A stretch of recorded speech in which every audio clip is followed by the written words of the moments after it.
This is the Northern Ireland Assembly Committee Room 30. This is the Northern Ireland Assembly. People can be needful with their electronic devices. There's apologies from Mr. Sean Lynch and Ms. Rosie McCorley. And other members will come and go, I'm sure. Item 2 is draft minutes of the meeting on the 16th of January. If members are content that they're accurate, then I will sign them accordingly, unless there's any changes. Okay, agreed.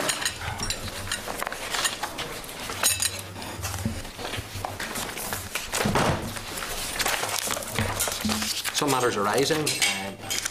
There's additional information provided by the Turn Off the Red Light campaign following the oral evidence sessions on the 9th of January, and they're on pages 13 and 14 of the meeting folder. Turn Off the Red Light campaign has provided this information in response to a question during the session on the 9th of January regarding its view about the impact of current anti-trafficking legislation being time limited by the requirement of proof of coercion within a restricted time frame. And representatives have also provided copies of 2 reports which they referred to during the oral evidence session, entitled "Does Legalised Prostitution Increase Human Trafficking and Legalisation?" and "The Illicit Market for Human Trafficking, an Empirical Analysis of Supply and Demand." Copies of the reports have been included in members' bills.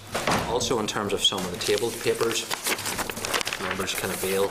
There was a letter that came in very late from a solicitor's firm in respect of written and oral evidence sessions to be heard when UglyMugs are before us, and the clerk will obviously reply to that letter in due course.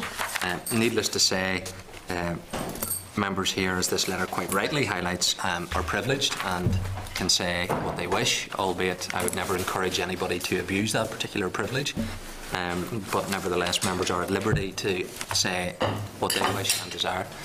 Secondly, in terms of questioning, as this letter alludes to, members quite rightly are at liberty to ask any questions that they feel appropriate and is related to the subject matter. I wouldn't expect any member here to be asking questions about the Premier League or things like that. So make sure the questions are linked to the subject matter, and of course that's entirely reasonable to do so. Neither are we a judicial body, so therefore the comparison with how the judiciary would operate is wholly inappropriate and inaccurate. So members can treat the letter based on those particular comments whenever it comes to that particular evidence session. Item 3 is a response from the Lord Chief. Just in relation to, I mean, whatever about the manner and the extent and nature of the questions, I think at all times we need to watch it, but don't be discourteous or aggressive. Yeah. Okay. Would never dream of it. Okay, item 3 is a response from the Lord Chief Justice to the letter from the committee in relation to judicial appointments and the High Court judge competition. Pages 5 to 11 of the tabled pack is the relevant paper.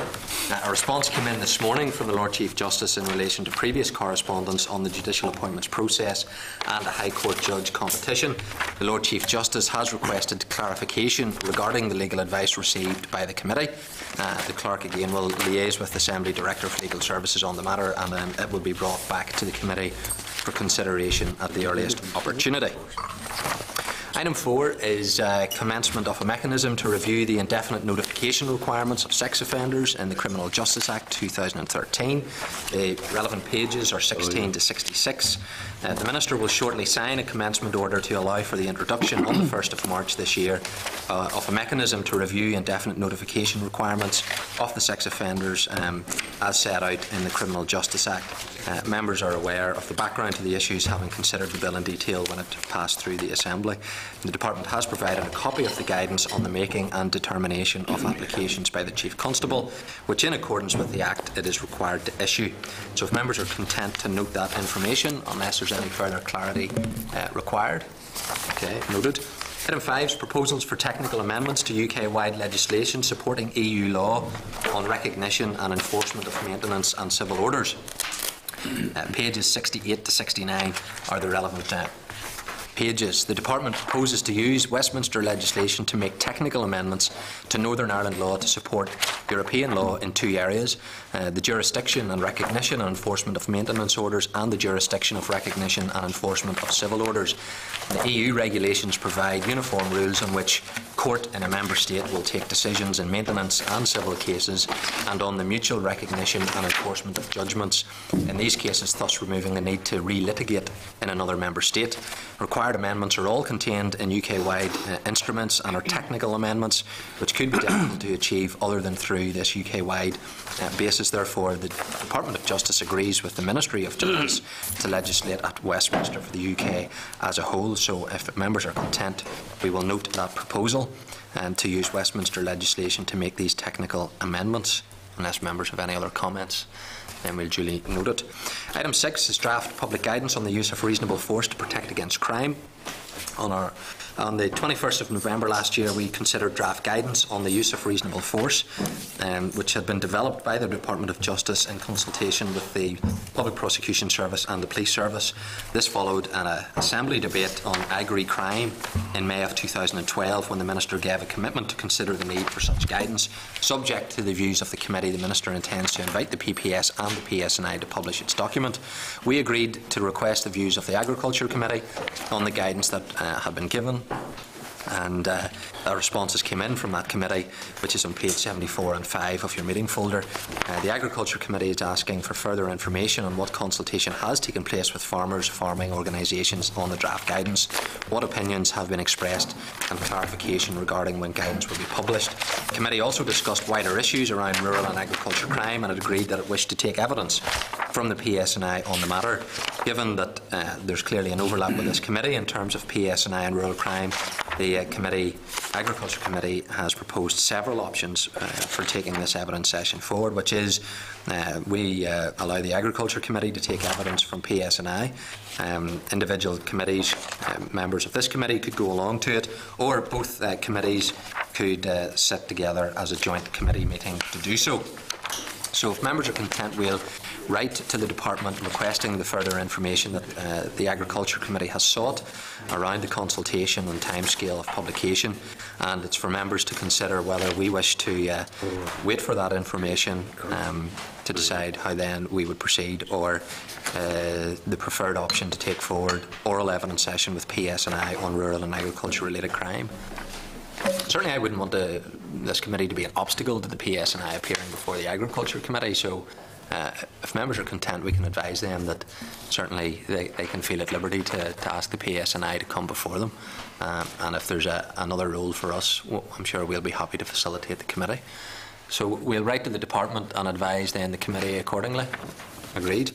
Item 7 is tribunal reform, future administration and structure of tribunals in Northern Ireland, pages 92 to 143.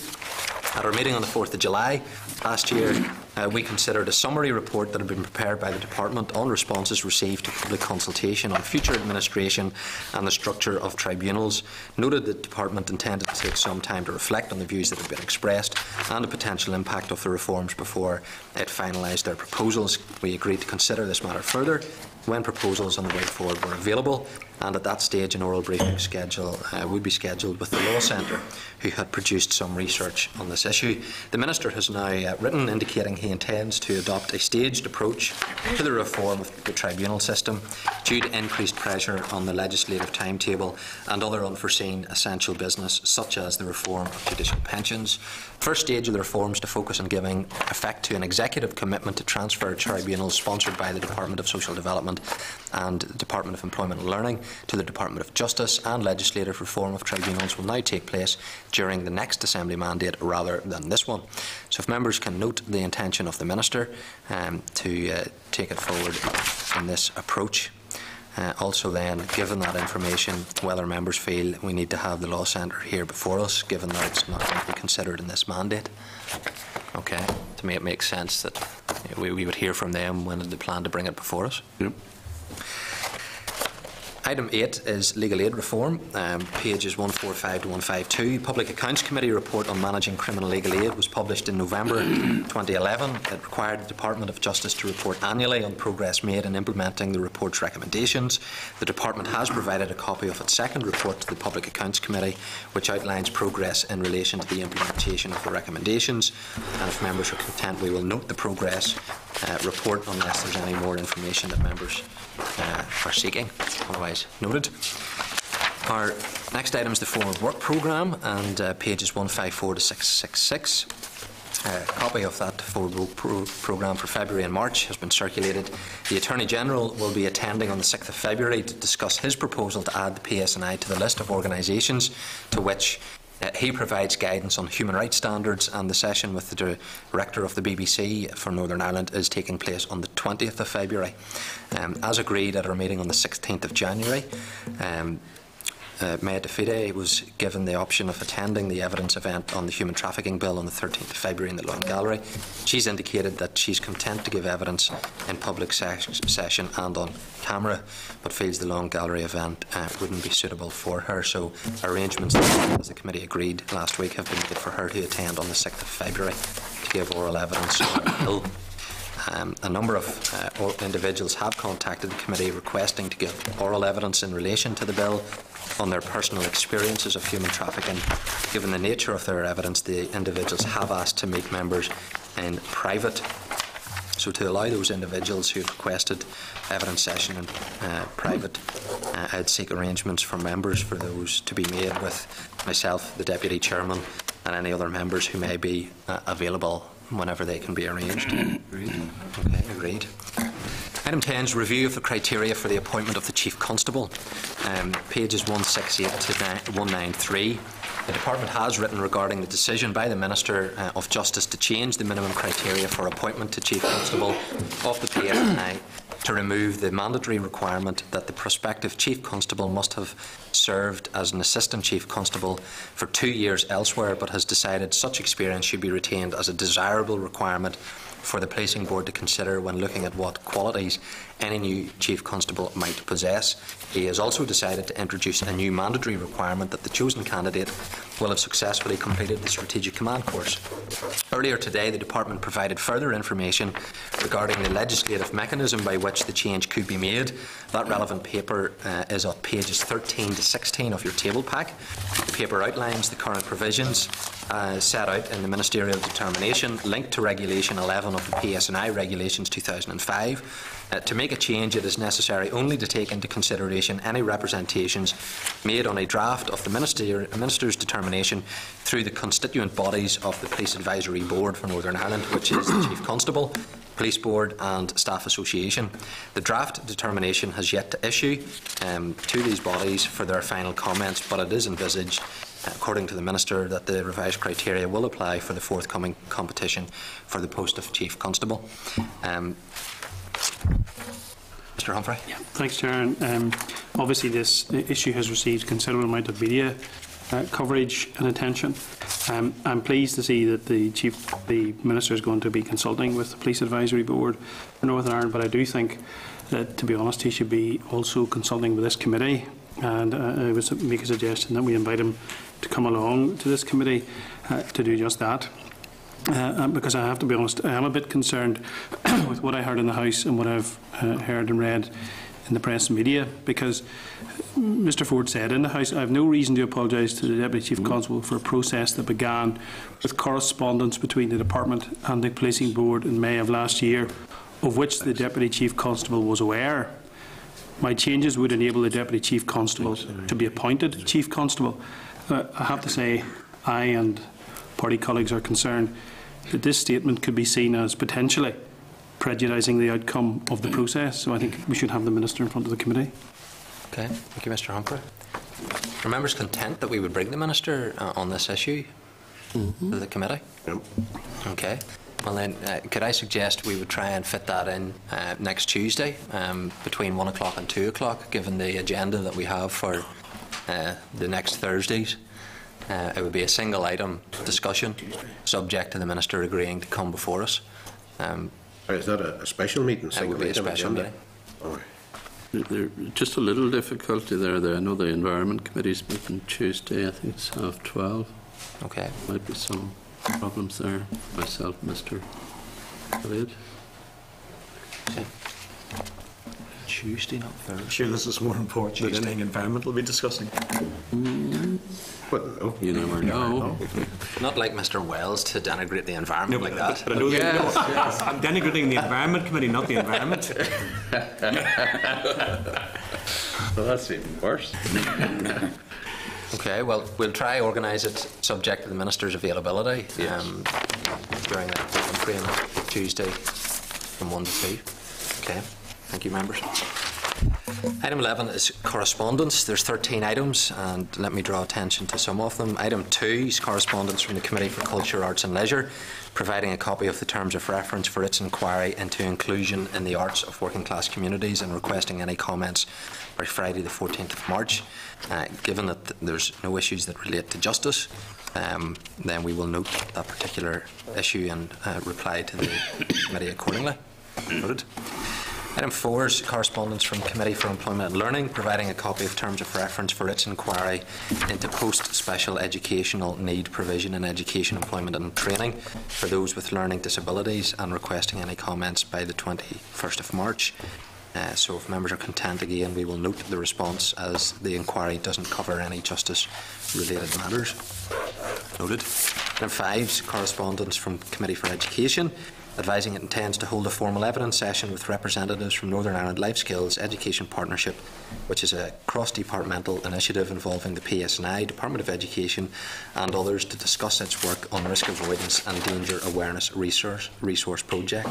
The committee received a similar invitation in September and agreed to hold an informal meeting with representatives of the partnership. A date is being identified for this informal meeting. Item 1 at page 17 in the table pack is correspondence from the Department of Justice, advising of the retirement of Professor Jack Crane, who is the State Pathologist for Northern Ireland, with effect from the 21st of January 2014, and that's for members to note. Further tabled items, correspondence from the Department, providing a copy of the written statement laid by the Secretary of State for Northern Ireland in Westminster yesterday on the security situation, and that's been tabled for today's meeting. So if members have any other comments about correspondence, otherwise we will agree to action the other items as outlined in the pack. Agreed. Chair's business. Lisburn Policing Community Safety Partnership has requested a member of this committee participate in a roundtable discussion with young people from the Colin area of West Belfast on policing and community safety and the wider criminal justice system, and that's on Thursday the 6th of February at 7 p.m. So if there's any member who may be able to attend that, if you can advise the clerk accordingly. Now, thank you for going through those items. Was there any other business? Okay. I wanted to go through, usually those items are left after the evidence session, but I wanted to make sure we got through them all now, so that we had a quorum in place. So let us now move into the substantive issues for today, which is the Human Trafficking and Exploitation Bill, and the first evidence session that we're going to have is from a representative of the Space International. So if they could come forward. The bill and explanatory memorandum is in tab 1 of your bill folder. There's also a copy of the written statement, written evidence from Space International. That's in pages 340 to 356 of your meeting folder. Can I formally welcome then Ms Rachel Moran to this meeting, who's a founding member and European coordinator of Space International, to the meeting. And this meeting, as with other ones for the bill, will be recorded by Hansard, and then it's going to be published in due course. So I'm going to hand over to you to make some opening comments. If we can try and contain them to around 10 minutes, would be helpful. And then members obviously are going to have questions for you. So Ms Moran, thank you very much, and I'll hand over to you. Thank you. My name is Rachel Moran, and I'm the European coordinator of a group called Space International. SPACE stands for Survivors of Prostitution Abuse, Calling for Enlightenment. All the women in our group have lived prostitution and are committed to the abolition of the sex trade, which we know to be simply compensated sexual abuse. There are 17 members in our group, spanning 5 countries, which are Ireland, the UK, USA, Denmark and France. We also have close working links with women in Australia, South America and Canada. It is worth pointing out that we are far from the only survivors group. Abolitionist groups made up of formerly prostituted and sex trafficked persons are springing up all over the globe, and some of them are much larger than our own group. There is a shift taking place in the world. In recent years, different countries are coming down on one side or the other. And let me be clear when I tell you that there is no middle ground. You will, doubtless, during the course of your deliberations, be presented with the idea of New Zealand's total decriminalisation model as some kind of utopia. If it's a utopia for anyone, it is the punters and the pimps. It is not a utopian experience for any woman to have her body reduced to the status of a living commodity for the benefit of a sex-buying man. It never has been, and it never will be. And if it was even possible that it could be, we might have saved ourselves the years we spent blocking out those experiences with alcohol and drugs, just as each of us might have saved ourselves the countless hours in the aftermath spent sitting in a therapist's office. As a good friend of mine once queried, if their orgasms are so harmless, why did I need years of therapy to get over them? Far from being some kind of middle ground, New Zealand is simply a free-for-all where prostitution has been socially sanitised and, as an obvious consequence, the demand for it has risen. When any government sanctions prostitution as socially tolerable, all above-board behaviour from men, demand will rise. This has been proven in the Australian states where it has been legalised, also in Holland, in Germany, and every other country, state and county where men are told it's okay to buy sexual access to women's bodies. Of course, in response to the inevitable rise in demand, there is the inevitable rise in supply, and the numbers of brothels and the numbers of women exploited in them rise exponentially in many cases. Demand dictates supply. It's simple economics. What you won't be told by the proponents of the decriminalisation model is that many of New Zealand's citizens have had enough of it and are calling for a law change which will make the purchase of sexual services illegal. Some of these citizens are formerly prostituted women themselves, and the government there has put together a committee to consider the public backlash against the law. I'll read a short excerpt now from a report written in relation to that. Former prostitutes and their advocates are calling for clients of sex workers to be prosecuted, saying the decriminalisation of the industry has failed them. Freedom from Sexual Exploitation Director Elizabeth Zabritsky told Parliament's Justice and Electoral Committee the only solution to the damage that prostitution caused and the violence it created was to prosecute buyers of sexual services through a reform of prostitution laws. The Prostitution Reform Act decriminalised brothels, escort agencies and soliciting when it narrowly passed into the law by one vote in 2003. The Act not only encouraged more men to buy sex, but transformed prostitution into an acceptable, even attractive job for young, poor women in New Zealand, Zabritsky said. Committee Chairman Scott Simpson said the committee would consider the petition and release a report next year. Getting back to the issue of the bill that's proposed here. This bill concerns itself with human trafficking, and we're all well aware that the contentious clause is Clause 6, which criminalises the demand for paid sex. It is obviously prudent to take a look at the effects of similar legislation in operation elsewhere. The purchase of sex has been criminalised in Sweden for 15 years now, but in almost half that time, in 2007, Jonas Troll, an inspector with the Stockholm Police Prostitution Unit, made the following statement. We have significantly less prostitution than our neighbouring countries. We only have between 105 and 130 women, both on the internet and on the street, active in prostitution in Stockholm today. In Oslo it's 5,000. Another relevant aspect of the ban is the reduction of the number of foreign women now being trafficked into Sweden for sex. The Swedish government estimates that in the last few years, only 200 to 400 women and girls have been annually trafficked into Sweden for prostitution, while in neighbouring Finland the number is 15,000 to 17,000. These figures speak for themselves, and there shouldn't be a whole lot I need to add to them. But if anyone is unmoved by them, they might want to compare the murder statistics between Sweden and Holland in recent years, which stand at 1 versus over 170. Let me state that it is not possible to defend prostitution without defending all the harm and damage it causes. Therefore, it is not possible to be pro-women in prostitution but not pro-prostitution, as some who argue for upholding the sex trade claim.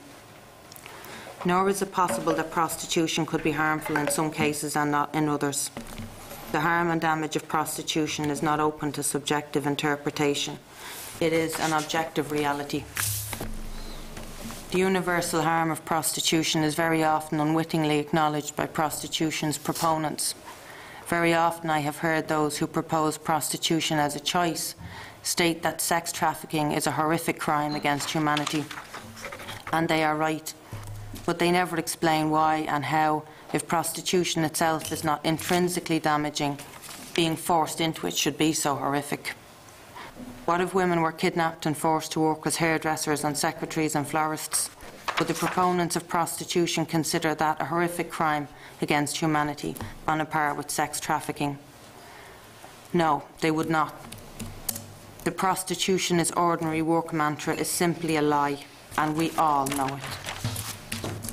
It is not some sort of arbitrary coincidence that prostitution weighs most heavily on women and girls. The truth, which remains obvious, regardless the absolutely endless efforts to obscure it, is that prostitution is a highly gendered form of oppression. The truth is, women had to fight for the vote, we had to fight for contraception, and now we have to fight for freedom from commercial sexual exploitation. And underpinning all these battles is one fight. It is the fight to be recognised as fully human. There are other groups who are damaged by prostitution, and because the harm falls most heavily on prostituted women, people pay scant attention to those others. But they should, because the truth is that prostitution is harmful to society generally, so of course it is harmful to all those within it. There are women up and down this island whose husbands are buying sex week in and week out. These women are left to deal with damaged marriages and in some cases irreparably damaged physical health. And yet these women, the wives and partners of sex-buying men, are rarely seen to merit a mention. And when they are occasionally mentioned, the proponents of prostitution conveniently sidestep their very real dilemmas and their right to live their lives free of prostitution's poisonous intrusion. I have been personally contacted by some of these women, and I have listened to what they've had to say about destroyed marriages and shattered families, and it is only right that we give voice to their position and to the damage that prostitution has been responsible for in their lives. And please know also that they are very aware of how almost invisible they have been thus far in this debate, which only adds insult to injury. There are those who state that some disabled men need to use prostituted women for the sake of their health. This bizarre statement, firstly, confuses wants with needs. It also endorses and encourages the categorisation of women into classes, some of whom must submit themselves to unwanted sex, otherwise face poverty. This argument, at the same time, pits one marginalised group, the disabled, against another marginalised group, the prostituted, and insists that one has a right to use the other for the sake of their health. Well, for the sake of our health, women need not be forced into a class that submit themselves to unwanted sex, not for the benefit of the disabled or anyone else. The members of Space International know this because we've lived it. We are just glad that there are others who do not need to have lived it to know it, and we fervently hope that we will be able to number the members of this Assembly among them. Unfortunately, there are those who have not lived prostitution who arrive at suppositions about the essence of it, which, in whole or in part, invert and ignore and deny its degrading nature. And then those who have theorised these ideas into being feel entitled to regurgitate their hypotheses back to us as though they were facts. Being told that prostitution is suitable work by someone who thinks they're book-learned enough to educate us about it is simply insulting, and it's also wildly inappropriate. I wrote my own thesis on Holocaust memoirs. That never gave me the impression that I had the right to dissect the nature of the death camps for those who had survived them. Any of you, which I imagine would be most if not all of you, who have lived through the worst of the Troubles, will be able to relate to the sense of insult I am talking about if you imagine someone from the Republic of Ireland or from England, Scotland or Wales who had studied the recent history of Northern Ireland and come here to educate you about it. That is what those of us who've lived prostitution are up against on a daily basis, and we experience this negation of our lived experience from those in the medical profession, in academia, and most bizarrely from some within the human rights community who do not seem to recognise that women's rights are human rights. This we find most bizarre because their position is at odds with several key UN human rights instruments, including the 1949 Convention for the Suppression of the Traffic in Persons and of the Prostitution of Others, which holds that prostitution and the accompanying evil of the traffic in persons for the purpose of prostitution is incompatible with the dignity and worth of the human being. Article 6 of the 1979 Convention on the Elimination of Forms of Discrimination Against Women articulates a similar position. The 2000 UN Protocol to Prevent, Suppress and Punish Trafficking in Persons similarly views prostitution as trafficking when it occurs under certain circumstances. This protocol also discourages the demand for commercial sexual exploitation. With regard to Lord Morrow's proposed bill, I think the Assembly needs to pay special heed to the 1979 Convention, which obligates state parties to take all appropriate measures, including legislation, to suppress all forms of traffic in women and exploitation of traffic in women. That the legislation proposed here suppresses trafficking in women has already been proven. I don't know if the politicians here travelled to Sweden to speak to Swedish politicians, police and those who provide services for prostituted persons. But if they have not, I would urge that a cross-party committee should go there and see for themselves how the law is working. I have met with Swedish police twice and discussed this, and I have travelled to Norway twice also. And I am utterly convinced that this law is the only reasonable way to proceed. I say so for many reasons, not least of which is the normative effect at play here.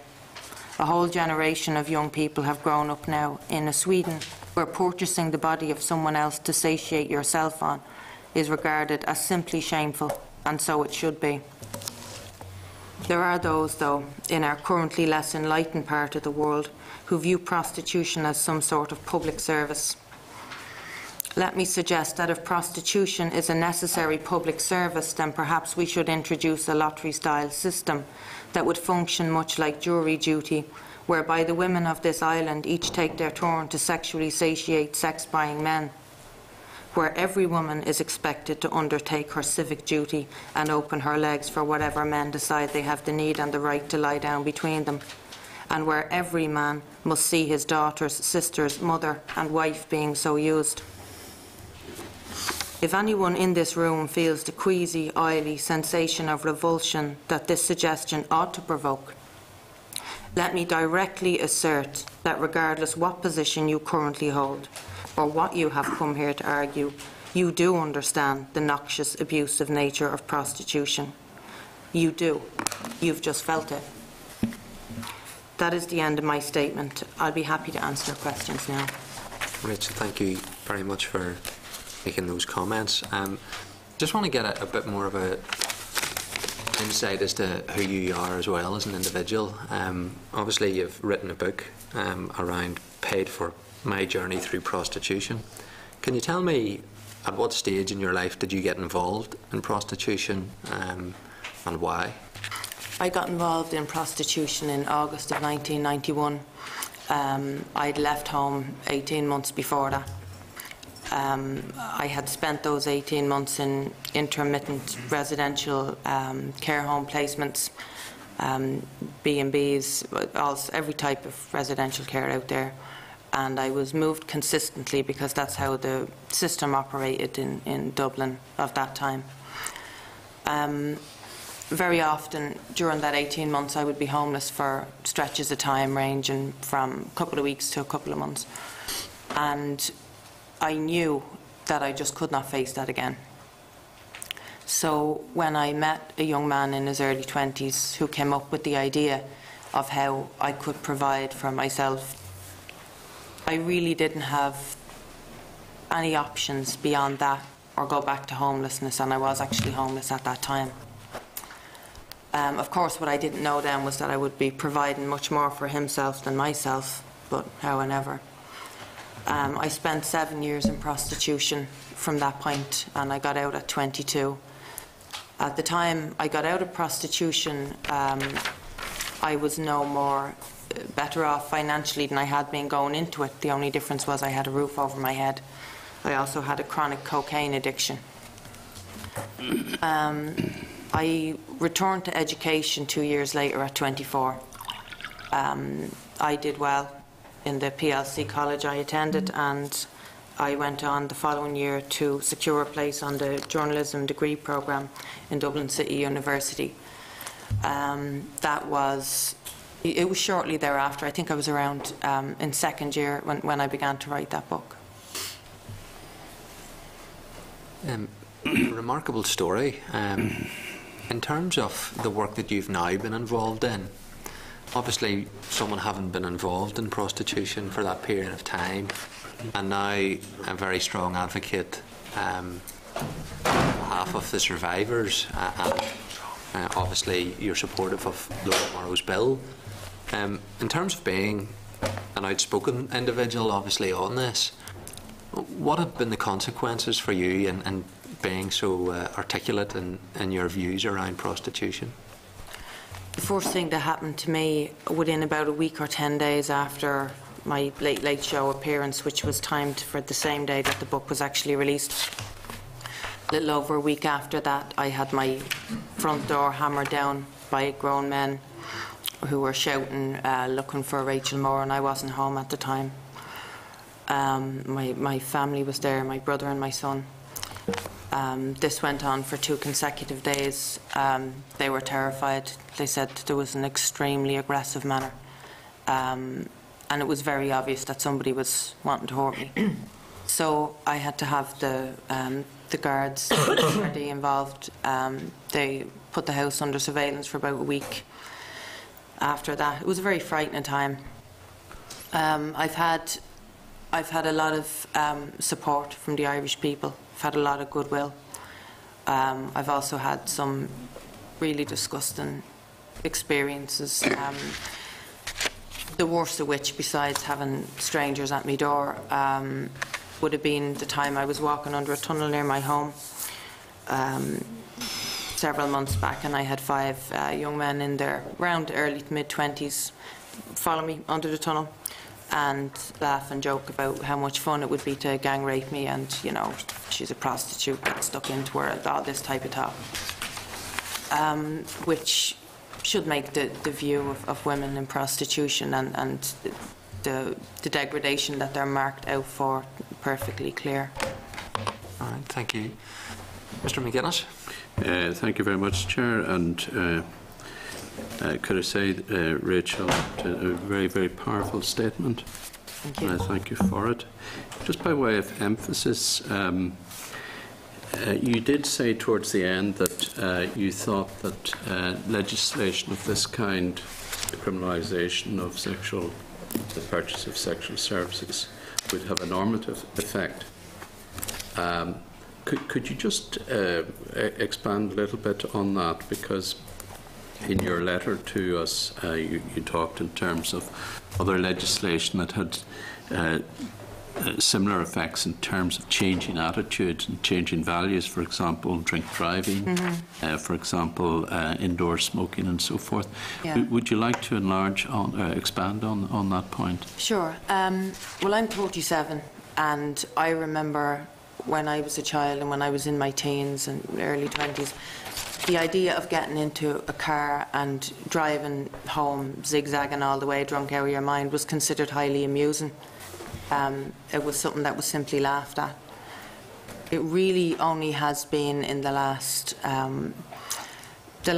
generation, I'd say the last 10, 15 years, that it has come full circle with legislation in the Republic, so that it's an absolute disgrace. And if a person was to get into a car drunk and drive home in that condition, they'd be keeping it to themselves. They certainly wouldn't be discussing it in public.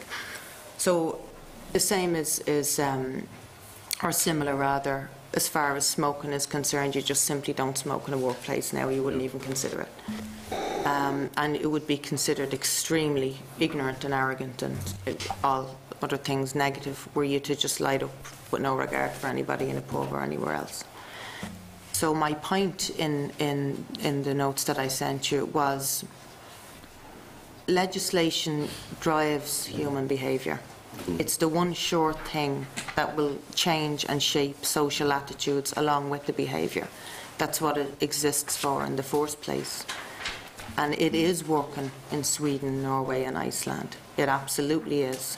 It's considered now something that a person would be considered very desperate to pay for sex in Sweden now. It would be considered as something that would be a man would be challenging his own masculinity if he had to go and pay for sex, which is exactly how it should be, because that's what they are doing, along with a whole lot of other extremely damaging behaviours besides, of course. I think that the normative effect of this law would be absolutely huge, and I think that one thing that's very curious and very interesting to me is that it's been shown that the older population in Sweden, people in their 50s, 60s, 70s, they are supportive of the law in the majority, but not in the same vast majority, 80+% that young people are, teenagers, people who've grown up with the law. This is the way it's always been for them. But that's the world now as they understand it. There's just one last question. There's an argument that's been put forward by those who in real terms against Clause 6. The argument goes like this, that prostitution is a choice for women. I know you're saying it's not really a choice for women, but there is this argument that some women, at least, a significant minority, go into prostitution, they make that choice for themselves, and they do well within that context. I suppose you might call it the happy hooker argument. What's your view on that? Well, I have a couple of different views to express on that. The first of them being that in 7 years, across every aspect of the sex trade, everywhere on the spectrum, because I was everywhere on the spectrum, I'm not proud to say, but I was. I never met a woman who would fit that profile. I never met a woman who went into prostitution in a circumstance where she was choosing from a range of viable options. People talk about choice, but they really should talk about viable choice, because there is a difference. I also feel that if you are going to legislate, it's perfectly obvious, I'm sure, to everyone around this table, because I'm not, of course, a legislator myself, and you all are. You have to legislate for the majority. You cannot legislate for the 1% or the 2%, or even if it was the 20%, which, believe me, it is not. You cannot legislate for the minority. I don't think I've ever seen an example of legislation geared towards minority anywhere on earth. It makes no sense. Thank you very much, Chair. Mr. McCartney. Thank you very much, Chair. And again, Rachel, thank you very much for your presentation. As we would have met with you before Christmas, and I received a copy of your book, and just a personal thanks for that. Thank you. I mean, and obviously, I mean, your testimony is very powerful, and it's your own experience, and a very traumatic experience, obviously. So I just want to be careful around the sensitivities of the issues. But I mean, we have received evidence, and will receive evidence, where people have contended that the process of criminalisation to date hasn't tackled prostitution. As a matter of fact, it made it more, made it more underground, and by making it more underground, made women more vulnerable. How do you feel like Clause 6 will, if you like, buck that trend or stop that trend from happening? Well, first of all, of course, you're going to hear those type of testimonies from people who don't want this law in place. If you look at the evidence from the Swedish police force, they consistently say that sex trafficking is down massively. I've met Simon Hagström from the police prostitution unit in Stockholm. I've listened to him deliver, presentations, about exactly what's going on over there. I've also listened to a German police officer when I was in Brussels in recent months, and that man was practically wringing his hands at the situation in Germany. That's completely unrestrained, totally out of control. Too many young Eastern European teenagers and young women to count.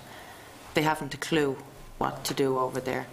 But I am quite sure that the countries of the world that are running right out of control, and they are, will eventually end up having to look at the Nordic model, and there's already talk about that amongst the politicians in Holland of all places, which really should say it all.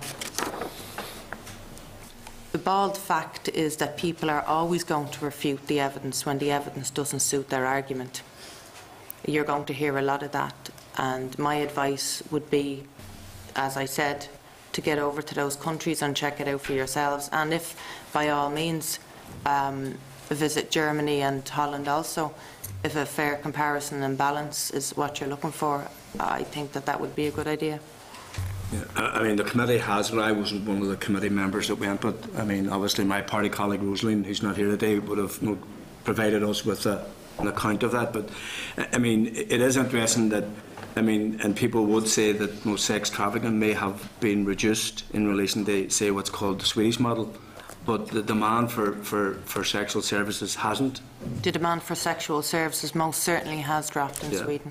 I mean, that's where the sort of area of contention is, where some say it hasn't, some say it hasn't. So, I mean, that's the type of well, of clarity. course they'll say that it hasn't, but, you know, the reality is when men know that the act of purchasing sex is criminalised, they know that they already have one foot in a jail cell.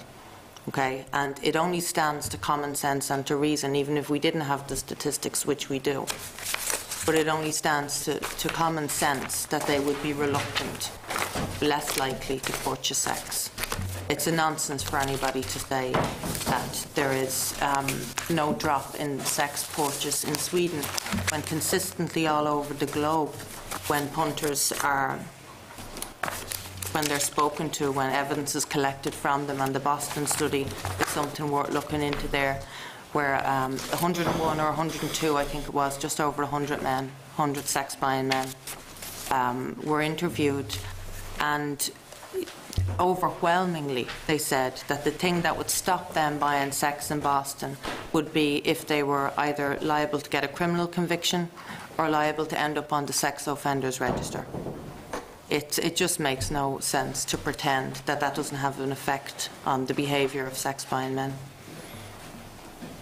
And just again, from your own personal experience, I mean, and I know in your book you talk about many women who have been coerced and have been trafficked, and there's very, very good law in relation to both coercion and sex trafficking, but it doesn't seem to be employed. Have you any view on that? And why do you think that if this law is brought in, that it will be pursued with any more rigour than the obvious failure at present? I think that there's a lot of factors. Some of them would be outside of my understanding. Why the laws that are there at the moment are not more effectively employed. I know that Ruhama gave a presentation here recently, and I'm curious as to whether they were asked that same question, because I remember having a discussion with Sarah Benson where she got into the legalities with me and spoke to me about the way that trafficking has such a very heavy penalty attached to it. I think she said it was a life sentence, and that impeded the police in some manner in the carrying out of their duties. I'm sure it's broader than that, but that's my understanding. Okay, thank you very much. Thank you. Mr. Anderson. Thank you, Chair, and thank you, Rachel, for coming along to the committee today. As has already been said, for your powerful presentation. The Chair has alluded to your book, Paid For: My Journey Through Prostitution. And in there, you talk about a time that you talk about drug and alcohol abuse as being endemic. Mm-hmm. And those substances were used in some way to numb the awfulness and the feelings by those people who are having sexual activity. In your experience, how common would drug addiction be for those working in prostitution? It's absolutely rampant, but one thing that's very much misrepresented or mischaracterised in the media is this idea of young heroin-addicted girls going down on the street and that being the main entry route into prostitution for young women as far as drug abuse is concerned. I did see that. It does exist, most definitely. But I saw far, far more commonly women who did not have drug addictions in the first instance go on to develop them in prostitution. And I was one of those women myself. It's interesting you use the term rampant, which tells a story in itself. It's absolutely rampant, yes. Yeah. And if you look at the different areas of prostitution, because like I said, I worked indoors and outdoors, and while I was indoors I worked in massage parlours and escort agencies, the whole 9 yards. And the manner that women abuse drugs in and the types of drugs that they abuse shift as the spectrum shifts. In escort prostitution, most of us were cocaine addicts. There wasn't too much heroin done at that end of the market. And I just have always found that a very curious thing. I suppose it's the same as any other part of society, really, in that sense. You also talk about early on in prostitution that you talk about being happy as simply unrealistic. And also, a few weeks ago, we had a lady give evidence to the committee who said that she actually enjoyed working in prostitution. How would you respond to those claims in relation to... I'd ask her where women like her were when I was on the game. Where were they all hiding? You simply did not see that. You were just unhappy in prostitution. I never met a woman who told me that she was happy in prostitution while I was there. We simply didn't. We might have tried to pull the wool over other people's eyes, and we did, but we didn't play those games with each other. As I said in the book, some lies are embarrassingly obvious. Like putting on a good face, you would say, and letting... Yes, I would say. I mean, I did that myself when I was interviewed at about 16 or 17 years of age. I certainly didn't want to tell this reporter, who I didn't know from Adam, the most painful aspects of my life that I had to deal with every day. I didn't want to reveal that. You also say that prostitutes encounter violence as a matter of routine, as a generality, but could you, on behalf of the committee, elaborate on that? Well, first of all, prostitution is violence, and that's something that the world needs to wake up to. It's violence in and of itself. There's also the threat of physical violence, which is ever present, that never goes away. When you are in a situation where your body is being used by somebody else to satiate their sexual desires, if you don't do what they say, well, then you're not delivering the goods in their mind. And those situations can turn deadly dangerous very quickly. But the predominant violence that a woman is under in prostitution is the threat of violence and having to continually go along with things that she does not want to do, that are outside of the contractual agreement that she's made. Because in that moment, for that period of time, her autonomy is gone because she has sold it. That itself is an act of violence. And then, of course, the physical acts of violence are just, you know, it's an occupational hazard. That's how you view it. As a follow-on to the subject of violence here, there are those who would suggest that criminalising the purchase of sexual services would maybe make prostitution more dangerous. What are your thoughts on that? There was a report released in Norway a couple of years ago by a group over there that deliver frontline services to women in prostitution. That group was called the Pro-Centred.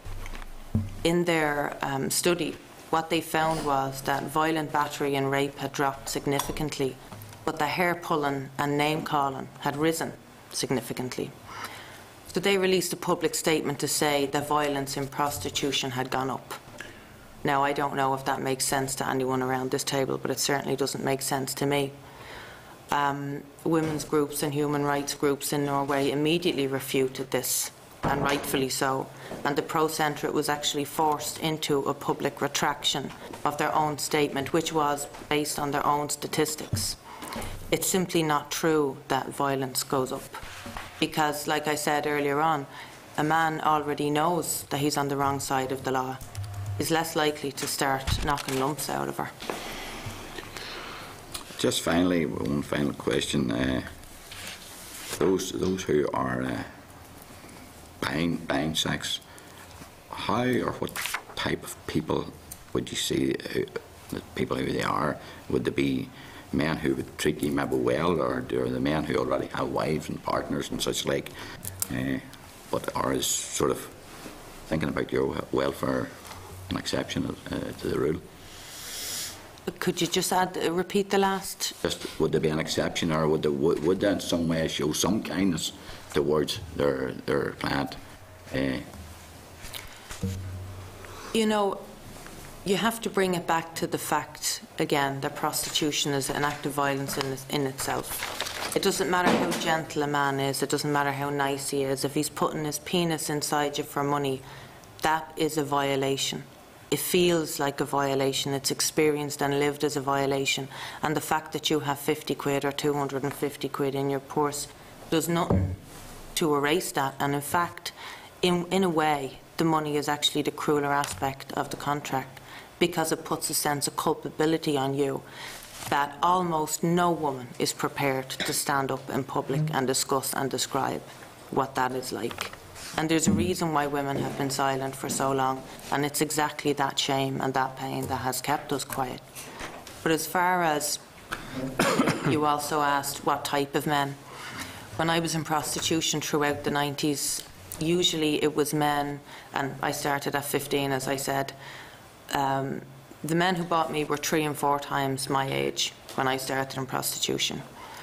I had a regular punter who was 83 by the time I was 16. Sometimes, certainly, you'd meet men who were actually so ignorant that they didn't understand the nature and the depth of what you were going through. That I will concede, that is true. But it doesn't make it any less traumatic when you're the person in the situation. There are men in prostitution, men who buy sex in prostitution, who play out their misogynistic woman-hating fantasies on your body. And I have had that experience so many times. It's a wonder, actually, that I can sit here and discuss it. But it is the truth. What people don't understand, and you can forgive them for that because they'd have no way of understanding, is the type of interactions that you deal with every day in prostitution. I had one particular punter who used to love to rip at my nipples with his teeth. I was 16 years of age at the time. I absolutely hated and despised that man. But sometimes if you'd be on the corner for, an hour in the winter, it was cold, he'd come along, you'd take what you could get.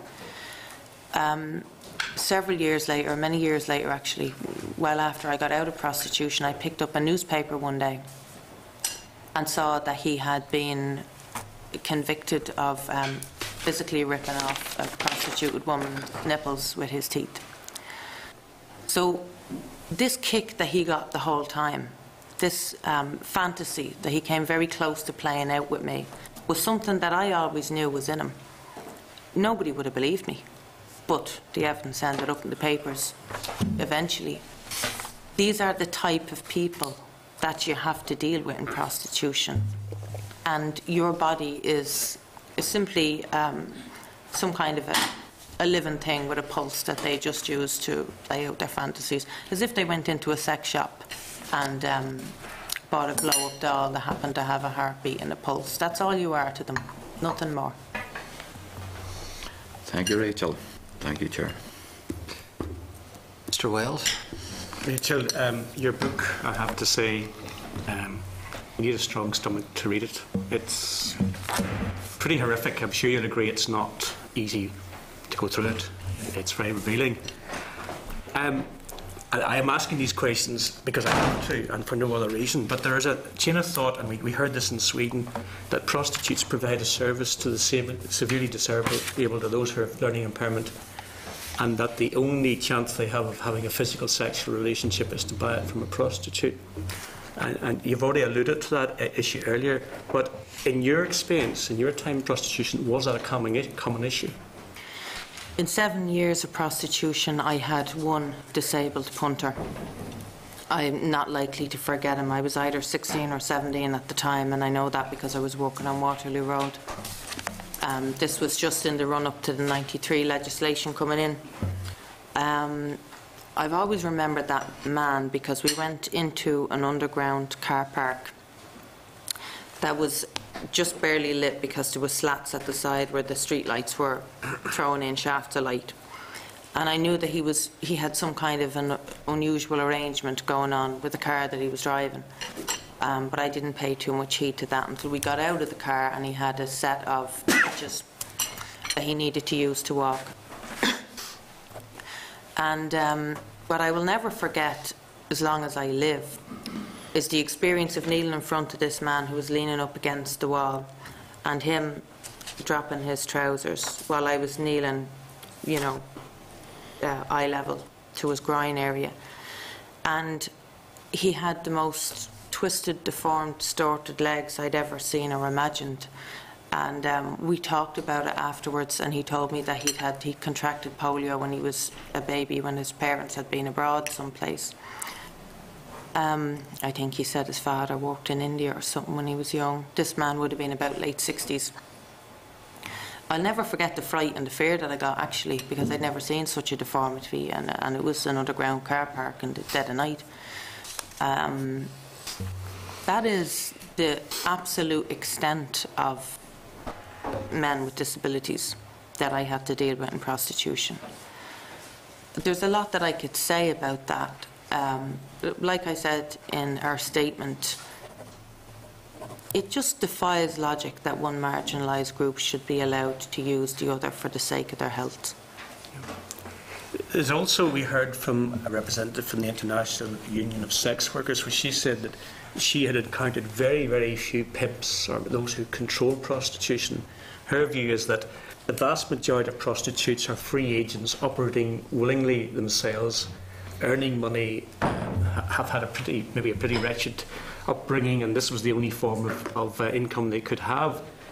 In your experience, are pimps active in the Irish Republic? First of all, let me say that it's kind of amusing to hear a statement like that repeated back to me from someone representing the IUSW, because it is known in our terminology as the Pimps Union. So it's kind of funny that someone from what we call the Pimps Union would be telling you that there aren't that many pimps around. And it gets that reputation, of course, because it's littered with pimps. Are there many pimps around? There are clusters and clusters, and I was told this by the head of the trafficking unit in Dublin, of small organised gangs, a lot of them foreign, a lot of them homegrown, Albanian, Romanian, all over the place, African, the whole 9 yards. And rather than having 2 or 3 big pimping cartels, we have hundreds of smaller operations that have 6, 8, 10, 12 women involved working for them.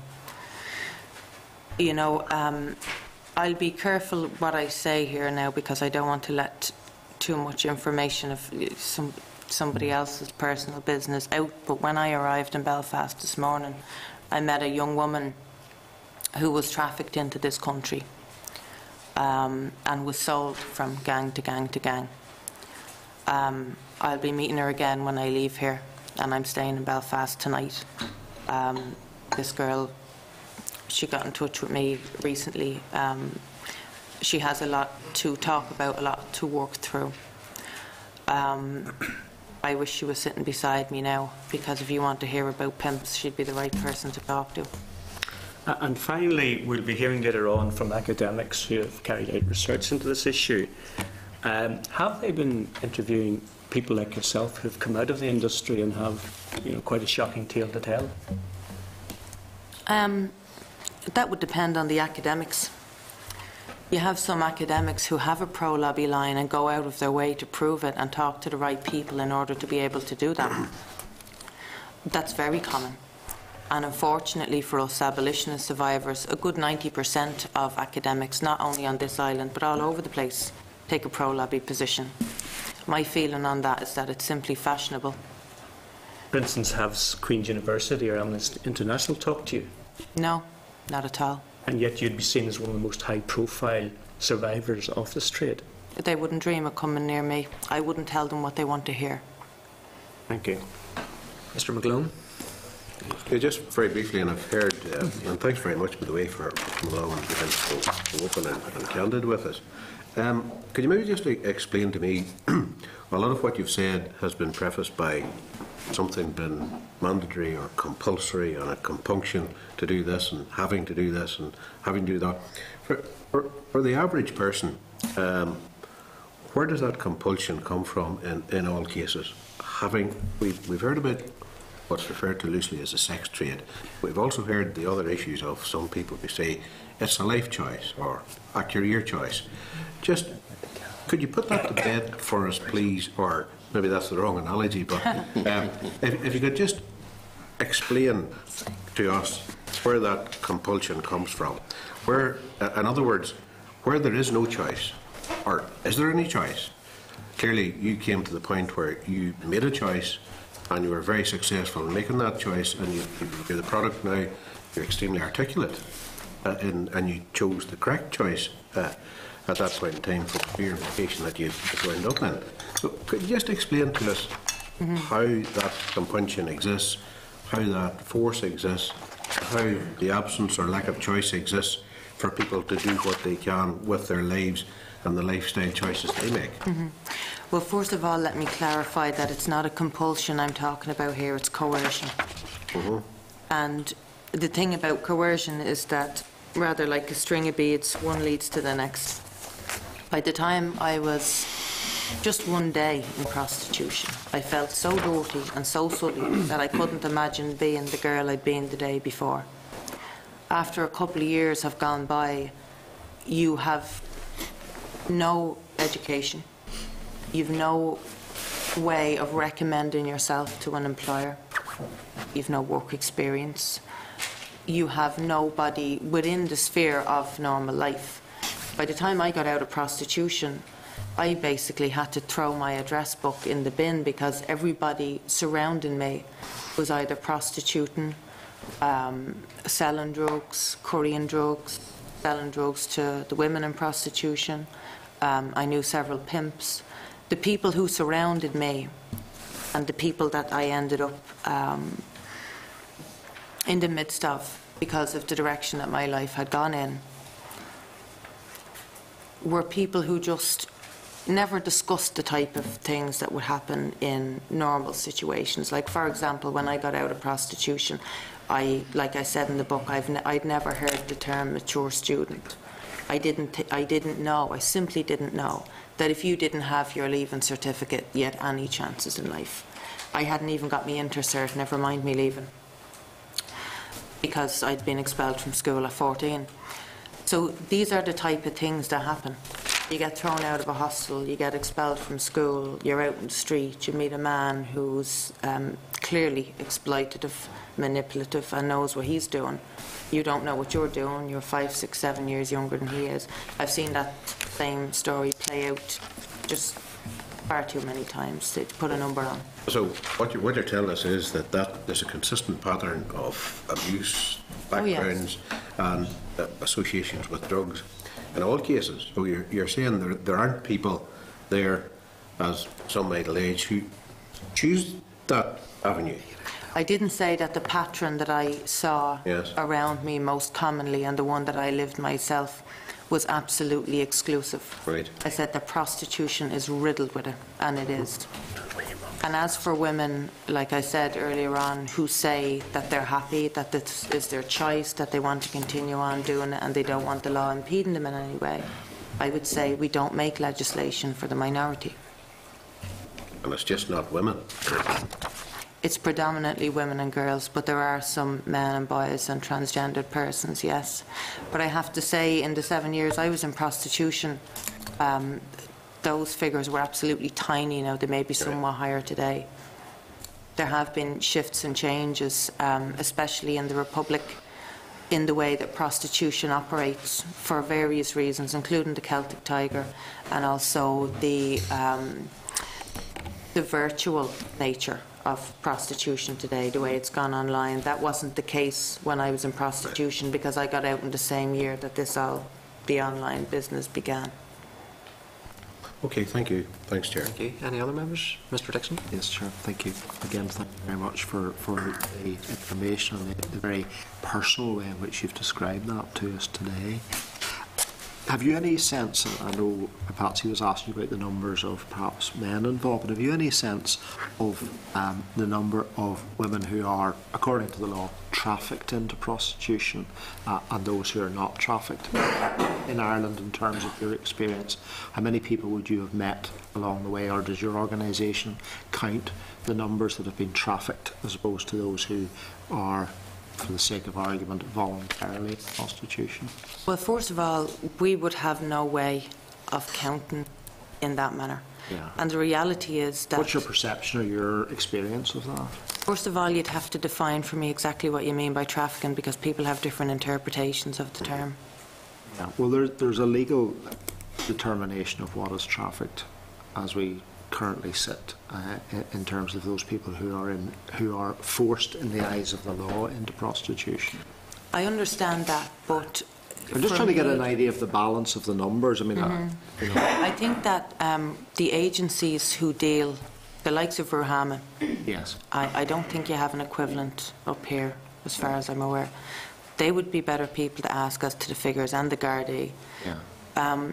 What I do know is that there are a massive amount of women coming into this country from very impoverished foreign countries, yes, in South America and elsewhere, who are led to believe that... They're coming to other types of work. No, I was about to say who are led to believe that the shape and face of the sex trade that they're about to enter into is very, very different to what it actually is. I've heard a lot of cases of women who've been told, you're going to go in here and, you know, you'll have to see a few men each week. You'll be able to do your English language classes, and you'll be able to do your computer courses and all of this. And then they find themselves in their bottled service and 8, 9, 10 men a day, 7 days a week. Mm-hmm. Now, that is not trafficking by the legal definition. But is it fair and is it just, is the question we should be asking. Yeah, but would you have noticed, for example, if there was what, in the sort of sense of trafficked people where they are in forced prostitution, effectively locked up, would you have seen people coming in and essentially interfering in the patch that you had when you were operating? Most of what I know about trafficking I learned from the women who were only out of prostitution a couple of years. I'm out of prostitution 15 years. Yes. And of course, with the boom that we had in the Republic of Ireland, there were massive shifts, like I said, in prostitution, and the influx of trafficked women was one of them. Clause 6 proposes what's described as the Swedish model, where the buyer of the service is criminalised. Mm-hmm. Should we not close that circle completely? I mean, you can't actually expect us to believe that all prostitutes are innocent and all buyers are guilty. Maybe all buyers are guilty, certainly by the Swedish model they are. But should we not close the circle and actually make the total process a criminal process? In other words, criminalise those who sell the service as well as those who buy the service? I don't believe so, and I'll tell you why. Well, there are many reasons why I don't believe that, but from my personal perspective, if I was to concede that we ought to do that, well, then I'd have to concede that I was deserving of being arrested the moment I went 18 years of age, when I had spent 3 years at that point being abused as a minor, day in, day out, by the men of Ireland. So what exactly would have happened on my 18th birthday? Is there some magical fairy who came along and, you know, sprinkled the sexual abuse fairy dust on my head so that I was transformed from an abused minor into a criminal. That makes no sense. I don't believe, by the way, that anybody should be criminalised for their own exploitation. That's interesting. Thank you, Chair. Okay, thank you. No other questions? Rachel, can I thank you very much? I would say it's probably been one of the most difficult evidence sessions we've heard in a long time, but I think you're right to have spoken so candidly, and I certainly appreciate the evidence that you've given to the committee. I think you're an incredibly brave woman, and I want to thank you for coming to this committee to help members to get an understanding of what's going on. So thank you very much. Thank you for listening to me. All right, thank you. Okay, members, we'll move straight into the next session, and that's the Irish Congress of Trade Unions. So officials from the ICTU to come forward. It's on pages 358 to 360 of your meeting folder.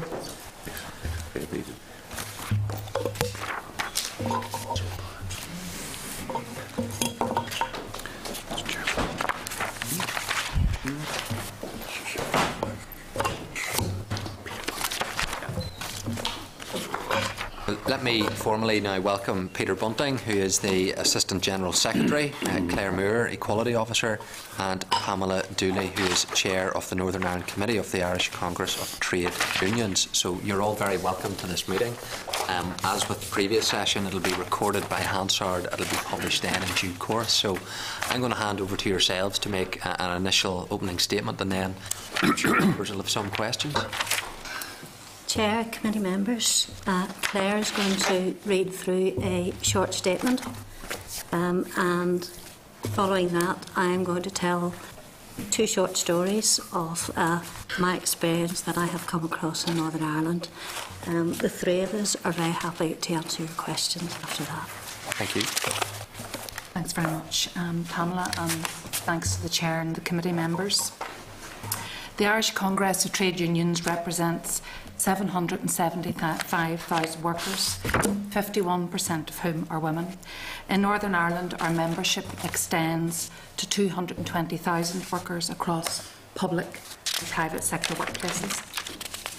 Human trafficking is a form of slavery involving the exploitation of women, men and children for the purposes of prostitution, sexual exploitation, forced labour or services, or domestic servitude.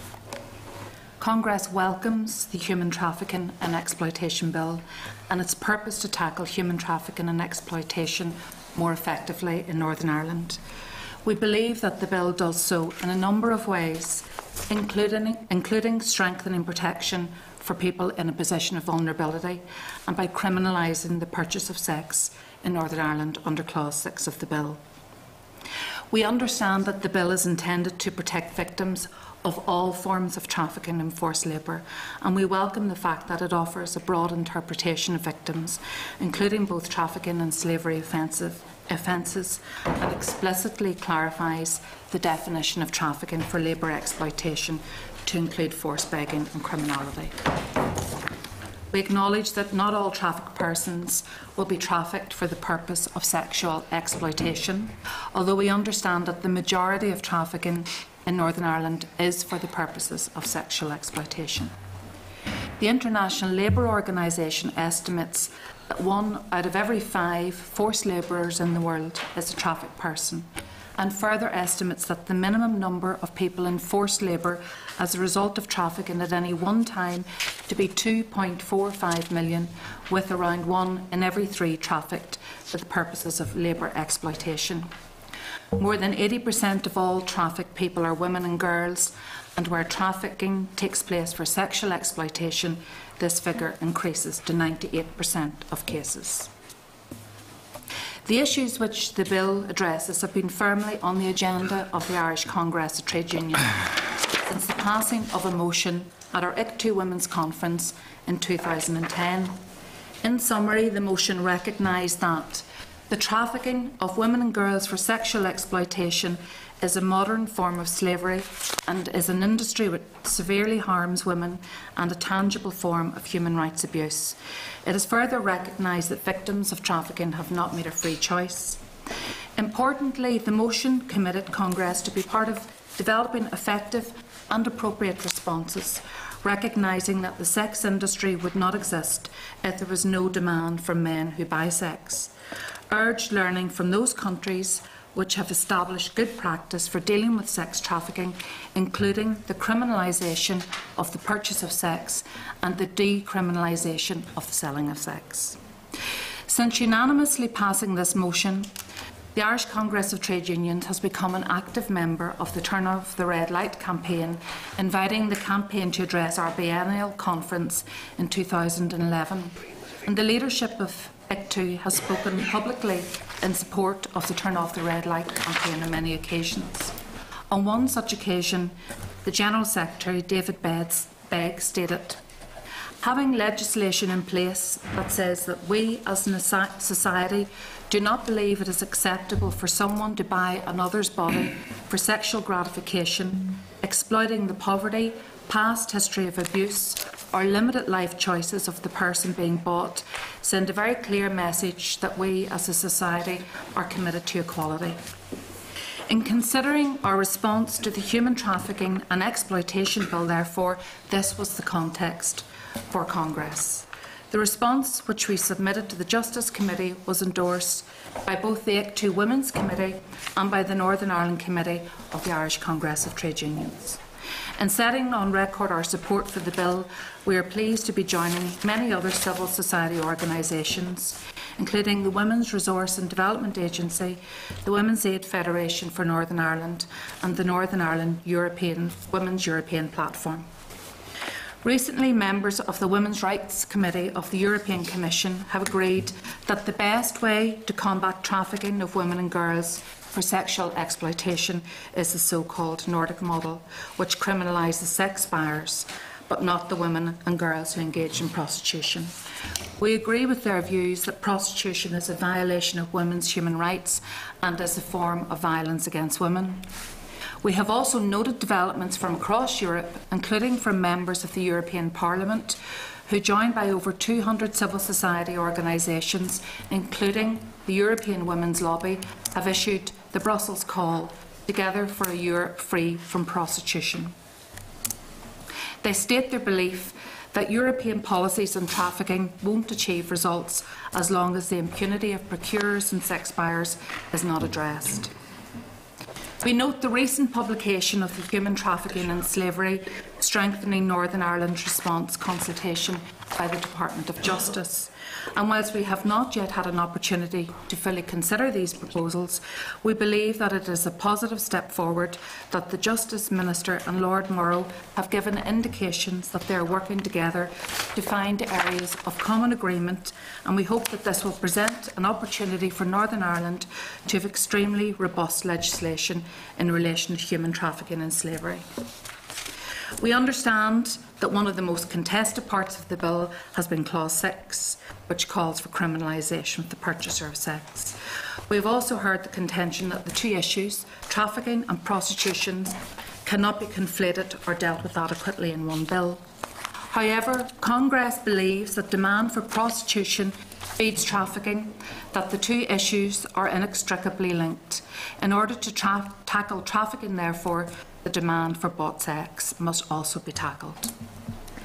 Many of the women who are involved in the sex industry had no real choice. Poverty and life circumstances, combined with deception and exploitation, are evident in many of those stories.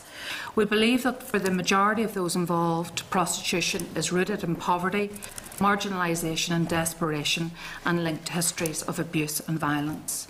The trade union movement has fought for many years for decent work for all. And in this regard, we agree with Nelson Mandela when he said that decent work is about the right not only to survive, but to prosper. The International Labour Organization has recently produced research which indicates that if you allow the sex industry to grow, you also allow trafficking for sexual exploitation to grow. We therefore support Clause 6 of this bill, which would specifically legislate for the criminalisation of the purchaser of sex as a measure to discourage demand. Congress believes that measures to support people who wish to find a way out of prostitution are vital, and we would strongly urge that clear mechanisms for support, such as education, training, counselling, are laid down and that appropriate resources are allocated. Victims of all forms of exploitation must be able to seek help without fear of criminalisation, marginalisation or indeed deportation. We support measures such as those introduced in Italy, which identify trafficked people and other forced labourers as victims of crime rather than illegal immigrants. Measures which permit trafficked people to regularise their status, whether temporarily or permanently, in the country in which they have been exploited, will encourage them to come forward and testify against traffickers, because it removes the danger of immediate deportation. We are concerned to hear the remarks from the Council of Europe's group of experts on action on trafficking regarding information that victims of trafficking have been arrested, prosecuted and convicted in relation to immigration or other offences, and we would support their call for authorities to step up their efforts to adopt a victim-centred approach, and that potential victims of trafficking should not be punished for immigrated relation offences. We would hope that this bill and the recent Department of Justice consultation would offer the opportunity for Northern Ireland to adopt such approach. Congress is a broad organisation representing over 750,000 people on this island. The decisions which shape our policy are debated vigorously and democratically at committee stage and through delegate conferences. We welcome the wide debate that this bill has initiated and commend the committee for your vigorous approach in interrogating the issues. Issues which are covered by the bill have been considered by Congress for 4 years and have been debated both internally and externally. We are clear that in speaking in support of this bill that we are representing the majority view of our 775,000 members. Thanks, Claire. I'm going to tell you a story, a short story. On a Friday afternoon in my office, I got a phone call, and it was from one of our members that lived in the flats that are across from the Royal. And she said on the phone that I have a woman with me who is calling for help. She can't speak any other language other than say the words help. I got into my car and I went straight up to those apartments to find a middle-aged woman standing with 2 of our members out in the middle of the courtyard there. She was from India, and when we got the story from her, the story was that she had been here for between 3 and 5 years. She was working for, would you believe, a consultant paediatrician who lived in one of the apartments, who had 5 children. This woman had not been allowed out of the house. She hadn't been given any wages. She had spent her 3 to 5 years, because she didn't know how long she'd been there. She'd spent her 3 to 5 years looking after the children, cleaning the house, and till a point was locked into the place that she lived. She was known by the family as an untouchable because she was of a different sect than they were, and they looked at her as being a lower sect. She had no papers, so therefore she was in the country illegally. She had nowhere to go. She knew nobody. And she was living under those circumstances. That's what I would call being trafficked. It wasn't about sex, it wasn't about prostitution. It was about using another human being as a slave. The police were brought in, and the police were very good and very reasonable with us. Ultimately, the chief executive of the Belfast Trust stepped in, and we got somewhere for the woman to live, and we got where she was able to be fed. She had no money and no nothing, and we fought to get the woman the wages that were owed to her. That's what I call trafficking. What does a woman like that do?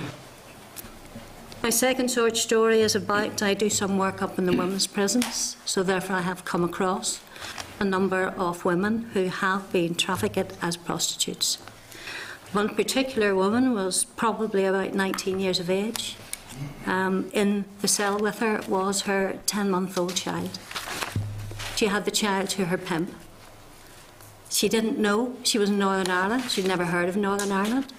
She didn't know she was coming here to sell sex.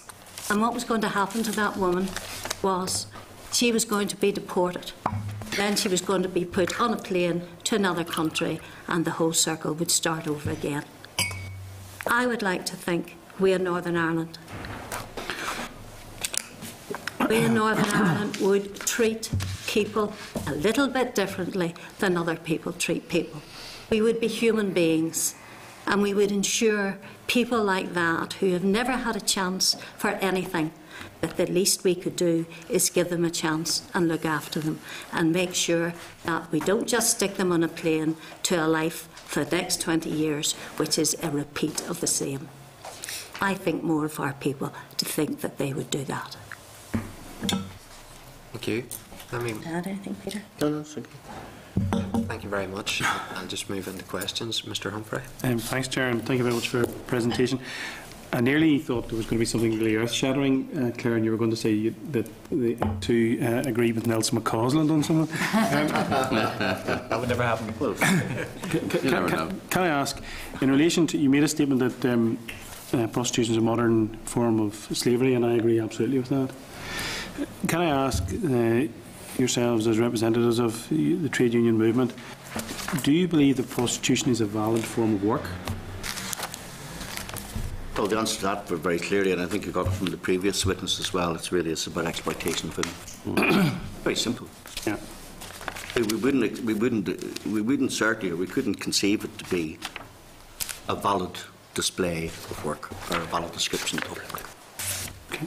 Thank you very much. If I could just add to that and say that some of the statistics which we've come across, which we've read on a European-wide level, that say that 60 to 80% of so-called people in workers, so-called in prostitution, experience regular physical and/or sexual abuse. And I mean, again, I think that goes back to what Peter said. We couldn't say that that's a valid form of work. Okay. In your submission, you state that, I quote, you endorsed the call by Women's Aid Federation of Northern Ireland for support systems to be put in place to enable women and children to get roots out of sexual exploitation. How crucial do you think that the introduction of such services are in Northern Ireland? I think the introduction of those services are absolutely vital. I mean, we work closely with Women's Aid and we value the work that they do, but obviously their resources are extremely limited. So Congress would support the call for adequate resources to support women, girls and other people who are exploited to receive those support mechanisms. Mm-hmm. Could I add to that obviously you're talking money again. You could use confiscated goods, the money that comes in from that, to set up a victims trust fund, which would support some of those people. Okay. It has been suggested in some quarters it would be better that if Clause 6 of the Human Trafficking Bill, which criminalises the purchase of sex, through the bill that solely considers prostitution rather than considering human trafficking and prostitution together. What do you think of this argument? Would they separate them out? Well, on the issue of the purveyor of the sex being criminalised, I mean, I think it was a very good example of how that would put a certain number of people off was Limerick last year, when 5 or 6 local farmers around the area were all convicted of purchasing sex in the Limerick brothel. And I've no doubt that it'll be a long time before either of those people who were convicted and who were named more or less and shamed to a certain extent across the media in the Republic of Ireland would be off to seek further services in a brothel. And I think through those types of actions we would believe that would help certainly the women who are being exploited. On the issue of, you hear all, I mean, I heard some of the questions, and one can assume that some people think that it's about, it'll drive crime underground. I mean, crime really in prostitution at the moment is underground in many circumstances anyway. Yeah. And we have a society here which I believe one way or another, that if even if you legalise it, what will happen is that it will become part anyway of gang control. And that's what we believe will happen one way or another. And again, it will just contribute to further demonisation and exploitation of women. So we're all for I think, criminalising the purveyor of the sex. So that's the issue. On the human trafficking, one of my colleagues would probably be better off placed to deal with that than I would be. I think just to add to what Peter has said, that, and we've said in our statement that we do believe that the issues of human trafficking and prostitution are linked. We believe that there is a link, that if there is a demand for the sex industry, that we will have mostly women and girls trafficked to meet that demand. So that would be our contention with regard to that. Okay. And finally, Chair, for me, some organisations and political parties in Northern Ireland have argued that Section 64A of the 2009 Police and Crime Act, which makes it a offence to pay for sexual services for someone who's being coerced, is enough to tackle the problem. Your submission suggests you don't believe that's going far enough. Why do you believe that? It's not working. Well, it's not working. They're still on the streets. Still on the streets, and people are openly going about purchasing sex. I mean, you had the whole scenario here, what, about 2 or 3 years ago, down around the street there, around the markets area, somewhere around Adelaide Street, where there was, openly brothels operating there, and the police seemed inhibited to do so. Now, of course, you would also have to rely and have confidence in the PSNI carrying out the rule of law and ensuring that such carrying activity and exploitation, because that's what it's generally about. And it's not, by the way, about looking after women. There are pimps involved in these. There are gangs involved in these, and we need to stamp that out. It's illegal activity, and the very nature of what we believe in. We believe in the justice system. We believe in law and order. We believe in a peaceful and just society, and the end exploitation of any worker. And we believe fully that the police, the law needs to be strengthened if it needs to be, and that may well be a criteria that there is not, you don't read about it certainly on a daily basis in the media in Northern Ireland, that there are people being prosecuted for these acts, and maybe the police, and maybe you might invite them in to ask them, do they need the law strengthened? We would believe it may well be the reason why it's not happening. And even the fact that I think the previous witness gave was the fact that if there is a law there, it may well act as a deterrent from a number of people from engaging in this particular activity. Yeah, and I think the point as well, finally, Chair, that you made earlier, which I agree absolutely with, the fact that the argument that it will be driven underground is a very weak argument, because the assertion you make, which I agree entirely with, is that it is currently underground. Yeah. Thanks, Chair. Thank you. Mr. McGuinness. Thank you very much, Chair, and could I thank you for your contribution, which was extremely clear and of course representative of a wide section of workers in this whole country, and I think that and democratically expressed at Congress. So I think we're grateful for the you coming along and the authority with which you speak on behalf of workers. Now, Mr. Humphreys asked all the best questions, but I may, if I may, ask you in relation to the aftermath of human trafficking, whether it be women and sometimes children and men in terms of sexual exploitation, but also those who, as Pamela described, are in forced labour. What do we do with the victims? Because, we can have all the laws we want, but at the end of the day, we have women and men who have been brought to this country under false pretences, who have been enslaved, and then they're discovered. What do we do? I mean, if we send them back from to the countries from which they came, we are sending them back, perhaps into danger, and certainly we are not doing them much of a service. So, what do we do? Can I say something? Obviously, somebody somewhere gave Rebecca a chance. Yes. To have got out of being a prostitute, to be able to have done what she's done. There has to be a chance somewhere. Yes. I think the majority, I'm not saying everybody, the majority of women in those circumstances, if they were given a chance, could change their lives. It is just, how do you give them the chance? But can I further elaborate on that point? If that person's been brought into this country illegally, they are de jure illegal immigrants to this country and could be deported at any time. Should we not have some sort of degree of tolerance?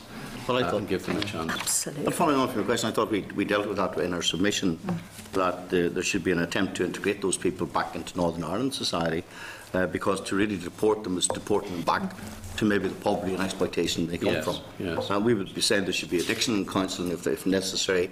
There should be training, education, and then integration back into Northern Ireland society.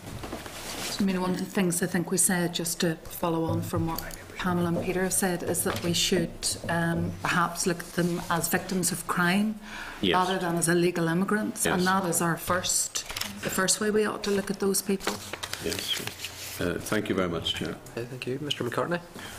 Thank you very much, Chair, and again, thank you very much for your evidence and the clarity of it. I mean, you see, there's a number of factors, and I'll just go through them one at a time. You see, there is a suite of laws already in place, north and south, that deal with this problem, but we haven't dealt with it.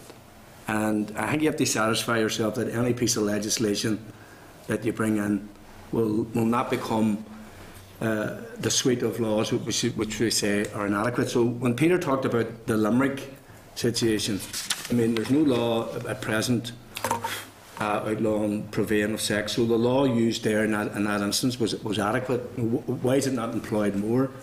You know, so that would be my sort of first port of call on this. You know, will this law have the intended effect? Because people talk about, you know, the deterrent and laws sometimes force behaviour, and I don't think that's an adequate reason to enact a law. Because I mean, there's other issues where people might say it would be a good idea to have a law to prohibit something that might deter people from doing something, but that might not in itself be enough. Have you anything to say about that? But it's very difficult to know where you're coming from, Raymond. I mean, equally you could say, you know, do you legislate, and are you legislating then for exploitation of women and kids in the main? Okay. And certainly we wouldn't be for that. So, I mean, there are different, obviously, gradations of where you come from. What we would maintain would be that you need strong legislation which is enforced by the relevant authorities. I think that's crucial. Because, I mean, you couldn't sit here and listen to the previous witness and walk out of the room and say, hunky-dory, we won't do anything about it. I mean, if that wasn't heart-wrenching and emotive to all of us sitting here who heard this, well then, you know, we're all in the wrong place. And it's up to you people who are here to enact the legislation, to make the legislation and make it strong enough and robust enough that will defeat the gangsterism, the human trafficking and the exploitation and the pimps which dominate this particular sector of our society. And that's what's needed. And you know, we're very strong on this because, and one of the reasons why I kept quiet is because, again, I'm a man sometimes. You know, I'm just looking at the gender balance, by the way, around the committee. It ain't great, by the way, if I was a woman, if I was looking at it from I don't know who's the fault of that, but however. All the committee staff keep us right. Lucky enough that the committee staff are all, they have a gender balance problem as well, by the way. But anyway, we won't do that. But in all seriousness, I mean, and Pamela actually coming up there with a solution about this. I know it's the CAB in the Republic, it's the CRA here, isn't it? Yeah. I mean, there's a way of funding some of the training and some of the housing and scheme. And if there's a will, there's a way. And I know, okay, it's probably the oldest profession, you hear that in the biblical sense and that. But we really do need to bring out strong, stringent legislation which will stop this exploitation and greed and, all the other. Well, I don't want to get too moralistic about it because it'd be very close to my friends on the left there, and not politically left, but not left-hand side of the table. But it is a very, very serious matter, and again, just revert to the previous the witness. I mean, it really, no person could walk out of here and say, well, we're not going to introduce stringent legislation. We have to do something to stop it. And it is rooted in criminality, it is rooted in personal aggrandisement and gain to the detriment of women and children. I understand there is some good legislation within the UN, the Council of Europe and the EU. I would ask you to get some of your people who do the looking at the laws to take a look at it and what's good in that so that we could put into our Northern Ireland law. No, I mean, and I have no, I mean, what Peter said, right, listen to Rachel's testimony. I mean, it's there, I've met her, I've read the book, but you also want to put yourself in the position that what you do will have the intended effect. Because the easy thing for us all to say and do to ourselves, let's have a law, and then we all sit back and cover ourselves in a bit of glory, but don't have the intended consequence.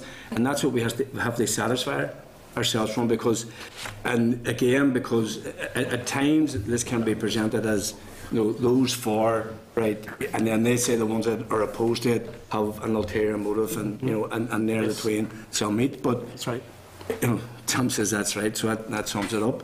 But I mean, there's academics who have said in Sweden that there has been 110 arrests.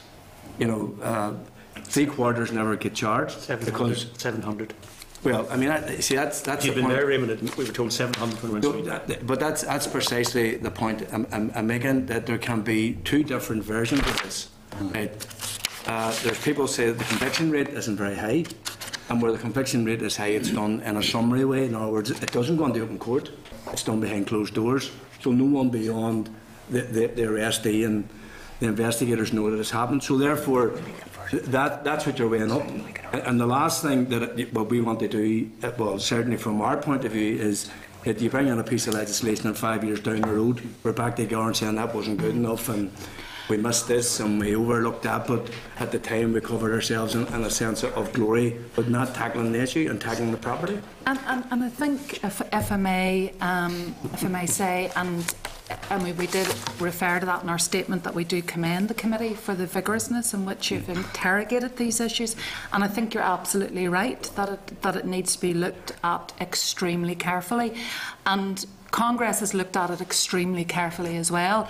And one of the clauses why we've come here today is to state very publicly our support for Clause 6, because we've looked at some of the Swedish research, and I'm not an expert on it by any means, but we've looked at some of the Swedish research, and I know that there are different figures and different, but we've also looked at some of the research coming out of Holland.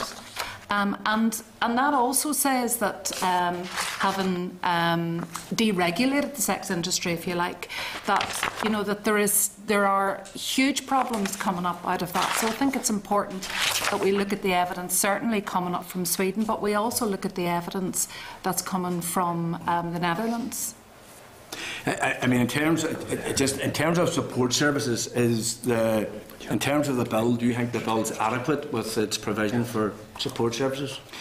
Well, I guess we never really think that support services are adequate, so we would endorse very comprehensive support services and resources being allocated to those. Yeah, I mean, in terms of how this plays out, because I mean, I was interested, Pamela, in your story in relation to the consultant paediatrician.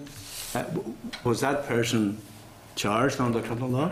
Took herself off to cross the water very quickly. It's another angle, by the way, dealing with human trafficking. Yeah. It was certainly very big in Dublin and during the Celtic Tiger, where all the Dublin Fourites would adjourn to their coffee and leave their nanny outside the door with a pram. Yes. And there was huge exploitation going on there, and they were actually talking at one stage of bringing in legislation which would empower the inspectorate on there of going into these houses where domestic servants were being used and abused and exploited as well, as a reference point as well because the contract between the master and the servant was greatly abused, and these people were imprisoned in many stages and not paid proper money either, well in excess of the normal weekly working. So there's something in that too that you may wish to chat about as well among yourselves. Because I think that's one of the issues which, I mean, when you read the Oireachtas report, you know, they have that sort of view where or not these two issues should be merged together, because I mean, you see it here, you know, and possibly, you know, Clause 6 does highlight that, they'd agree, but it nearly looks as if we're concentrating on one aspect of human trafficking. You know, in other words, that you nearly have, if we crack this particular end of it, then human trafficking disappears. You know, because there's no piece of legislation or no Clause 6 saying what do you do with someone who traffics people for forced labour. It doesn't seem to be the same. We have examples of those around the border counties of the gangmaster legislation, I suppose. But then again, we don't have anybody in Northern Ireland who's actually empowered to be the inspectorate of that. We have somebody I think who's associated with Scotland, who's our chief inspector. We have anecdotal evidence of massive exploitation of human trafficking into the agricultural sector, particularly the mushroom sector, around a lot of the border counties. And they're here today and they're down in the Republic tomorrow. They're from the Republic tomorrow, they're back in Northern Ireland the next day. And we need to deal with that in relation to human trafficking as well. Okay, thank you, Chair. Mr. Elliott. Chair, thank you, and thanks very much for the presentation. I'll note your comments, Peter, on the belief that the committee doesn't have a great balance, but anyway, that's how it is. Rosalind's absent today. Just firstly, in relation to the support services and integration, which you focused on quite a lot, could you put a wee bit more detail on it? Because clearly, I think by and large we all support greater support services, but to manage that, can you put some detail on that, and particularly on your issue about the integration of the people, mainly the sex workers? Obviously, to Peter's point about in other industries as well, there's exploitation and human trafficking as well, and we can't ignore that. But clearly, it is important if you want to reintegrate them or integrate them into this society, then you put some detail on it. This is quite a difficult one because organisations like NICEM and STEP obviously are dependent on getting funding from different departments, etc., and from the lottery and from all of those areas. Funny enough, this morning I was in NICEM having a discussion on their immigration project, whereby their money has just run out. The discussion was about we now are sitting with between about 700 cases, and the money. 700 cases of this is immigration. This is immigration. So it all runs into the same thing. Yeah. And at this stage, there is no money. It's gone. Those cases are anybody else coming in with a new case now. We're going to have to say no to. Okay. And they're going to have to try and farm out what they've got to other organisations. If you look at cost, where is that cost going to end up? That cost is going to go straight back to DSD or OFM, or that's where the cost is going to end up, because when NICEM are not picking it up, it has to go somewhere. So therefore, we're a little bit short-sighted. Because we were talking about people who don't speak the language, who have real difficult problems, who are homeless, who can't fill in forms. They'll end up in the street, and the problem ends up back with you in a different guise. So somewhere along the line, we need some sort of joined-up thinking that ultimately looks at the issues as a whole, as opposed to a little bit of money here for that runs out, and a little bit of money here somewhere else. And then this is what we're talking about today, about the victims, so therefore a little bit of money for the victims. Somewhere along the line, it needs properly funded. So should central government then here be taking the lead on this and being more proactive? Is that what you're saying? I think we're saying certainly that there are masses, there are immigrant populations across Northern Ireland. There's some of them which come to the media interest, and there are others who don't.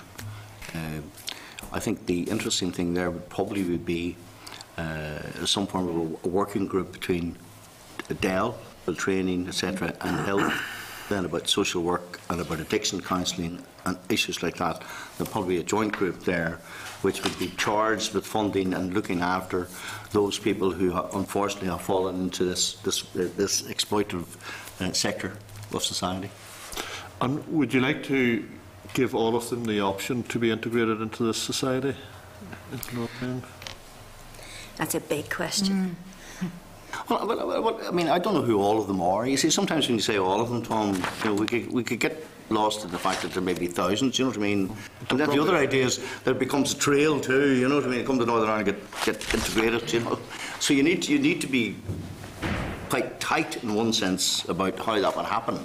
And I'm not really sure, and I haven't thought out the solution to that particular question. That's why I'm perfectly honest with you. Detail, to be fair. Well, I don't have that minutiae of. Again, we're only doing broad thrust here within the parameters of what time is allowed. Nor again would I have. I assume, and maybe the academics who will be addressing you later may have more detail if the research was based Northern Ireland based about the numbers involved. But if the numbers involved would be less than 100 per year, then I think we should certainly be able to finance their integration into our society. Well, sure it's not if Pamela's saying there's 700 cases of immigration. Yeah, but I think that's people looking for citizenship. That's a slightly different issue as well. People with problems. If we're talking about the victims of human trafficking, that's a different issue from people who are experiencing immigration issues. And I'm assuming my next question you wouldn't have an answer either. Is there any costings for it? I haven't, certainly not. Okay. Just finally, I notice in your presentation, in your written submission, that you're a member of the Red Light Campaign. So I'm assuming as far as this bill goes, there is nothing you're at odds with the Red Light Campaign at all, is there? There's nothing we're at odds with. Turn off the red light campaign. Turn off the red light campaign. Sorry, yes. No, we've looked at the evidence that the turn off the red light campaign presented to the committee as well, and we support the aims of the of that campaign, which very much focuses on Clause 6, obviously. Okay. Sorry. Finally, Clause 8, the issue around basically a broad-based amnesty. Have you any views on that? This is where there's no prosecution for victims of human trafficking. We haven't fully concluded on that. We understand that the Law Centre has some reservations, but Congress hasn't considered that completely. I think I probably would reserve judgment on that particular clause. Thanks very much. Thank you. And finally, and briefly, is Mr. Wells. Peter, you and I have known each other since at least the Boer War. And you never say never in politics, but I never thought I would say this, but for the first time in my life I've actually agreed with every word the Trade Union Congress have said. Now, that's progress, Jim, then on your progress. behalf. What's even more progress, Peter, is that you quoted from the Bible. Now, that's a first. We had a conversation with this before as well. Did, about 50 years ago. Can I just clarify something? The International Union of Sex Workers, who gave us evidence 2 weeks ago, are members of the GMB. And the GMB are members of the Irish Congress of Trade Unions. So does that mean de facto that the International Union of Sex Workers, which of course is a group with prostitutes and pimps in it, is actually a member of your organisation? That would be correct, yeah. So although I'm not so sure they have members on the island of Ireland, by the way. My difficulty is they're certainly based in London. I mean, I remember I spoke at a May Day rally in London many moons ago, and they were there with their banner, etc. But I'm not so sure that they're a vibrant working organisation in Northern Ireland. I mean, as I understand it, the GMB primarily represent workers in Northern Ireland. So I think they would have probably a number of members in the old Guinness, the old boiler makers. They were in the boiler, the vats in the Guinness in Dublin. But even allowing for that they have members from this branch of their union who are in.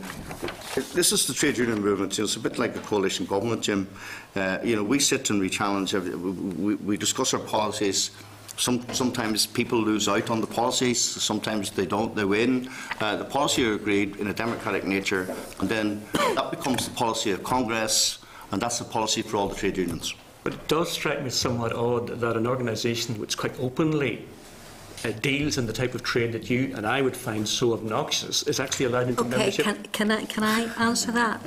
Could I say, if, as a trade unionist and as chair of the Northern Ireland Committee and as a woman, could I say that if I personally came across a group of prostitutes on the streets of Belfast that needed organised and looked after and supported, I would be the first one to do it.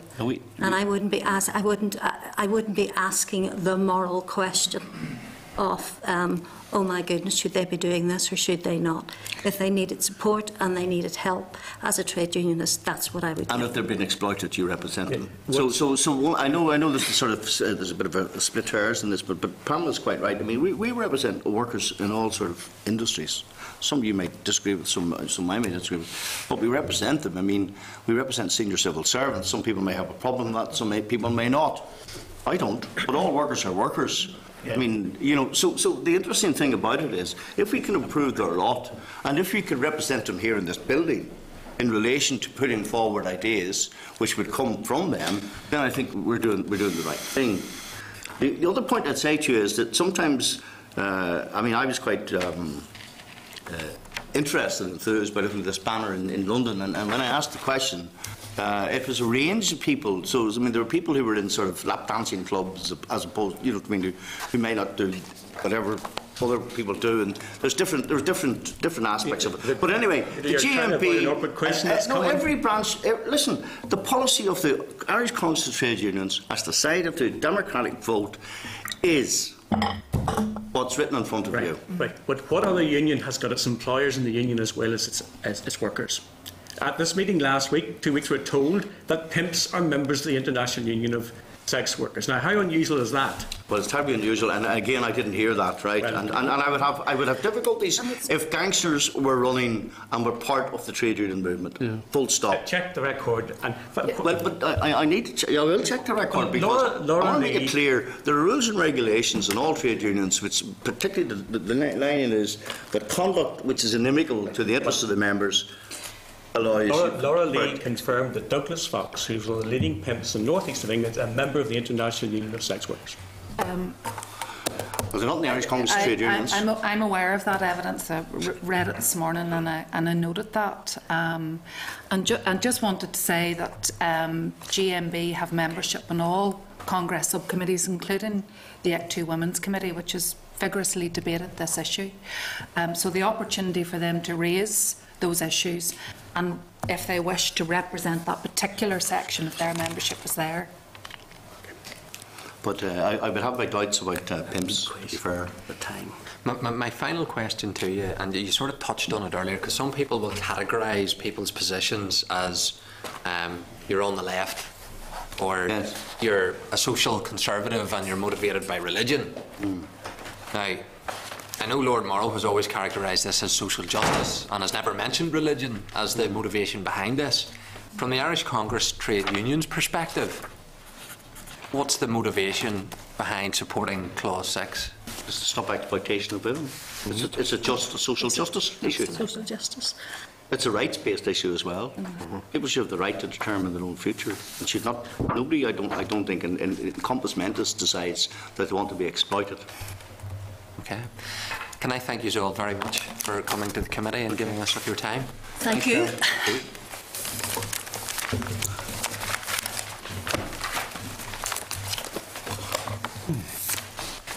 Okay, we'll move to the next evidence session,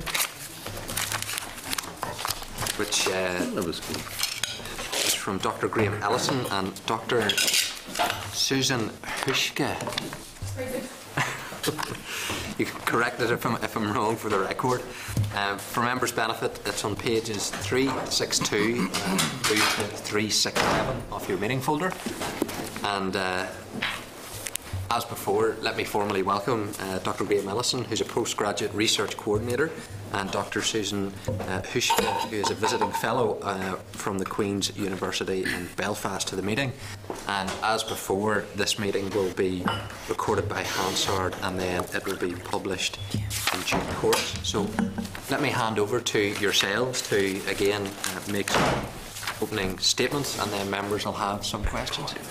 Okay, thank you, Chair. Can everyone hear me okay? I've got a very soft voice, so I'll try and shout. Okay, first of all, I'd like to take this opportunity to thank the committee to allow myself and colleague to provide oral evidence. I'm very mindful of the difficult task that this committee is undertaking, and also at times that individual members may feel bamboozled by claims and counterclaims made by all parties to these debates.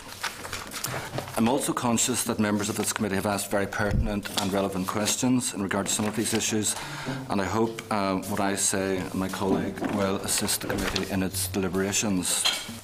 Before I begin, I would like to commend Lord Morrow for bringing the issue of human trafficking into the public spotlight. And indeed, there are many aspects of his proposed bill that I am in agreement with. Nevertheless, I also feel, based on my research, on my current research, there are a number of issues in the bill that have been oversimplified and which need further scrutiny and consideration. Some of these concerns have already been raised by the PSNI, the Public Prosecution Service and others, so I'm going to confine the bulk of my remarks to Clause 6. Just a little bit of background for the committee about where I'm coming from in this, or probably why I'm even here. Currently, I'm the lead researcher on a project funded by the British Academy and the Leverhulme Trust. This investigates the regulation of prostitution or sex work in 4 EU cities that have very, very different legal and regulatory frameworks in place. My co-researcher is based in the United States, and the project consultant is based in Sweden. The cities in the study include Berlin, Prague, Manchester and Belfast. And one of the aims, but not the only aim, of the study is to assess the regulation of prostitution in light of the so-called Swedish system. You'll notice I'm not using model. I can explain that later. In each city, we've adopted a similar methodology. We've investigated many aspects of prostitution, including on-street and off-street. We've looked at lap dancing clubs, brothels, bars and massage parlours. We've spoken to police and politicians in each city, as well as local government officials, health and outreach workers, business owners, sex worker activists and anti-trafficking organisations, as well as a small sample of sex workers, again including those who work on-street and those who work off-street. We've also spoken to representatives of the new trade union for sex workers established in Germany called Sex Work Deutschland. This group campaigns for better working conditions for those involved in the industry. We've also, and I suppose unusually, examined the male sex work sector in each city, where males provide sexual services to other men and indeed to women. In this respect, I'm somewhat curious as to why abolitionist groups depict prostitution as violence against women, given the prevalence of male sex work in each city. Right, just some of the issues arising from the research. The first and general point that I would like to make is that it's impossible, in my view, to generalise about prostitution or sex work between jurisdictions, or indeed very often within the same jurisdiction. This can be seen even in terms of a city-by-city basis within the United Kingdom, where differences are in evidence. This suggests to me that we need a local policy framework, and I emphasise local policy framework. And indeed, I am deeply sceptical about importing a particular model or system from Scandinavia to Northern Ireland, which to my mind has very, very different circumstances and characteristics, and I'll return to this point shortly. Second, few organisations, and in fact a minority of organisations that we spoke to in connection with this study, viewed prostitution and trafficking to be the same issue. Indeed, one of the most prominent anti-trafficking organisations in Europe acknowledged that while trafficking for sexual exploitation was an issue, not everyone selling commercial sex was trafficked into the sector. I'm not going to discuss trafficking at length. My colleague will say a few more words about this. Suffice to say that trafficking is best seen on a continuum ranging ranging from the violently coercive at one extreme to those situations where individuals are complicit in their own trafficking at the other. The explanatory memoranda to this bill, to Lord Morrow's bill, states that one of the objectives is tackling the demand for trafficking, but the focus of the bill is specifically on trafficking for sexual exploitation through Clause 6. However, as the Joseph Rowntree Foundation has documented, trafficking exists across a range of sectors in Northern Ireland, including seasonal agriculture and fishing. Indeed, I would go further and suggest that if the proposed bill really wanted to put a dent in trafficking, it should call for the enforcement of the minimum wage in the sectors I just mentioned. A recent Home Office research report at the end of last year noted that sexual exploitation accounted for around a third of victims identified by the Human Trafficking Centre, with the remainder, 70%, concerning various forms of labour exploitation in a range of sectors. Prostitution involves the selling of commercial sex, obviously. However, if doing this project has taught me one thing, it is that it's impossible to generalise about any aspect of commercial sexual activity. Huge differences are apparent between the on-street and the off-street sectors, and we have extremes from the high-end escort sector to the street worker with drug dependency issues and other social problems. For this latter group, selling sex is a symptom, not a cause of other problems in their lives. However, a larger cohort, somewhere in the middle, are those men and women who see commercial sex as the best way of earning money or providing for their families in the circumstances. Some may not enjoy what they do. Some may enjoy what they do, but do it anyway. Here, selling sex is often transient and opportunistic. However, we should be clear that the experiences of these groups are all different and impossible to generalise from one sector to the other. Unfortunately, many abolitionist groups and organisations do generalise. They generalise in two ways. First, there are a small number of women, no men as far as I'm aware, who have written books that often graphically illustrate their very negative experiences as sex workers. These narrative accounts are valid and important and perhaps reflective of a reality as the person saw it. I have no wish to undermine anything that is said or written, but, and this is an important but, they represent one opinion. Is there any sense in which this opinion should be valued or viewed more enthusiastically than someone who has a different view? Dr. Brooke McNanty has written positively about her experiences as a sex worker in her book Diary of a London Call Girl, but her account is not privileged in the abolitionist discourse. Is her view somehow less valid? How are we to mediate between these competing versions of experience? Second, abolitionists generalise in other ways too.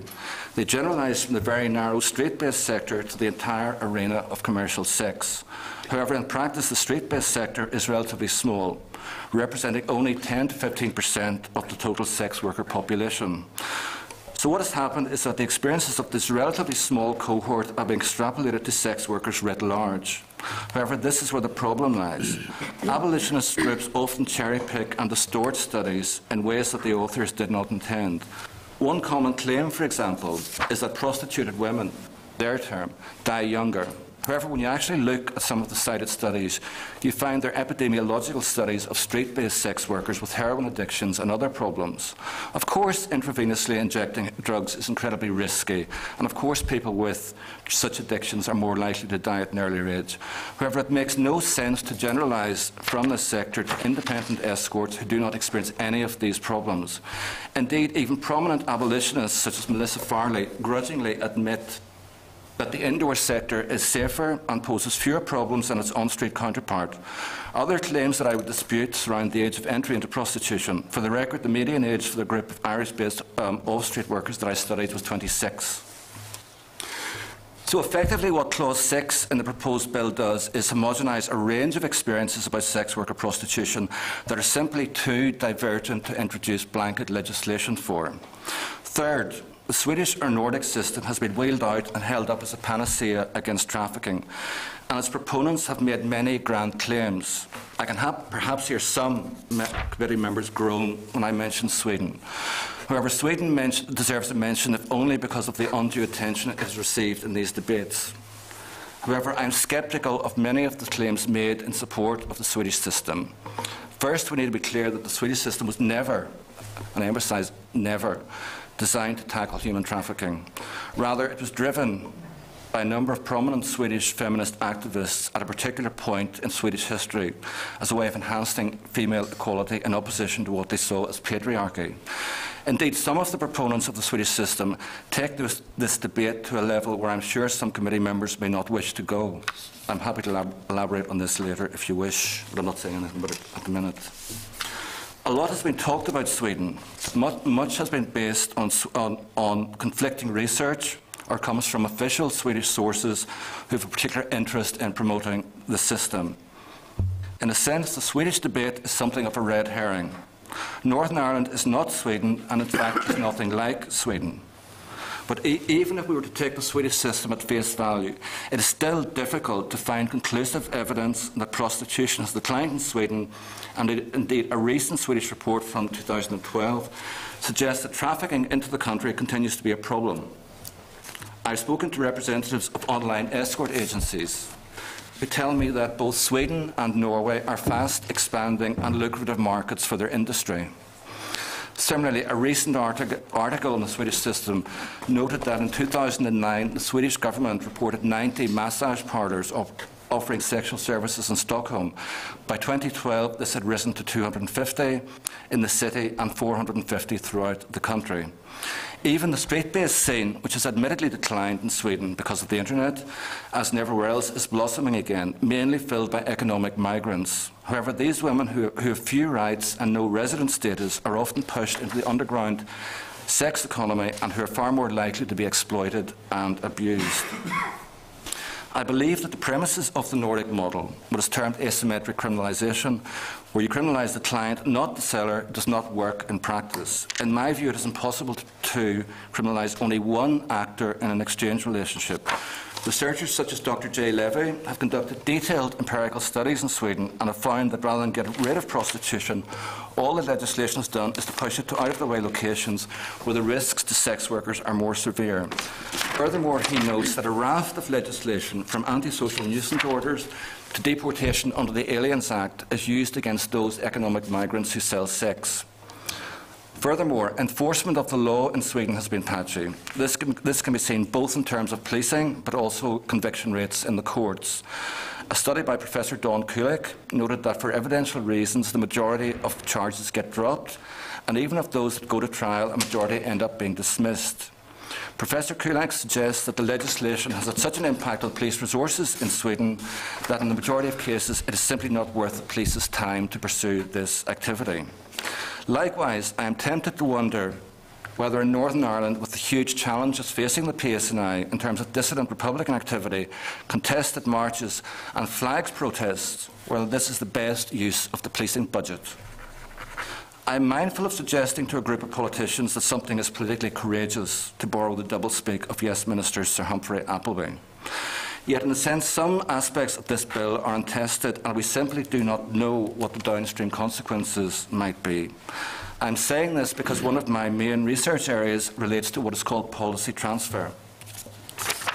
This is concerned with the effects of transferring policies from one jurisdiction to another, particularly those with very different characteristics. Through my research, I'm aware that very few policies, and I mean very few policies, ever get successfully translated owing to differences in political cultures, diverse histories and local circumstances. Indeed, most policies get lost in translation and have unanticipated or negative outcomes. It is the downstream consequences of Clause 6 in particular that I would respectfully ask committee members to think long and hard about. What might, for example, be the consequences of driving prostitution further underground, even more underground than it may be at the moment, away from those areas where the police know it's occurring? Might some sex workers feel they need to appoint middlemen to manage and set up bookings with their clients? Might this in turn create an opportunity for organised criminals and indeed paramilitary organisations to muscle in on the sector?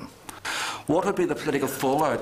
What would be the political fallout, for example, if it transpires that a police officer has been lured to his or her death investigating an anonymous tip-off about prostitution occurring in some derelict industrial park in the city? I sincerely hope that this never happens, but if it does, the political consequences will be severe. So it's one thing talking about importing a model. It's quite a different thing, and in my view much more important, to think about what the downstream consequences of doing so might be. What Northern Ireland needs is a local solution to local identified problems. I would suggest that this can be achieved through existing legislative provision and better links and better cooperation between the statutory authorities. In fact, some of what is currently practiced in Manchester, England, might be a good starting point.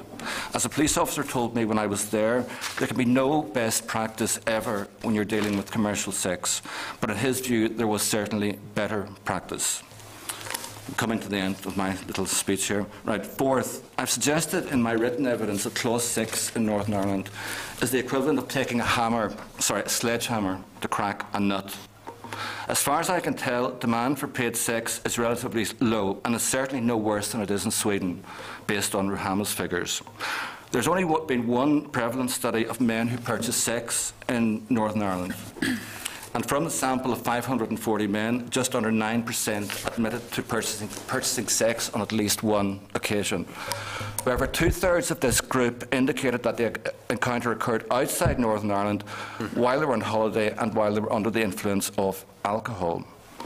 Similarly, I do not believe there's a particularly large or visible commercial sex services sector in the jurisdiction, nor do I believe the cited figures for the amounts of money that are allegedly spent on this. I've read newspaper reports that there may be thousands, if not tens of thousands, of people involved in selling sex in Northern Ireland, and that the industry is worth around £30 million a year. I've even seen a £50 million a year figure quoted. Given that Northern Ireland is in the economic doldrums, where are all these men getting this money from? Comparatively, the social problems surrounding prostitution in the larger cities here are not as prevalent as they are elsewhere. For example, London, Glasgow, Birmingham, Manchester, or even Dublin. There are few public complaints, none since 2003. Only 2 prosecutions for trafficking for sexual exploitation, although I'm really dubious about one of these, while the street sector in Belfast in particular is minuscule and located in a mainly non-residential area. The pragmatist in me would suggest we don't rock the boat. The situation as it stands can be managed by interagency cooperation to help those individuals who want to help to exit. The PSNI have enough resources and legal powers to deal with coerced prostitution, and if the victim elements of this bill get passed, then that is a benefit too. Finally, I want to emphasise to this committee there is no way prostitution will be abolished or curbed. To believe or to suggest otherwise flies in the face of all the evidence. With or without this bill, the selling of sex will exist and will continue to exist. Every attempt at abolishing or legislating against prostitution has failed throughout history, and I could make the same points about the illegal drugs trade. Can I just conclude? To conclude, for those committee members who may be morally opposed to prostitution, there is, in fact, a way out. As politicians, you need to weigh up the consequences of a piece of legislation and whether it may cause more harm than the activities such legislation is designed to prevent. In this sense, you can be opposed to prostitution, but believe that a harm reduction approach based on regulation and interagency cooperation is the least worst option in the circumstances. That's all I wish to say, and I'd like to thank the committee for its patience. Thank you. Dr. Huschke, you want to make a statement? Yeah, please do. Yeah, I'm also thankful for the opportunity to talk to you today. And I welcome the debate this bill has inspired, but I would like to present some of my concerns, particularly about Clause 6. I will not be talking for more than 10 minutes, so please try to bear with me. I'm a visiting fellow at Queen's University Belfast. I'm trained as an anthropologist, and my PhD research focused on illegal migration and health in Germany. At the moment, I'm conducting a study on sex work in Northern Ireland that focuses particularly on the subjective experiences of people selling sex. For example, regarding emotional well-being, stigma, and personal safety. For this study, I have so far interviewed a small number of sex workers, as well as service providers, and other experts in this field. I also just recently conducted an online survey, which targeted people selling sex in Northern Ireland, other parts of the UK, and in the Republic of Ireland. That survey was just completed within the last few weeks, so that's why it's not in the written evidence that I sent to the committee. So my research project is ongoing, and the points I wish to make here today are based on preliminary results. I would like to stress here that one of the baseline assumptions of my research is that the perspectives of sex workers are a valid source of evidence on these issues. I do not agree with approaches that, for example, argue that women, men and transgender persons selling sexual services simply do not realize that they are being abused and exploited, that their own assessment of their situation is based on false consciousness, and that they need researchers, service providers, or politicians to tell them what they really feel and experience. I appreciate the difficult task that lies before the committee members to get a comprehensive overview of the research evidence that exists on prostitution and trafficking, and to compare and critically reflect on the possible policy solutions. However, I am concerned about the ways in which evidence has been used in this debate. Dr. Ellison has already presented you examples for the abuse and misrepresentation of evidence. I would like to add another example to make this point more explicit. One of the main arguments of those in favor of this bill and the criminalization of clients is that sex work, from their point of view, always constitutes violence and abuse. They support this claim, for example, by arguing that the majority of sex workers started selling sex when they were underage. This argument is explicitly presented, for example, on the website of the Turn Off the Red Light campaign, which also presented evidence here, and one of their 10 facts about prostitution. They state that prostitution is not an issue of choice because 75% of women in prostitution became involved when they were children, so under 18. The website cites as a source a conference paper by Professor Margaret Melrose from 2002. So I read the original paper and learned that Professor Melrose's research specifically investigated child prostitution in Britain.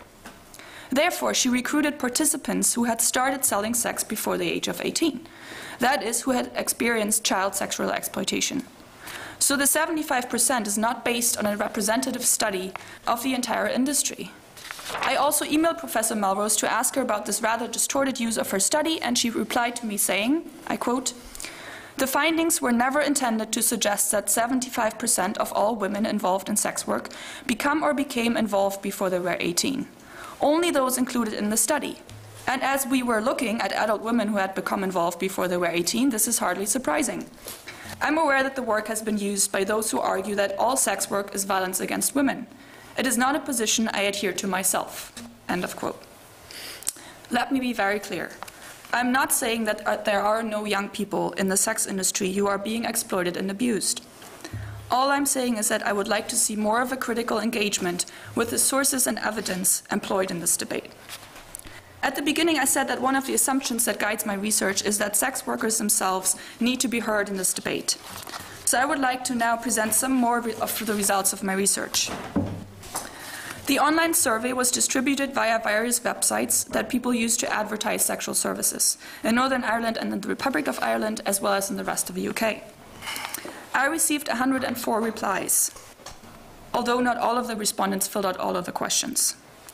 As Dr. Ellison has pointed out, it can make a huge difference whether someone works on the street or in an apartment or in a hotel.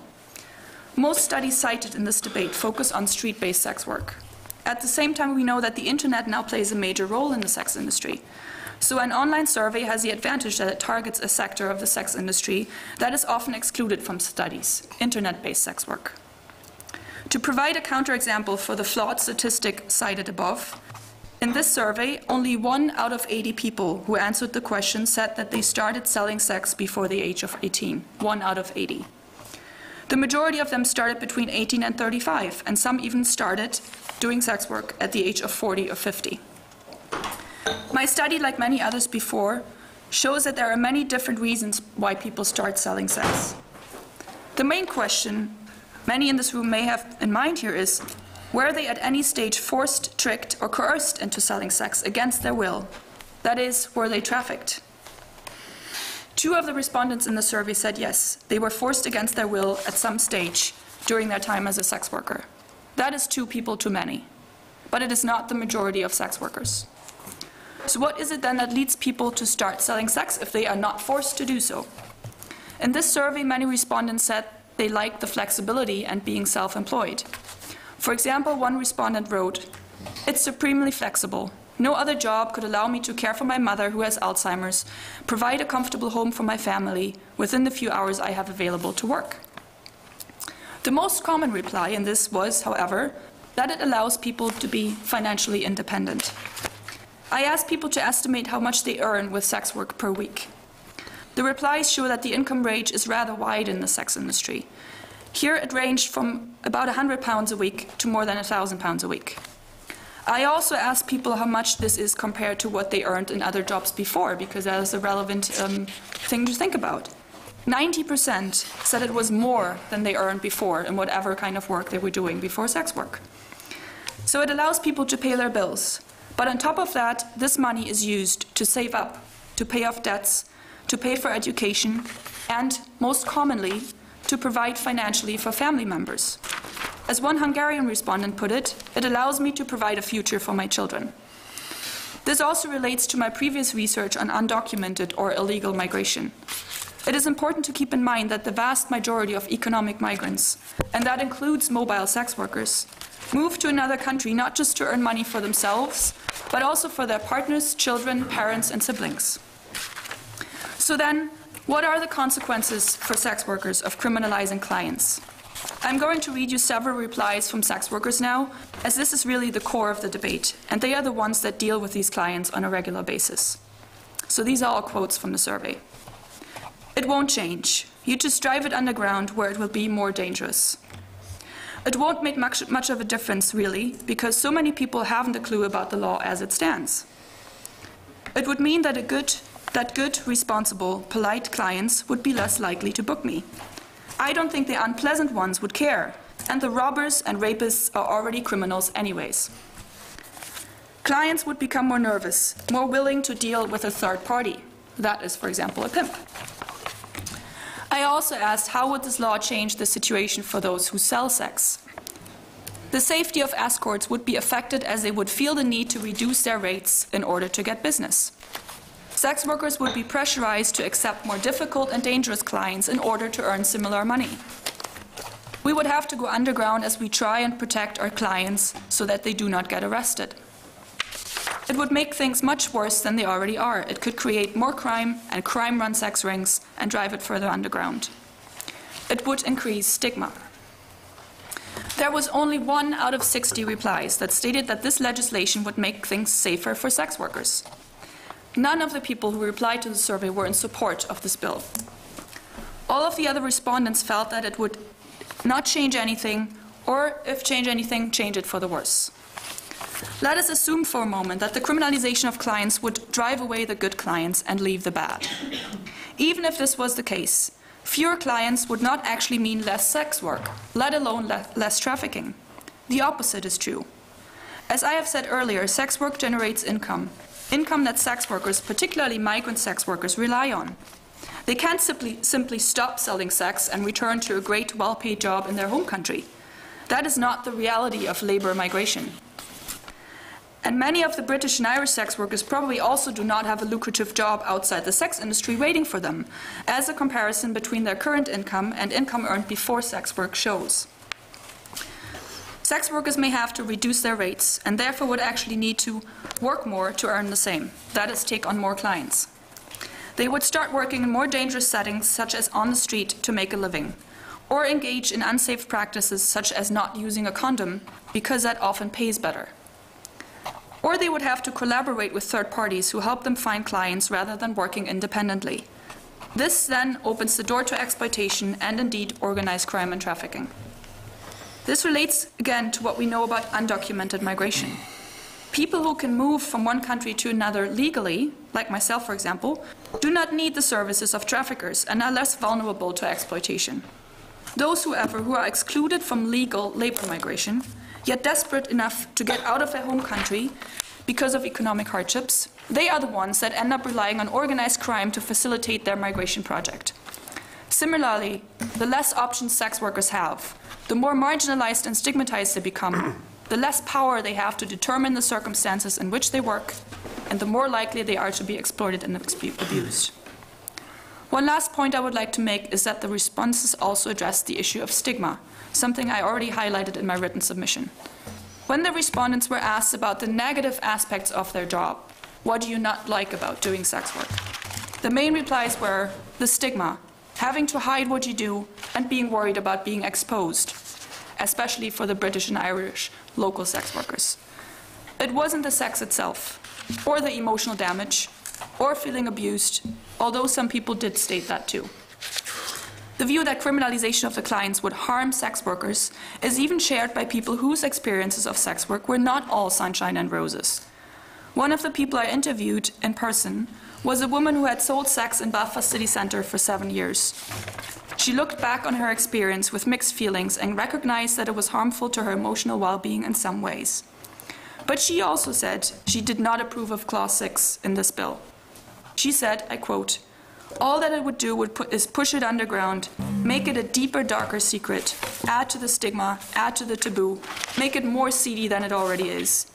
If they wanted to truly stop prostitution, especially street walking, they need to decriminalise it.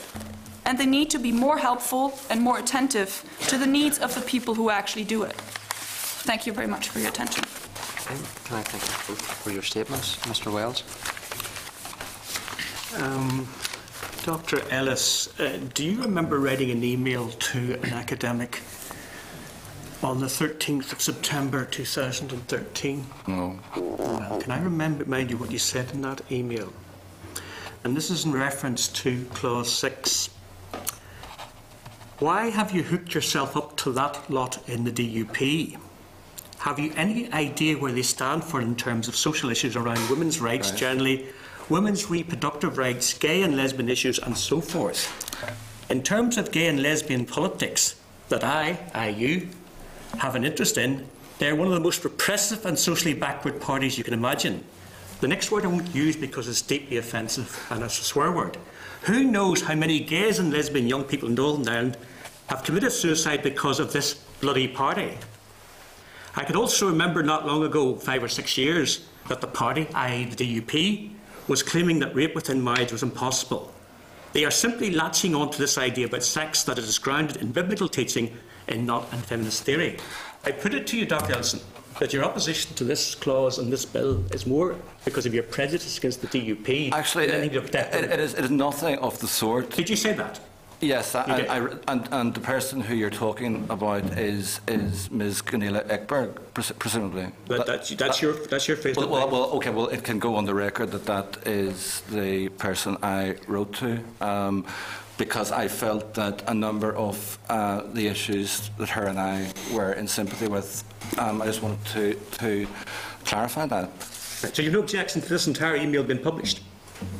Well, because there's more to come. You have obviously got your hands on it. Because it's referred to Queen's University in a formal complaint against you. Well, that's where it is. Well, that's fine. Right. So that is your view on the DUP. Give me examples. Just Mr. Wells, before you go on, do you think it's normal, Dr. Ellison, to contact witnesses once they've given evidence and give them that type of level of abuse? Well, I wouldn't say it's abusive. I was trying to reason with her. You don't regard the content of that email as abusive? Not particularly, no. Okay. Mr. Wells? Well, the lady did... Excuse me, Mr. Given. What do you mean had given evidence? Like she had, in fact, given evidence. That's correct. Yes. So I'm not sure what... My point is, and I put it again to you, was do you think it's acceptable to contact witnesses once they've given evidence and give them that type of abuse that was contained within that email? Well, as I say, I thought I was trying to reason with her. Because there are a number of issues that I do feel strongly about, and I thought I could maybe sort of, if you like, talk her around or whatever, because there are a number of fundamental issues where she and the DUP do not agree. You may agree on the criminalisation of the payment for sex, but there are other issues where you don't. That's right, but it's your view that the DUP is a party that claimed rape within marriage was impossible. Well, that was made, yes, about 6 years ago, and it's written down somewhere. So that's a view you hold, that the DUP... Someone in the DUP said that rape within marriage was not possible. And how many people am I responsible for killing? Sorry, what do you mean? Well, your email stated, in terms of how many gay and lesbian young people in Northern Ireland have committed suicide because of this bloody party. Yeah, well, there are a lot of young gay and lesbian young people in Northern Ireland who have committed suicide because of issues around their sexuality, and your party is firmly opposed to those. No, but that's not what you said. Because of this bloody politics. Yes, because of the stance that your party takes on these issues. How many like, people, excuse me, Mr. Chair, if we're bringing Ms. Ekberg into this, why not spill the whole story? We will. We'll publish the whole story. All of it? We will have it here. And you'll not be very pleased. Oh, sorry, I don't know what you're talking about. Because there's more in this email, and it's all derogatory against the DUP. Can I say something? So I'm not from here, and I obviously am not involved in the local politics. What I do find interesting in this debate is that I just presented evidence from 100 sex workers, who some of them work in Northern Ireland, to say what they feel this bill would do. And here we go and talk about... Dr. Huschke, please be reassured. I will come to your survey. I just want to say what's important is we establish the integrity of the individuals in front of us and the motivation behind what is being said. And obviously Mr. Wells has brought to the attention of the committee and the public something that I believe is material to people's consideration in respect of what Dr. Ellison has submitted to this committee. So, but we will certainly come to the evidence that you have came to later in this. Or also Dr. Ellison. I mean, we both have research. Mr. Wells, we will be coming to your survey later on with further information about that, I can assure you. But Dr. Ellison, I think that totally undermines the validity of your position I don't, Mr. Wells, because my view is, and it may not be shared by you, and it may not be shared by some other members in this committee, but I do think there is an element of a moral crusade behind this bill. And I come from a tradition in, I suppose, Presbyterianism or whatever, where I would like both to see a separation of church and state and to maintain that. And I suppose my point was that there is an organisation driving this bill. I'm not necessarily sure how much of it is to do with Lord Morrow, but that really hasn't been discussed, in my view. Well, it is Lord Morrow, who's a member of the DUP. It's also Women's Aid, it's the Irish Congress of Trade Unions, the Human Rights Commission, all of them in moral crusade. Excuse me, Mr. Wells, but the bill has been driven by a particular organisation who sat alongside Lord Morrow when he was giving evidence. I'd like to go back to Ms. Ekberg, if you like, because there are, you've only sort of repeated part of her position. Are you aware of what her other position is? We've had her here and given evidence. Yes, but you haven't asked her what the rest of her position is. Well, tell us. Well, two things. Ms. Ekberg was co-executive director of the Coalition Against Trafficking in Women with Professor Sheila Jeffreys. You're aware of that, no? Yes. And Professor Jeffreys has a particular stance on prostitution that indeed I don't think would be shared by very many members of this committee. Basically, that all heterosexual sex between husband and wife is a form of prostitution, and indeed that the biggest site of prostitution is in the family.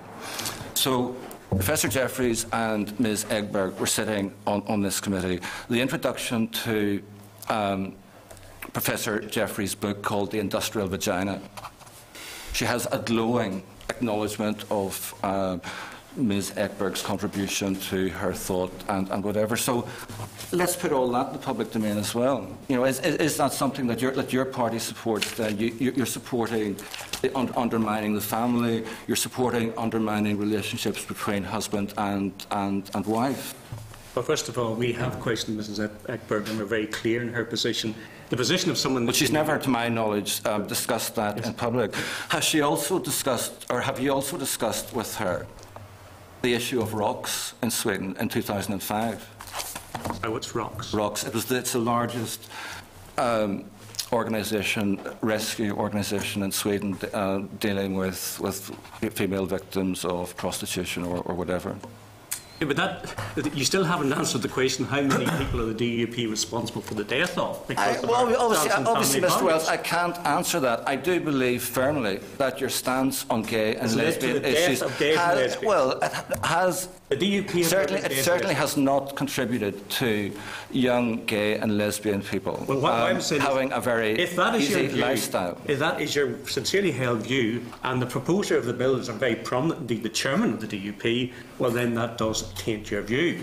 Now, as I say, we'll let the public make up their view on this, but you went on to talk, first I wanted to talk about the survey. I have seen this survey, and I have seen a leading pimp encouraging his workers to complete the survey. I have seen the internet trail on Twitter. So how do you know that this survey of 100 sex workers, which is a very small proportion of the total number of sex workers, how do you know this was filled in genuinely by sex workers and was not filled in by their pimps or their owners, or was filled in with their owners being present? How representative this is of the genuine... Who would this pimp be? I'm not going to name the pimp, I can assure you, but I followed the paper trail on Twitter, and I saw a leading activist who promotes and gets a substantial income from prostitution encouraging his prostitutes to fill in that form. So how representative this is of the genuine prostitution, or is it simply once again the pimps using the prostitutes as mouthpieces? Mm-hmm. I don't really know that. How can we validate that? You can follow that on Twitter. Yes, you can. So the way an online survey works is that you create an online survey and then you contact people who can kind of post it, forward it to other people. Which did. So yes, you have you don't have control over who forwards it to whom. I agree with that. So if that was the case, and whoever you're talking about did indeed push it as a survey for his or her employees or the persons that they abuse, whatever, to fill this out. Yes. That was, first of all, obviously not my intent with this. And it was spread to several different websites and through different kind of approaches. So this is not the only way this was spread around. All I have seen is a prominent pimp urging his prostitutes to complete your form. And the reason why that's all you've seen is because that is public and that's on Twitter. And the other way to post an online survey is to go through the websites where people advertise for sex work, and it is then posted on the internal forums that cannot be accessed neither by me nor by you, I suppose, unless you're registered as, a member of that community. So you can't access those ways of spreading the survey. You can only access Twitter. And okay, let's get back to your question. How do I know that not all of the 104 replies were actually sex workers whose pimp was sitting behind them and forced them to click this? Yes, is that your question? I don't know that. And equally, if you were a sex worker and you got an email from your pimp saying, whatever you do, fill this in and send it back to the good doctor at Queen's, how do you think that would be representative of sex workers generally?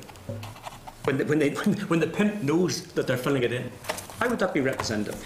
I find these speculations about how people filled out the survey very, very not supported by evidence and by how research works. And let me just say one thing. So one thing of making sure that the survey is not filled out by the same person is by looking at the IP addresses. And all of the IP addresses were different. And they were also usually IP addresses that were British and Irish IP addresses, so not proxy servers from other countries. So that's one way of making sure it's not all filled out by the same person. So in this case, that would be 100 different computers, 104 different computers with different IP addresses to be used for this. I got access to that survey. I could have filled it in. You could have, yes. Yes. Now, for obvious reasons, because of my position, I didn't. But I could have filled that in, right? And I could have put in a glowing reference for the prostitution industry in Northern Ireland.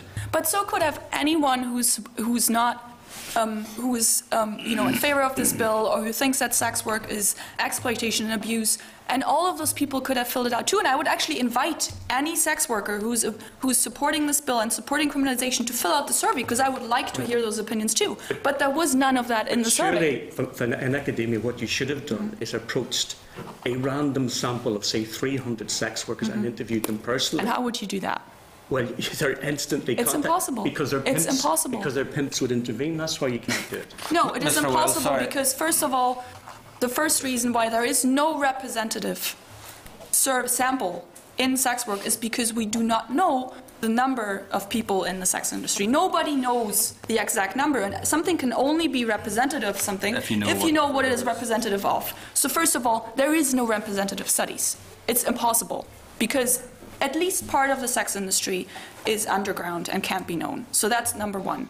And number two is, yes, I do think research is very difficult in this setting, and it is very important to use different methods and go on different ways to make sure you're not just getting one side of the story, right? I absolutely agree with that. And I did do that because the survey is not the only thing I did, and I also am not finished with my study, which is why I haven't published anything on it yet. That's two things. And the other thing I would like to say in this regard is that I really appreciate how critical you are with my study. I am. Very critical. Because yes. I think it's really important to be critical of all the evidence presented in this. But what I also find curious is that when other studies are presented and other evidence is presented, a lot of the time we don't ask who are the people who actually took part in the study. For example, all of the studies that come out of service providers, NGOs that interview their clients. So let's say it's an organization that provides services to women who have experienced exploitation, physical abuse, or trafficking. Logically, all of the people who reply to that question, survey, whatever, are going to be people with this experience. Say, if you take as a sample people who go to a group of anonymous alcoholics, and then you realize 100% of these people are actually alcoholics, and then you go and say, all of the men in this country are alcoholics. That just doesn't make sense. So you got to look at who is actually included in the survey. And that goes for my research, but also for every other Where your kind of research study. falls down flat in its face, you did not interview any women like Rachel Moran who'd come out of the sex industry who've got a very, very That's different... not true. Well, she told us that none of the academics... Well, I didn't interview her. Mr. Wells, I'm two-thirds of the way through my study, and I have interviewed women and indeed men who aren't involved or who did not necessarily like doing what they did, and that will be. And you only found one woman who felt that she had been coerced into... No, that you're talking about Well, Dr. Huschke. I mean, obviously you were already so distressed earlier that you weren't listening to the last example in my presentation, which was of a woman who worked in Belfast city centre, so street-based sex work, for 7 years, who did not like her experience. She said, it wasn't the best time of my life. I wouldn't want to do it again. But she also said criminalisation wouldn't help us. She's opposed against the bill. So it's not true that I haven't talked to anyone who's... And I've also talked to 3 organisations who work with victims of human trafficking. So I'm not... it's not a blind spot. Mr. Wells, I think the landscape of sexual commerce, not just in Northern Ireland, but in general, is much more complex than you are implying it to be. I also take exception to your use of the word pimp. I'm not sure it's terribly helpful. I think it's a bit sensationalist. I've spoken to people in various other jurisdictions. I'm not sure why you're smiling, because I do. Because I've never found anyone prepared to argue there's no such thing as a pimp. I didn't say that. I said I think your use of the term it oversimplifies a very complex range of issues. Sisters, brothers, mothers, uncles, both of you whatever. rubbished. Mr. Wells, do you answer your own phone? If I was to call you on my mobile in your office, would you answer your own phone? I frequently do, yes. Well, okay, I go straight through your office. Do you sort of keep your own diary, keep your own calendar? No, I don't, no. Okay, so you have a PA to do that? Yes. Okay, well, for many sex workers, they keep a PA. Whether you say that's a pimp or a manager or whatever, that's what they do. Other sex workers keep a manager, if you like, basically to protect them against violence. I spoke to someone there in Washington last week who employs someone. She pays someone, I think it was $800 a month, to basically screen her calls, field her calls, to do credit checks on clients and whatever, simply because she just does not want to turn up at a hotel and get attacked. So whether you say this person is a pimp, this person is a manager or whatever, I think you're talking about very different activities. I do agree with you, Mr. Wells, that in some circumstances women and men are violently coerced into this horrible activity. I think at the other end of the scale, and for a large chunk of people in the middle, that does not necessarily happen. You rubbish the claim that sex workers live, on average, considerably shorter lives than... Yes, but you're generalising from a street-based sample You do, because in Holland, which you favour, the Dutch model, which... Well, I've been searching... 127 women prostitutes Mr. Wells, murdered. I have been searching. I was here at the last hearing. Did you accept that figure? No, I don't. I've searched high and low. I have emailed the Dutch authorities, I've emailed the Swedish authorities. They can give me no indication of where that figure came from. So if you want to provide me with the source... I can send you the front page of the Dutch newspaper that quotes that 127 women have been murdered. Okay, right, I've seen that, but those figures date from 30 years ago. That's 20 over years. 30 years, that's right. 20 years before the 2000 Act. Yes, 85 since that.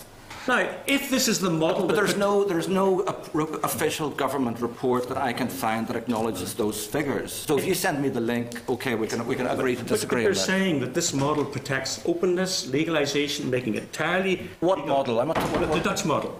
I wasn't talking about the Dutch model. Would you decry the Swedish and the Norwegian and the Icelandic? Well, they're different models. It's a completely different system. If we can get to questions and answers without each other cutting across each other. Sorry, Mr. Given.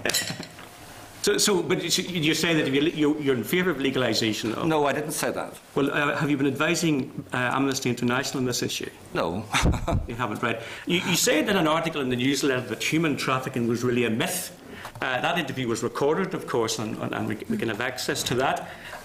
Now, despite the fact that the police, who are no great supporters of this bill, they wouldn't suggest for one moment that trafficking in Northern Ireland is not, sexual services is not a myth. Well, I think I was referring to a study done in England. It's called Operation Pentameter 2, where they found it was the largest police operation in UK history. Cost £55 million, involved all the police forces in the United Kingdom, and they didn't find any victims of human trafficking for sexual exploitation. So in the context of that, you might say that human trafficking is a myth. Of course, people are trafficked. I would argue strongly, as I said in my opening remarks there, Mr. Wells, that I think human trafficking for labour exploitation is more prevalent than for sexual exploitation. The reason why I think we might have more of the latter in Northern Ireland is because people like you have focused more on the sexual exploitation. That has driven, if you like, the police to focus more on that. Therefore, when the police are looking for something, they're actually finding it. So, but no, I'm not in favour of legalisation. I'm in favour of a regulated model. Right. But you Mr. Wells, you're very, I'm not sure who's been doing all this research for you. It's brilliant. I wish I could employ someone like that. No, I don't employ if we can keep those remarks and just respond to the questions. I don't employ anybody, but people spontaneously give me the facts. But you talk about, you seem to not like this word pimp, and I think it's sensationalist. I don't think it reflects the reality of people's relationships. We use the phrase, those who control women providing sexual services. The guards in the Irish Republic... Well, some women are controlling women. The guards in the Irish Republic say that 400 women are moved every week from house to house in the Irish Republic in order to provide men with a new sexual service. Well, that's very odd, because when I phoned the guards in relation to a recent piece of research about sex work, they could give me no idea about any figures. So you didn't see the prime time programme on RTE? I did. I saw it the other night. Yes, I did. Indeed. And the prime time programme revealed a whole cadre of women being moved on a weekly basis because men were demanding fresh partners. So a woman could be moved from Athlone to Dublin to Dundalk to Wexford every week in order to provide men with new experiences. Is that going on? Well, yes, people can be moved, people can be driven. I'm also aware of people driving themselves or taking the train to come to Belfast and going back to Dublin and whatever. And in fact, I was speaking to a Romanian sex worker last night simply to find out the dynamics of the Romanian trade, if you like. Right. So, and these women are totally in control of their lives and making a lifestyle choice. They're being moved forcibly. Yes, Mr. Wells, and to be fair to you, you have raised several times a very good point about moving from a bad place to a worse place. If you remember that quote. Yes. I think that's a. I thought that was question, which was devil's advocate, was very well dealt with by those who yeah. Well, I wasn't. Well, obviously it was a devil's advocate question, yeah, but I thought it was a good question. Yeah. So if you're living in Timisoara, a small village somewhere, earning €2 a day or whatever, there is a certain seduction or attraction about moving to another place if you can earn much more money to pay for your kid to go through school or pay for your elderly parents or to do what or whatever. It's just the dynamics of poverty and immigration. That's where this thing is really, really sitting. Okay. In an article in the newspaper where the police quoted this dreadful case of a woman locked in a room, didn't know where she was, having to service 20 clients a day, her fingernails found on the wall. As she desperately tried to claw her way out, that woman's disappeared. You compared those to the marks made by your cat. Well, Mr. Wells, I'm glad you brought me up here from Queen's to talk about my cat. Do you think I really am, and I hope the taxpayers listening to this are wondering if they're getting value for money or whatever. Can I explain the context of that? Yes, certainly. It was during an interview. The interviewer, the journalist, didn't give me any background as to what was happening. Produced a photocopied piece of paper, so a photocopy of a photocopy in grayscale, not even colour. Showed it to me and said, "This is, what do you think of this? This is evidence of human trafficking." I said, "It looks like a door," and that's what the photograph was. It was off a door with a couple of scratch marks on it. So I said to the journalist, I'm not really sure what to make of this. I'm not, I can't say this is definitive evidence of human trafficking. You could come to my house, my cat Felix, the bigger of the two, will jump up the door and scratches the door, so he's the scratch marks on the door. So I wasn't, of course, trying to belittle what had happened. I didn't know what, in fact, had happened. The PSNI told Spotlight in 2012 that there are 170 sex workers in Northern Ireland, and 50 or 60 of them were victims of trafficking. Are those statistics correct? So I say it again, sorry. That there are 170 sex workers in Northern Ireland, and between 50 and 60 of them are victims of trafficking. Do you believe that those stats are credible? I believe sorry, I have my own figures here. Why don't you ask me, for example, how many sex workers I think there are in Belfast, But do you accept that there could be 50 to 60? I accept PSNI's statistics for the numbers of sex workers, right. And they've told me between 40 and 100. Right. And do you accept their figures for those who are trafficked? I accept the figures from the National Referral Mechanism. But if there are 50 to 60 women, and nearly all are women, who are locked in various flats and basements throughout Northern Ireland, servicing large numbers of men. Well, you don't know they're locked in various flats and basements. So where's that coming from? So those who've been rescued certainly have that story. So you're saying this is a myth, that this isn't going on? No, I'm not saying it's a myth. I'm saying I believe the National Referral Mechanism statistics, which is all you, Mr. Wells, or indeed all I have to work from. I think the police should be fairly good. Well, the police are the people who feed into the REM. So if they are NRM statistics, then fine. So do you not think it's worth introducing legislation to protect those 50 or 60 women? No, I think my point would be, what are the consequences for the majority of people who aren't trafficked?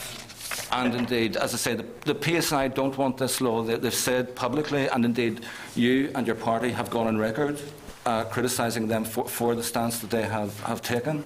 But they're the people who deal with this issue every day, so as far as I'm concerned, they should be let get on with it. And I'm not convinced at all that we need this. As I say, the consequences of the Act, in my opinion, could be far worse than whatever the Act is designed to prevent in the first place. As part of your research, have you had any contact with the International Union of Sex Workers or Escort Ireland.ie? So you don't know Miss Lee? Miss Laura Lee? I saw her here at the Assembly hearing. Okay, and you've had no contact at all with Peter McCormick or his son? I have no idea who that is, Mr. Escort.ie. Right. Have I a right to buy sexual services of any woman I choose? I'm not saying you have a right to buy. I think a person has a right to sell, to do with their body what they want, by and large. Doesn't matter how vulnerable that woman is. It doesn't matter if she's a drug addict. Of course, and there's legislation in place to protect. And no one's saying that this is going to be like a free-for-all. There is legislation in place to prevent the very activity you are talking about. There's legislation in place to prevent children buying cigarettes, children taking drugs, taking alcohol or whatever. There's legislation in place, Mr. Wells, to prevent people paying for sex from vulnerable women and men. I'm not sure what this Clause 6 does over and above that.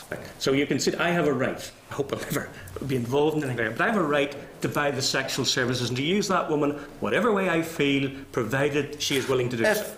If the person, male or female, wants You enter into a private arrangement, consensual arrangement. I have no interest, Mr. Wells, with what you do in your bedroom at all. And if you want to enter into that arrangement, fine.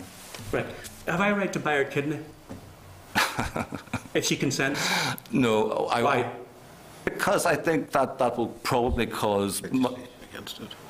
Oh, yeah, legislation again, you know.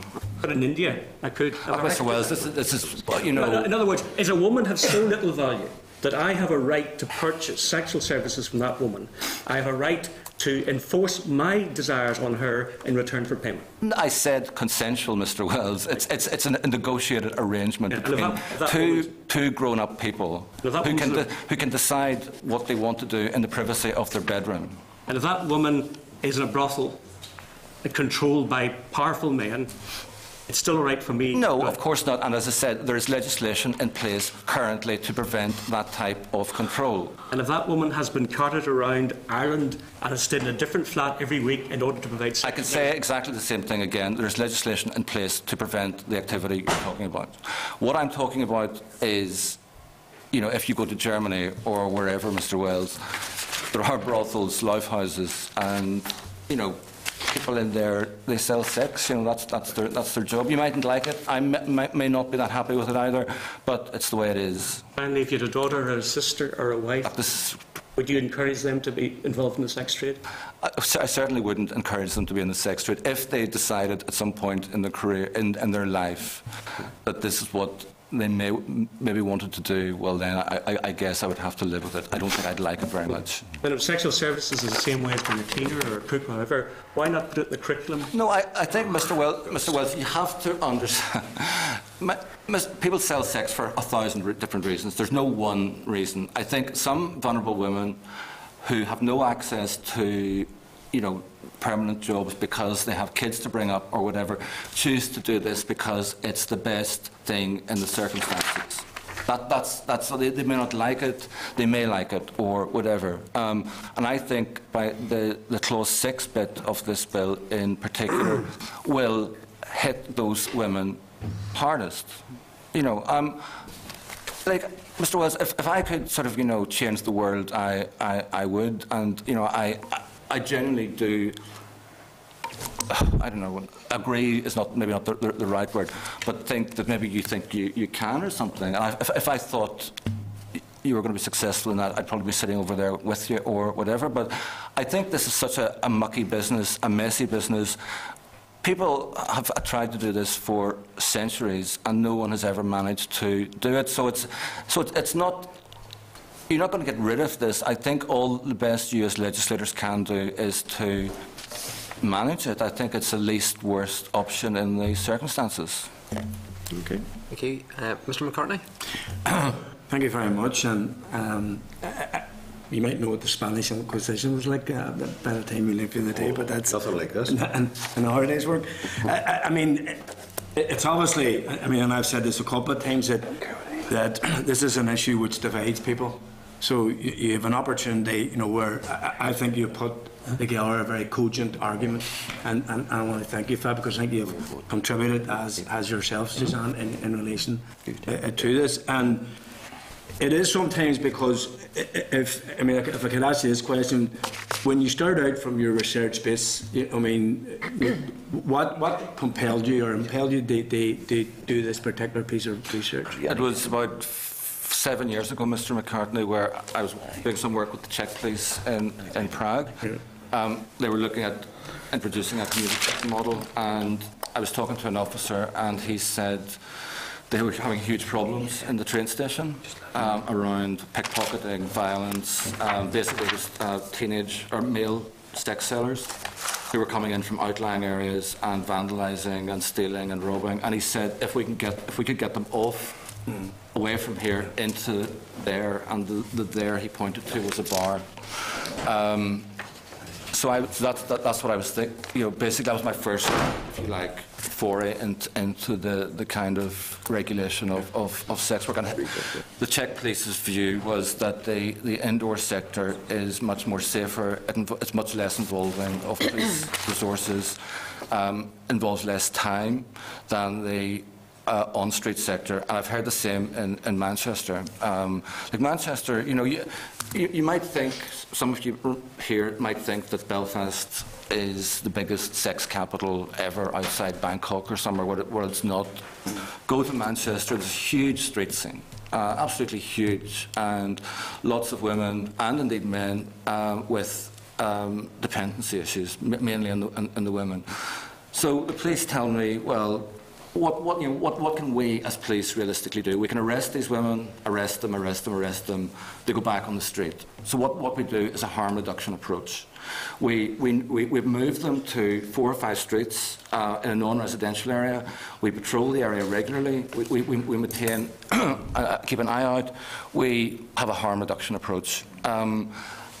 But there's another huge indoor sector in Manchester as well. But what this police officer was saying, the last thing the Greater Manchester Police would want would be a Clause 6. He said that would displace all the on-street work to all the derelict industrial parks all over Manchester. He said, we don't have the staffing, we don't have the manpower, we don't have the resources to police this. If we can contain it within 3 streets, we know where it's happening, we can keep an eye on it. And in terms, in terms of research, I'm sure we've all been tempted. You know, you read a piece of research when you're trying to promote an argument, and you know, it's easy to sort of delete the part that doesn't suit. And there's been a couple of examples of that. How can people satisfy themselves that, you know, when they read the research that you have done, that it's authentic? How can people satisfy themselves with that? Okay, you have First of all, as I said earlier, I think that's a question that needs to be asked for any sort of research, and I do welcome that question. My research, I can only speak from my research here, is still ongoing, so I'm not done. I hope to do more interviews and talk to more people. And what was brought up earlier, that the criticism that we haven't talked to the other side, or people who might not have the same view as the people who replied to the survey. As I said before, that is first of all not true, because I have interviewed people who have different experiences and I have talked to organizations that have different approaches. But it's also not always that easy, especially when you work on something like sex work. And for example, I've tried to interview a lot more and indeed care, because I am interested in where is this coming from, what's the perspective, what is behind the bill, and what is the reasoning for people. I would really like to know that, and I would love to talk to Rachel if she wants to take part in the study, and anyone else. So it is, in this case, some of the people that I would have liked to interview to get a more balanced view simply have no interest in taking part in research. So that is one thing. And the other thing is, if you read research and you're wondering, does this actually make sense? Is this actually believable? The first thing I would always recommend is, like, look at who is doing the research.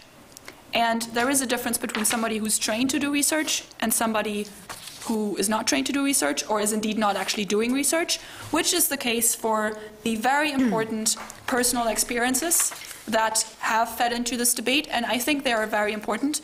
You know, you have to look at it from the perspective of the people who were involved in the sex industry, but that is not research. That is a subjective experience of one person.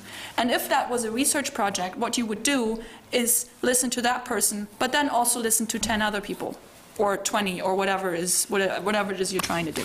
So that's one thing. And I hope that maybe in a year's time I'll be able to feel so satisfied about my research that I can publish it. So this is all, it's just all ongoing. Well, from my point of view, Mr. McCartney, most of the project isn't finished, but most of the respondents have given permission to use their actual names and identities. So obviously anyone doubting could obviously cross-check that they had been interviewed or whatever. There's only one of all the political parties, like Dr. Huschke has alluded to that. You know, I've only been unable to get one political party ever here to speak to me. So, of all the main parties. Okay. I mean, and again, I don't want to be sort of putting you in a position that you're the defender of something or the promoter of something, but I mean, it strikes me that, you know, when you look at the turn off the red light and the previous presentation from the trade union movement, you know, there are people who, you know, are well intentioned, who want to see an end of exploitation, see Clause 6 as a way of doing it. So how do you, I'm not saying convince, because I think it's not your job, but what are they missing in being in support of this particular clause? I think one very important point that is missing is that what I said at the very beginning of my presentation is that when I do interviews, when I do research, I take that the person who has experienced that, I take them seriously. I say, if that is their experience, that is their experience. I'm not going to come and say, no, that wasn't your experience. And I think that is something that in the abolitionist perspective, a lot of the time, and I've interviewed people myself and asked them, so why do you think this is a good idea? And have you never encountered a sex worker who actually said, no, I want to do this job because I'm earning money with it, not because it's maybe not the best job I ever had, but I'm earning money with it. And I've had people reply to me, well, that's what they might feel now, but later on they will realize they were wrong and they will regret it and they will feel horrible about it.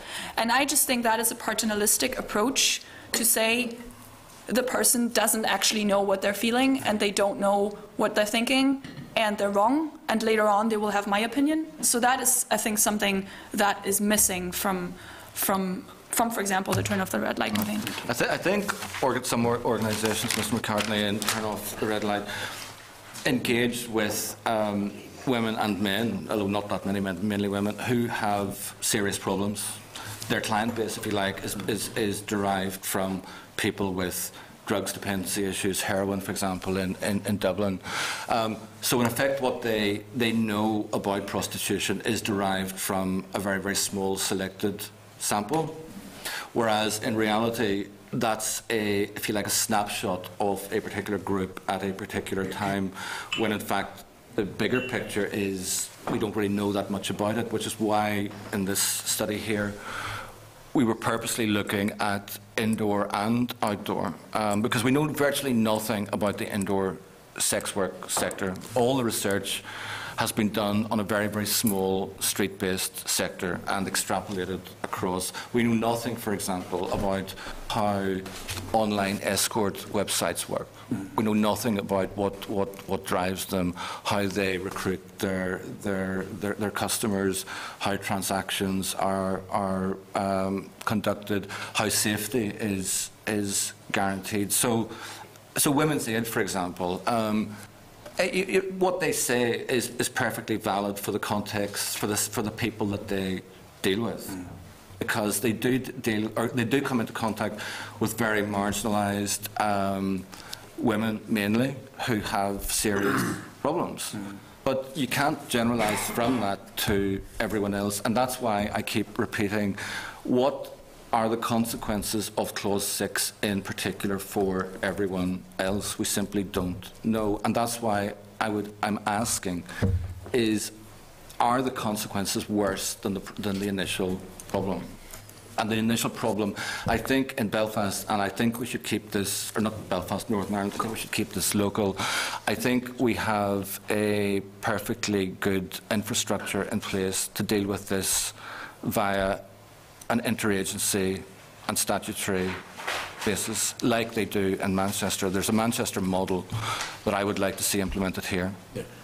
And we've heard other people refer to it in other meetings, maybe not in front of the committee, but in terms, but see, the argument that's made that if you do tackle the demand, then in some sense, I mean, and I think there has to be an acceptance that there are women who are exploited. I don't think anyone's denying that. Yeah. So, I mean, the argument made that sometimes even laws by themselves can change people's behaviour, change people's values. I think there is a normative element to that, and I think that was alluded to this morning in one of the earlier presentations. But it's like, we're talking about Sweden. These debates have been going on in Sweden for the past, like I was looking up there the other night, nearly 50 years. Debates about gender inequality and whatever. In many respects, we still haven't had that debate here. So in Sweden, there may be more of a normative reluctance to buy sex, but my argument would be that, well, for lots of different reasons, I think Sweden has seen very, very high levels of inward migration over the last 10 years in particular. I think there is demand there for sex in Sweden, but my broader problem, my broader point is, I'm just not convinced that this is in the best interests of the country. I really don't. I think we're taking a model from a very, very different political, cultural, social climate, the Nordic region, and superimposing that on an area that all of you are aware has witnessed a very, very intense and violent political conflict for the last 35 years or whatever. So. And I would like to... Sorry, go ahead. I would like to add something when we're talking about demand. And all of this debate and the bill itself is focused on demand. And yes, demand is part of the whole issue, obviously. If there was no demand, there would be no sex work and no trafficking. But that is just one part. And what I tried to do with my presentation today is also show, well, why are people selling sexual services? And at least for migrant sex workers, the main reason is economic. They need the money. And it is related to migration. Why do people migrate in the first place? Because the situation in wherever they come from isn't providing for them what they need in their lives. So reducing the number of clients, if the bill was really to do that, still wouldn't solve the problem of the people who are selling sex who need money. And who do not have, in a lot of the cases, who not have the option to earn the same amount of money in their home country with another type of job. So what I think we should really be talking about is migration and global inequality and the reasons why people migrate in the first place to places like the UK, which is comparably rich to lots of other places. Don't forget as well, like Sweden, Sweden has a hugely expensive welfare system. I have Swedish friends who pay, I think, 65% of their income goes on tax to fund this. So theoretically, for people who do wish to exit prostitution in Sweden, there is this safety net for them to fall into. We simply don't have that here. It doesn't exist. But that sort of gives the impression that simply because you haven't got a safety net, then you don't do what you might think is still the right thing. If there's a part of it that it's simply down to migration, again, you just say, well, we can't tackle migration, but we let some of our, inverted commas, harmful practice continue. I don't think that's a compelling reason either. But as I say, I think the legislative provision at the moment, in terms of the 2009 Act, where it's already illegal to pay for someone for non-consensual sex, is a solid piece of legislation. I think it could be developed further, not necessarily in legislative terms. I think there's a good argument for joining that to a more of a multi-agency type thing, that maybe even at assembly level, for example. In any of your research, have you ever examined why the 2009 Act isn't pursued as much as perhaps it could be? I think it's very, very, very well. Two reasons, Mr. McCarthy. One, I think, is it may be very, very difficult for the police to prosecute, and particularly in evidential terms, it's difficult for them to obtain evidence. Mr. Wells raised the issue of the photograph with me. As I say, it wasn't explained to me what this was at the time. But if that's all the evidence there is, and there was no actual victim uncovered here at the time, the victim apparently went to live in England afterwards. She didn't want to pursue an investigation, but that simply wouldn't stand up in a court case. If that's all the evidence you have to indicate trafficking, then you need much more than that. So difficulty to provide evidence, difficulty to get witnesses to come forward. Some who come forward will be deported, particularly if they're migrants, so they go to ground. So I think it's a complex issue around migration, residence permits, and evidence gathering as well. But I think the 2009 Act is solid. I wouldn't argue that it needs to be changed. Thank you, Chair. Thank you very much. Mr. Elliott. Sure, thank you, and thanks for the presentation. A couple of areas, and just to follow on Mr. McCartney's points that you answered. You did say you would like to see the Manchester model implemented. Can you give a wee bit of explanation? Because I do note in your written presentation you indicated just that they could perhaps consider alternative regulatory approaches as practiced in other UK cities. So I'm assuming that's broadly what you're talking about. Now, firstly, suppose the Justice Committee could follow up regulatory process, but that's normally the Department or a private member's bill. But certainly, irrespective of who it is, I understand your ideal in it. Yeah. But could you explain the process that you're thinking of? Yeah, I think it was around 1993, Mr. Elliott, that the Manchester City Council, they recognised they were having a problem, mainly with on-street prostitution. So they developed what they call a prostitution strategy, and basically what that is, it's the City Council dovetailing with, I think it's the Environmental Health Department, their Community Safety Unit. It involves the local health trusts. It involves sexual health outreach workers. It involves representatives of the sex worker organisations, and it involves the Greater Manchester Police. So they set up what is called the Manchester Prostitution Forum, and they meet periodically, maybe every 2 months or something. And so they bring all these issues to the table. You know, for example, have underage sex workers been discovered in a bar or in a massage parlour or whatever? So basically it's like various groups and telling each other what they're seeing at a particular point in time around the selling of sex. So therefore that sort of morphed into then a prostitution strategy, which again is an interagency approach across a number of government departments, and it favours a harm reduction approach, not an enforcement approach. How positive has the results been though? Like, is there any real Well, I spent a long time with well, it's like the police officer said to me, Mr. Elliott, you know, there's better practice, there's no best practice in this. So I think what they were aiming for was probably a moderate improvement. What has improved is that they've managed to get the street sector contained in a particular off-site, non-residential area. They have been able to identify very, very vulnerable children who have been taken out of that and put into residential care or whatever. But certainly the officers that I spoke to didn't give me any indication that they saw trafficking for sexual exploitation as a problem in the city. They said they had other problems, but that wasn't one of them. One of the biggest ones was the illegal drugs market and the on-street sex sector, which I don't think we have in Belfast, to be honest. But all I'm trying to say is it has had limited positive results as opposed to being a huge. Yes, but you're never going to get hugely positive. Like, no, what you're not going to abolish human trafficking. You know, as long as people can get on planes and boats. As long as they don't have options to migrate legally.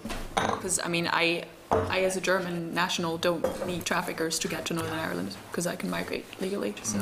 But if you're, I think here, in spite of the rhetoric around trafficking for sexual exploitation, I actually think we are starting at a very low point. We're not Prague, we're not Berlin, we're not Bangkok or whatever. So I think what is we don't want to be there either. Yeah, exactly. Of course, exactly. But I think what could be done can be done within existing legislative provision. Okay, that brings me on to the other point. You said about the PSNI already have strong powers, and I'm assuming that's around 2009. Yeah. How would you improve that though? Because clearly, as we've heard from other presenters, you know, there's not a huge amount of activity from that act, and there's not a huge amount of people being convicted. Partly, I think, Susan can come in here as well, but partly, I think, Mr. Elliott, it's to do with stigma, I think, in one area, because some sex workers who may be exploited or may feel exploited don't want to come forward because they think, well, what's going to happen to me if I do? Therefore, they won't give evidence in criminal trials and so on and so forth. So it's about finding maybe a way of reducing that stigma to allow them to come forward, maybe by doing what the Italians do, which is basically give people residence permits. That again creates its own political difficulties around immigration, and that's certainly something that's very topical at the moment. But it's not just the sex workers or they are not sex workers, the people who are victims of human trafficking not daring to come forward. It's also about other people in the industry, especially other sex workers who might notice something. And something that came out of my research, but that's, for example, also talked about in Rachel Moran's book, is the stigmatization and the mistreatment sex workers fear they will get when they go to the police. Or, in the case of Northern Ireland, local sex workers who may worry that if they go to the police, it will come out that they are a sex worker and it will have negative consequences to them. So there is a lot to be done about reducing the stigma and providing some sort of safe space within the PSNI where people could actually come forward and either talk about cases that they've seen or bring up their own case. And if they're migrant sex workers and they're here without legal status, obviously the risk of deportation, if all this will do is have them deported to their country of origin, that's not an encouragement to people, for people to actually come forward. I'm certainly aware that a number of investigations and maybe one or two of the prosecutions, one of the prosecutions depended on the police having access to industry information. So it was actually the information they got from the sector that allowed that prosecution to go forward. So I think there's a danger as well, like Mr. Wells was talking about Escort Ireland or whatever. I think there's a huge risk in alienating that sector. And it's not just me that would say that. Like Microsoft have a huge, big research centre now for trafficking and technology, and they would say you need because you're never going to abolish it or get rid of it or whatever, you need the sector on board to provide you with that information. But I think the 2009 Act, I'm not sure, I don't think we need clause 6 on top of that. That's my position. Okay, thank you. Thanks, Chair. Mr. McGlone. Yep. Thanks, Chair, and welcome a wee bit of calm discussion around this. It's always very useful.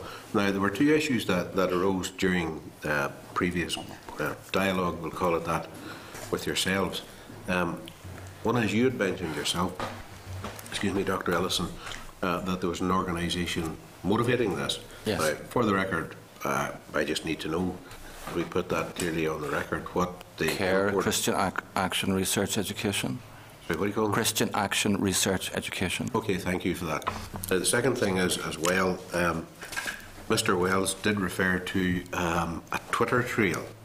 Now, clearly, he threw it out there and expanded on it in some considerable detail without actually getting to the nub of it. For the rest of us who may wish to expand on our deliberations, and that would be helpful, Chair, if we actually had that detail shared with us, so that we could see, just because it became, in his mind anyway, a good part of the discourse with yourself. So I think that would be important, just that we would have that shared with us. Now we'll get on then to the substance, and these aren't in any order of importance. These are just issues that came up during some of the more moderated comments that were being discussed. But you raised an important issue, and that was, we heard earlier there, the experience of a girl who, through force of circumstances and unfortunate sets of circumstances, wound up in prostitution. Now, you did make a comment, how do you mediate between experiences? I would reflect on that if I were in your position, because if a bad experience is one where a person has suffered abuse, violence, whatever, that's for us to incorporate that into where we can, into the law, and make sure that the law is enforced where someone is claiming they've had a good experience, no abuse, whatever. Well, whatever, that aspect of the law can't be taken against them. So it's not a case of mediating, it's a case of discerning where someone has been abused, that the appropriate measures be taken to make sure that abuse is stopped and the person who's the perpetrator is brought before the courts and held to account for whatever abuse that is. You may wish to reflect on that too. Now, is that a question or is just... No, I'll ask you. You can comment on that if you want to expand on it from where you were coming from. Yeah, I think all I was trying to say there, Mr. McGlone, is that there's a huge range of experiences in the selling of sex, as there is in politics or academia or whatever.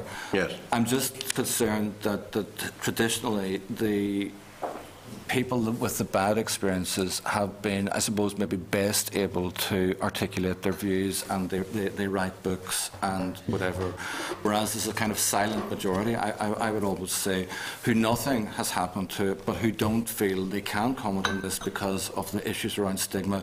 So I don't want to get into a sort of a dog wagging the tail kind of thing where... No, well, just to emphasise the point in case you didn't pick it up well enough there. No. If a person has had bad experiences which have resulted in illegal behaviour, that's why we're here. Yeah, absolutely. And people have been tortured and have been abused and stuff. That's why we're here, to make sure. But there is legislation in place, Mr. McGlone, to deal well, with it was that. just the phrase that you used, mediating between experiences. I don't think it's a case of mediation.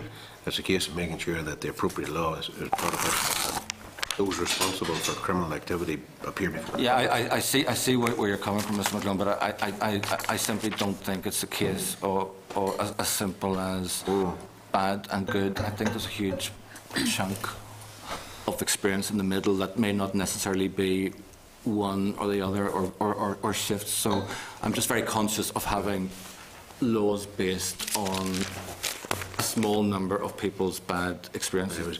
All I was doing was giving you an opportunity to clarify your opinion here. Sorry. Not trying to put you in a box, really. Okay, all right. Now, just to extend this to a further stage,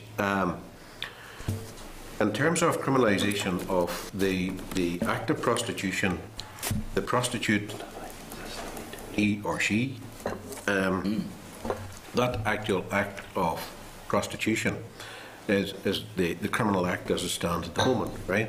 Now, the soliciting is... Yes. Yeah. Yes. Now, we move on then to, have you an opinion on, because we heard evidence here previously, that in fact if you took the foot off the pedal in terms of the actual prostitutes, then that the police themselves may find it easier to gain evidence from those prostitutes and make a prosecution handier or easier.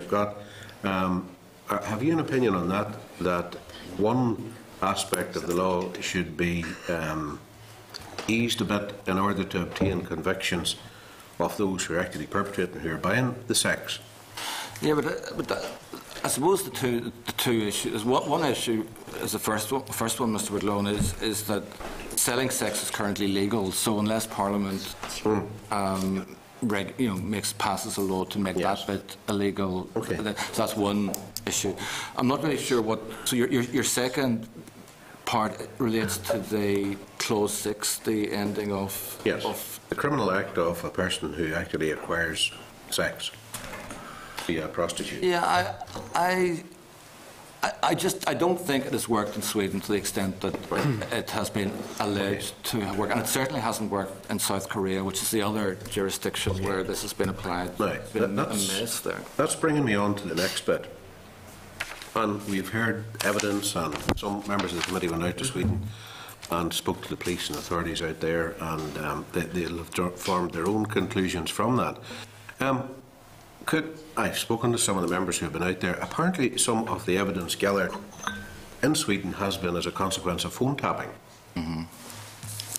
Now, that does take us into a different field altogether in terms of the human rights abuses, in terms of the sensitivities here in Northern Ireland, because there has been phone tapping in the past in Northern Ireland, some of it legal and some of it quite illegal. So, have you any views, any evidence, any research which shows that how much of that, if any convictions that were secured were as a result of phone tapping? I'm only aware of... I've certainly read the Swedish police say that that the law was effective against trafficking because they heard two anonymous people having a phone conversation. But realistically, there's no way that would stand up in any kind of court or whatever. And to me, I think I'd be looking for far stronger evidence than that. But I think the issue was raised before anyway. But there have been so few prosecutions under this Act anyway, comparatively speaking, for lots of evidential reasons that, you know, if the buyer says, I didn't buy, the seller says, I wasn't selling, then that pushes the police into a whole kind of evidence gathering thing. And as I say, most cases just collapse, you know. But the idea that prostitution is gone in Sweden is just ridiculous, you know. It's as I say, I've spoken to an online provider who couldn't be happier at the moment. They're actually raking it in. They said the worst thing the Swedes could do would be to decriminalise, put them out of business in the morning. So the more the Swedes tighten the laws, the more these companies are rolling in the dollars or pound signs or krona or whatever.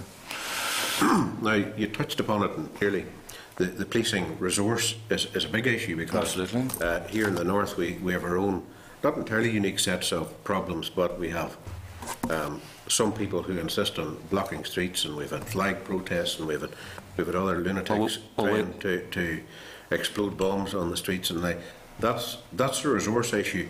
But you mentioned there dissident activities and probably other activities.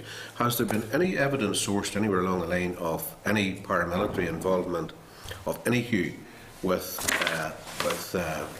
sex trade? No. I think going back maybe 30 years ago, there was some evidence that some loyalist paramilitary organisations were involved. I've asked the PSNI repeatedly about this, and they tell me no. There's no evidence. Okay. I don't know if that's the answer you're expecting, but that's what they told me. Oh no, I just didn't know. Okay, all right. An answer. I wanted to, because you touched on, you drew me that direction earlier. Whenever you touched on it about the resource implications, and I said there may be other groups. Maybe one or two Chinese triad gangs or something that maybe they had no evidence at the moment that there was any paramilitary involvement, which is not to say there wouldn't be in the future, but it's certainly not currently. Yes, okay. Thanks very much. Welcome. Thank you. Dr. Ellison, you said there just at the tail end, the more the laws are tougher in Sweden, the more money that's made. Based on what evidence? What this company, not companies, have told me about their business activities. What companies? I'm not telling you. I can't say. You can't say? I can't say. I would love to be able to say, Mr. Given, but I can't say it right now. What restricts you from saying it? Remember, you've privilege. You can say what you like in this committee. Yeah, but this within reason. Research ethics statement. I can read the bit out to you if you like. Yeah, that'd be great. And bearing in mind that I'm 2/3 of the way through the project, Chair, and when I do the report, I probably will be in a position to say, but I can't say it at this current time, so I can read you the relevant bit. Yeah, that would be good. Okay, this is I'm not sure if the committee understand how you do academic research, but you have to get ethics permission from your institution to do that. And it's very, very complex and convoluted, and the UK government sets requirements about what you're allowed to do. So I had to apply to the University Ethics Board. So all specific identifying information, individuals, venues that the research team uncovers in the course of the project will be treated as strictly confidential and will be securely stored in a safe place. For example, the researchers will not convey the names of the bars, individuals, organisations to others, including authorities or other scholars. No interviewee will be informed of the identity of any other interviewee. Sorry, Dr. Ellison, to stop you. You're reading out the reason why you can't tell me. Yeah. Oh, I thought you were going to read out the part of the research. Oh, sorry. No, it's yeah, it was based on a number of interviews I had with online providers, and they were saying that they have expanded into Sweden and Norway in the last 2 years, and they said, and I've no reason to doubt them. Like I will maybe try and check or whatever. But they said that business was 20 minutes, booming. Basically. So what then? If you've no reason to doubt the online suppliers, if that's the phrase you want to use. But whenever in Sweden the authorities tell us they're cracking down on organised crime, they're going after the money, they're being successful, and the wiretaps that they pick up of these international organisations are saying Sweden's a very difficult and hostile environment. Mr. Chair, you know, you and I could go onto the internet. We could, you know, with a printer and a computer, print out all the information about Sweden, and it would probably fill this room. You know, we could set it all down, lay it all out, and read it. And I think at the end of it, neither of us would be in a position to say. So the Swedish police officer that told us that's lying. No, you disbelieve him? I didn't say that. You believe the online provider who provides this service, but whenever the Swedish authorities tell us, let's put a question mark over them. I think that the Swedish authorities have an interest in promoting the system. I also know that Swedish police officers, off the record, are slightly more sceptical about the effects of the legislation than they are on the record. And you have to bear in mind that this is official Swedish government policy, so a Swedish police officer can't really tell you that this isn't working, or well, maybe they can tell you it isn't necessarily working, but they certainly can't tell you they're disagreeing with it. And the same goes for social workers. They have to sort of buy into the system. But any cursory hunt around the internet, you will find a huge online market for sex in Sweden and Norway. That's all I'm saying. You said earlier the PSNI are against Lord Morrow's bill in terms of Clause 6. Well, is that their corporate view? I can't speak for their well, you did earlier. You said you put out a sweeping statement. PSNI are against Lord Morrow's Clause 6. Well, the officers I've spoken to in the PSNI are against it. So, and I'm assuming you want to correct your original statement. No, I'm not. I'm assuming that the officers that commented in the newspapers. Mm-hmm. I'm assuming they had that it was sent to upstairs for sanctions. This is the same officer who said we should legalise prostitution. I'm not sure which one that is. The one who said it in the newspaper was subsequently brought into line by superiors, and an official statement was then provided by the PSNI as an organisation. It's just for the record, because, like you say, when people make sweeping statements, it's important to test the evidence. I don't think he was making an argument for legalisation, surely. Yes, he was. It was the front page of the newsletter. Yeah. But you can check your research. Mr. Humphrey. Thanks, Chair. Thank you both very much for your presentation. Dr. Ellison, can I ask, during your evidence to the committee, did you more or less, and I'm not doing this to trap you, but trip you up, but can you just clarify, do you more or less suggest that Section 64A, the 2009 Act, was robust enough to deal with this issue? Yeah, you mean for the paying sex with a coerced or trafficked victim? Yeah, my opinion would be that legislation plus other interagency activities that could be done by you in the Assembly, or maybe devolved down or whatever. Yes, that would be my position. Yeah. You see, you also, part of your evidence, used the term "don't rock the boat." Mm-hmm. And you see, I'm confused because you also said prostitution won't be abolished or crushed. Yeah. Right. So that suggests to me that if it won't be abolished or crushed, that the law you're talking about isn't actually sufficient and isn't robust enough to deal with the issue. Yeah, but is this... First of all, I don't necessarily agree, Mr. Humphrey, and you know my position on this, that prostitution equals trafficking. I think at some level, of course... I'll come back to that. Okay. Yes, they do. I think the legislation you're talking about in relation to trafficking, I think, is robust. Right. But potentially could be enhanced. Okay. In relation to the paying for sex, it remains my view that, you know, maybe you can. It just remains my view that I don't think you're ever going to legislate out of this. That's my view.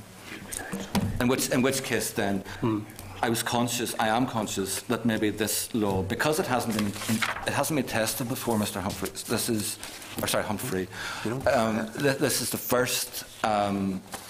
This will be the first, if you like, test outside of the Nordic region.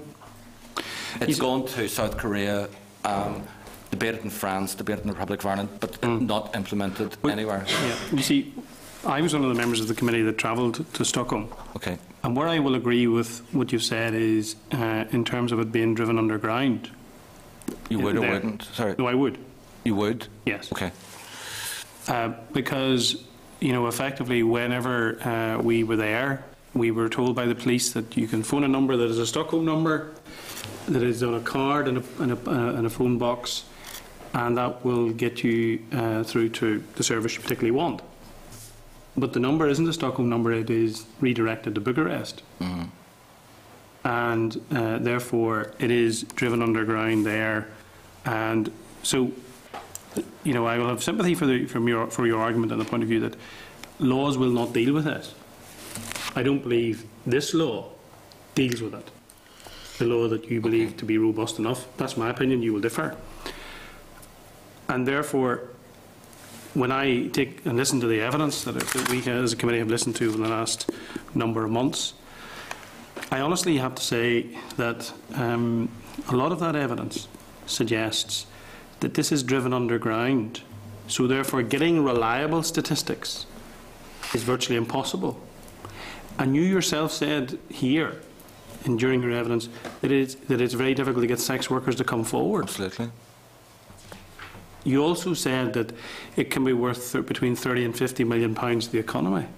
That's a figure I've heard. Right, yeah, and my point is, the variable between 30 and 50 million pounds is so huge, it proves that people won't come forward.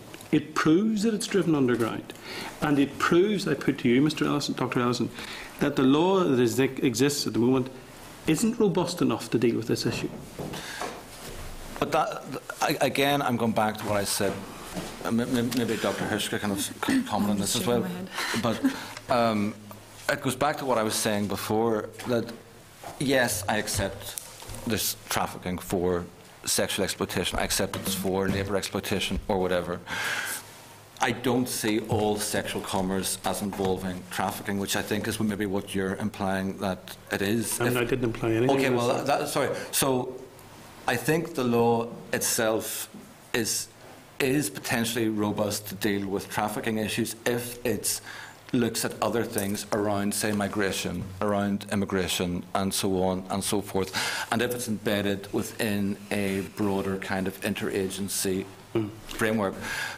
The 30 to 50 figure I quoted because it was quoted in this committee. That's the only reason I mentioned that. Okay. I didn't. Well, you see, and isn't that referring to the sex industry at whole, or is that all of this? Well, I think it's the sex industry as a whole. You see, I think it's like trying to herd sheep. I don't think you can. I agree with you, Mr. Humphrey. I don't think you can do that. Yeah, and therefore, Councillor's right. Sorry.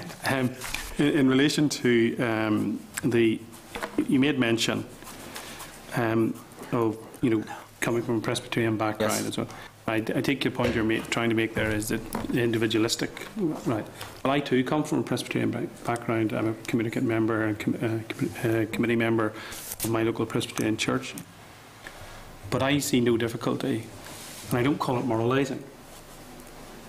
I believe it is my job as a legislator here to stand up for the most vulnerable people in society. And I'm not here to change the world, as you put it.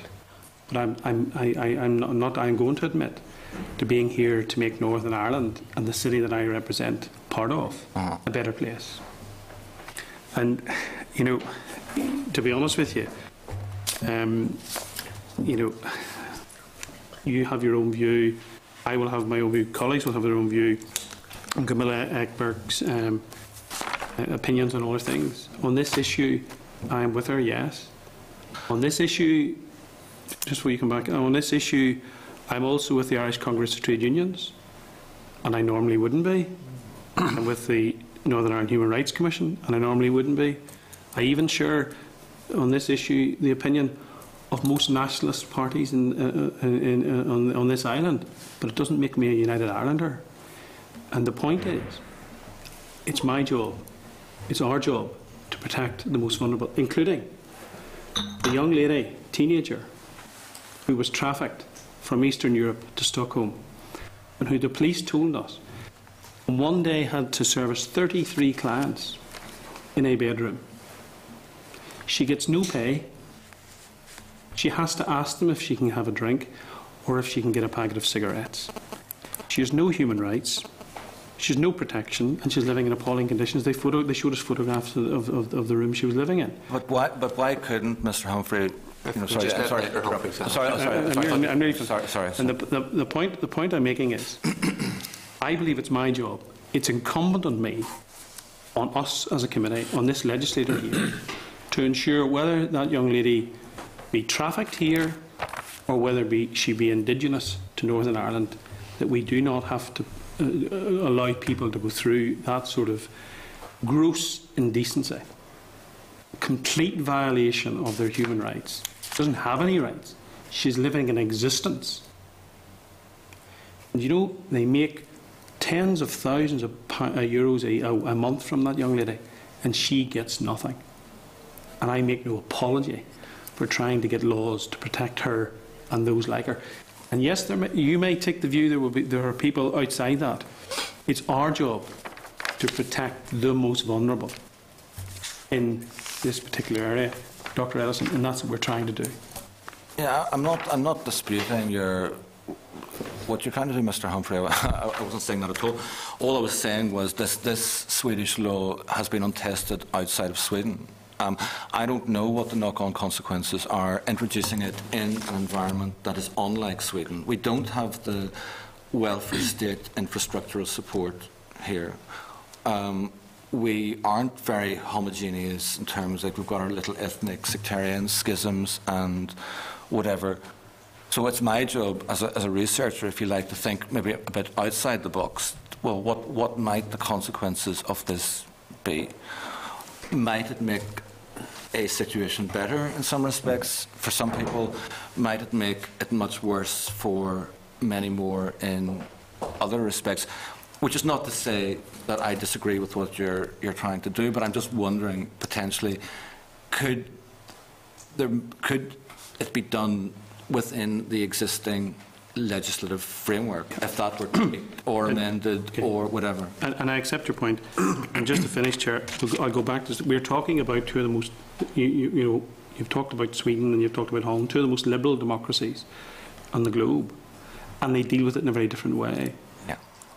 We're, in terms of giving the benefit of the doubt, if that's the right term, and it's probably not, I believe it's our job to go with a system that prevents over 140 people being murdered, losing the most basic of human rights.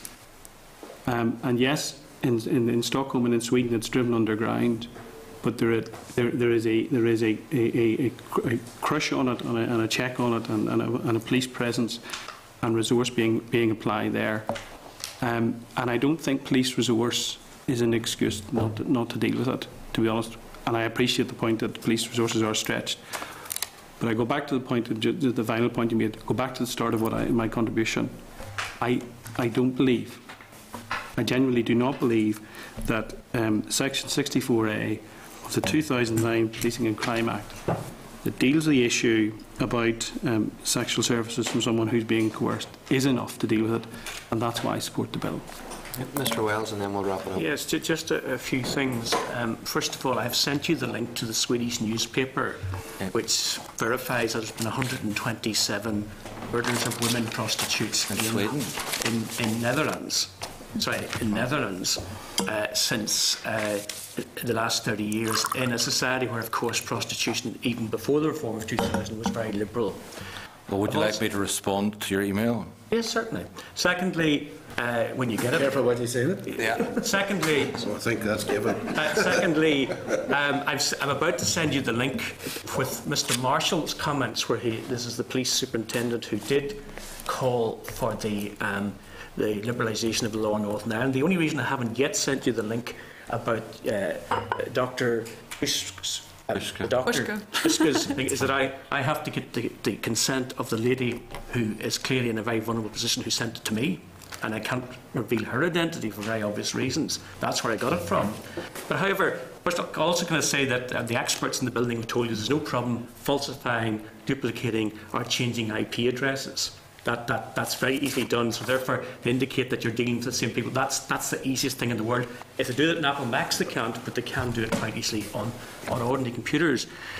Mr. Ellison, Dr. Ellison, I looked up your website while you were speaking there, and you told us earlier that you had no connection with Amnesty International.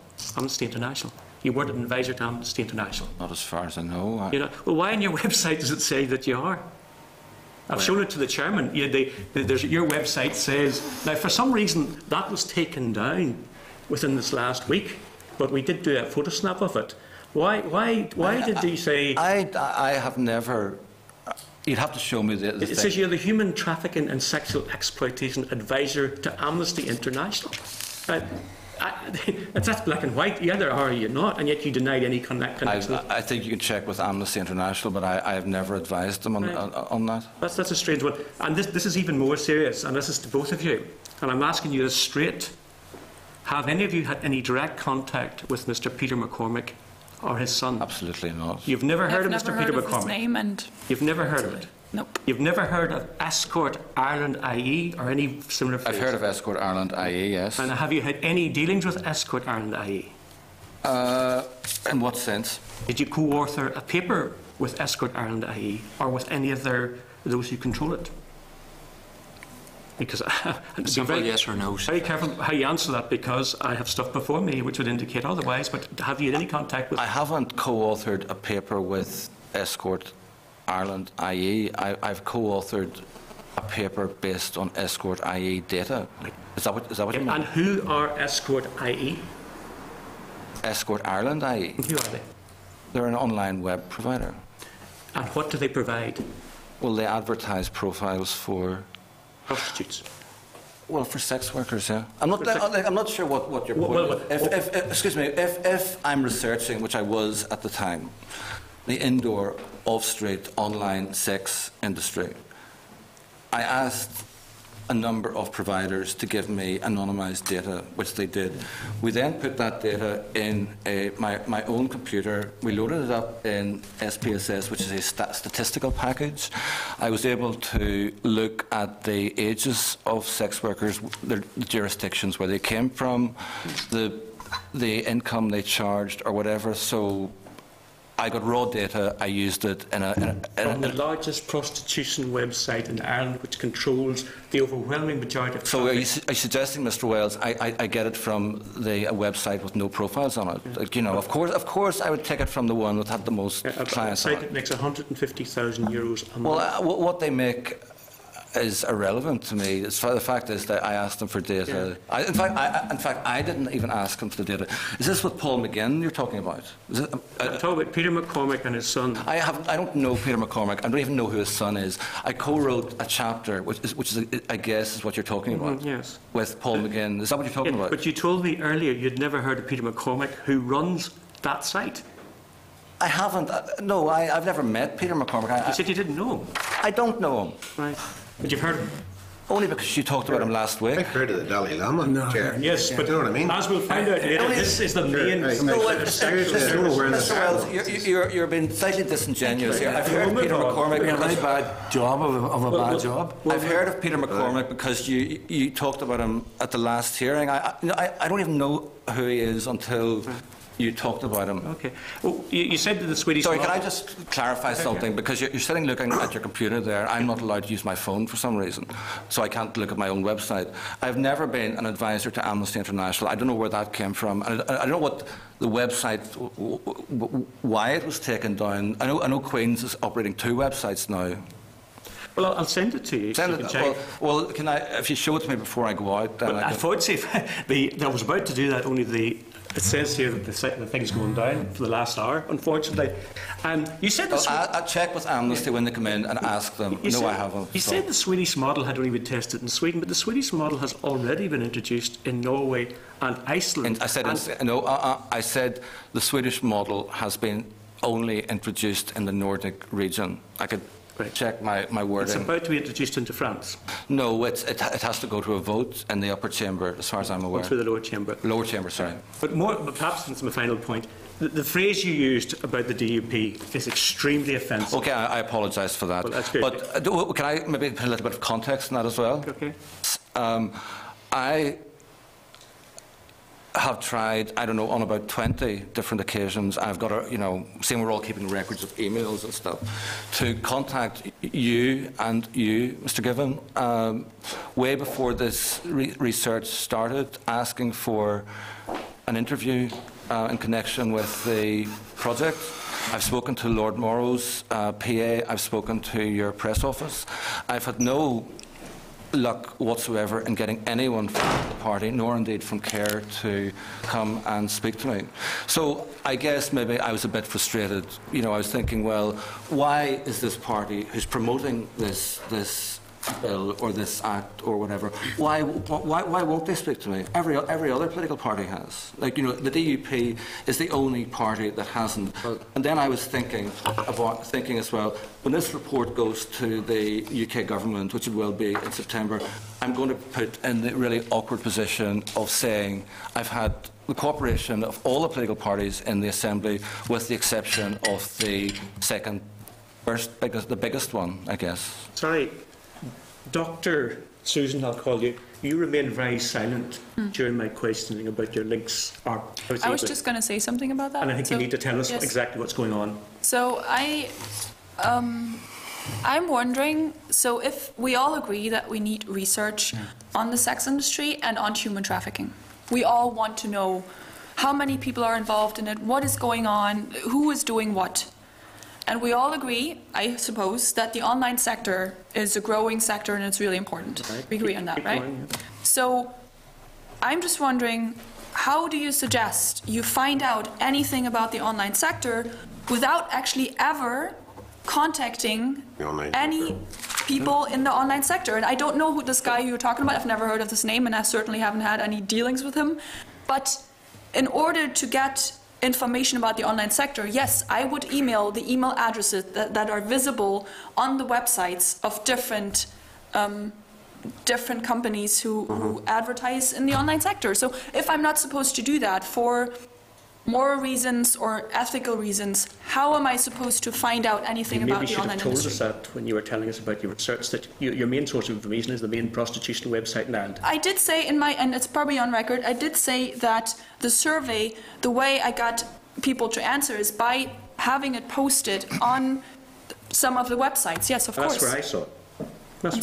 That's where I saw it. It was there. But if you're doing research on the online sector, so how are you going to find people if you're not using the online sector? I mean, you mightn't like it, Mr. Wells, but people have to do research on this. I'll finish with this. You have now admitted that you had direct links with the largest prostitution website in Ireland, and you haven't met people like Rachel Moran. That's a big leap of faith there. I'm saying it. And Rachel Moran is not the only one who would provide this kind of experience. I've talked to other people who had a similar experience. I asked them, actually, I didn't even ask them. Paul McGinn, which is, I guess, what you're sitting looking at there, or we're looking at. I haven't. Escorts Ireland's a company. Of course, I haven't written with a company. Paul, who's based in Australia, he's from Belfast, teaches at the University of Western Australia. He got anonymised data from them, which we loaded up into our own computers and ran some statistical packages on. So I can tell you the ages of people, the nationalities of where they come from. Would you not be more interested in listening to that? Would give you some better idea of who and what these people are. That's right. Okay, well, Dr. Ellison, I've heard what you've said about excusing why you would be so abusive to Ganel Ekberg in your email. You may well be frustrated about the DUP and not having got a response. It certainly doesn't justify emailing a fellow academic. She's not an academic. Well, again, you can run her down if you wish. I'm not running her down, but where's she teaching? You can continue in that train of thought if you want about that individual. One might say when you're in a hole, stop digging, but it never justifies the type of abuse that you sent to that individual via email. You can excuse it if you wish. It's not acceptable. And given the views that you hold about my party, why would I ever engage in any research that you would want to put forward, given the prejudicial views that you hold? Well, obviously not at this point in time, but I'm sure I had asked your party long before the emails was. I think the email was born out of frustration. It's an offensive email. I'm not here to now get a response because we've finished this session. It's an offensive, obnoxious email, and it prejudices the witness and testimony that you've given. From my opinion, because of the views that you've expressed in that about the party that I belong to, which gets the most votes of any other party in Northern Ireland. So you haven't just offended that party, you've offended those people as well. But in terms of the evidence that you've gave, people will be able to read it and they will judge for themselves. And can I thank you both for coming to this committee and giving up of your time.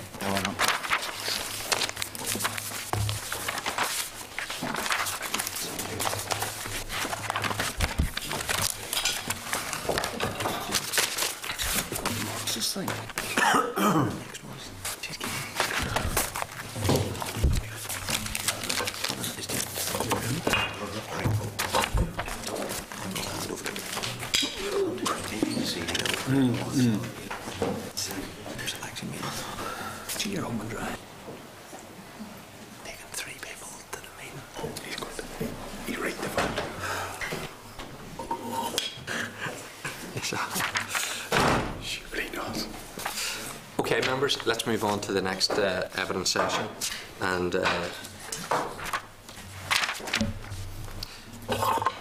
this is a representative from UglyMugs.ie, and if Lucy Smith would like to come forward to the table. For members' benefit, it's on pages 373 and 374 of the meeting folder. And let me formally welcome Lucy Smith, who's the manager of UglyMugs.ie, to the meeting. And again, like the previous sessions, this will be recorded in Hansard and then it'll be published in due course. You'll have to excuse me, I'm going to vacate the chair now, and I'm going to hand over to the Vice Chairman, who's going to conduct the remainder of the meeting. Thank you. Firstly, I'd like to thank the committee for inviting me here today. UglyMugs.ie is a sex worker safety scheme. The aim of the scheme is to improve the safety of sex workers and reduce crimes committed against them by bringing sex workers together to share information with each other about potential dangers. It's a free service available to all sex workers. It started out on the website escort-ireland.com. UglyMugs.ie was launched in 2009, though there were less formal schemes before then. Last year, it became its own organisation, SafeIQ Limited, though it remains linked up with escort-ireland.com.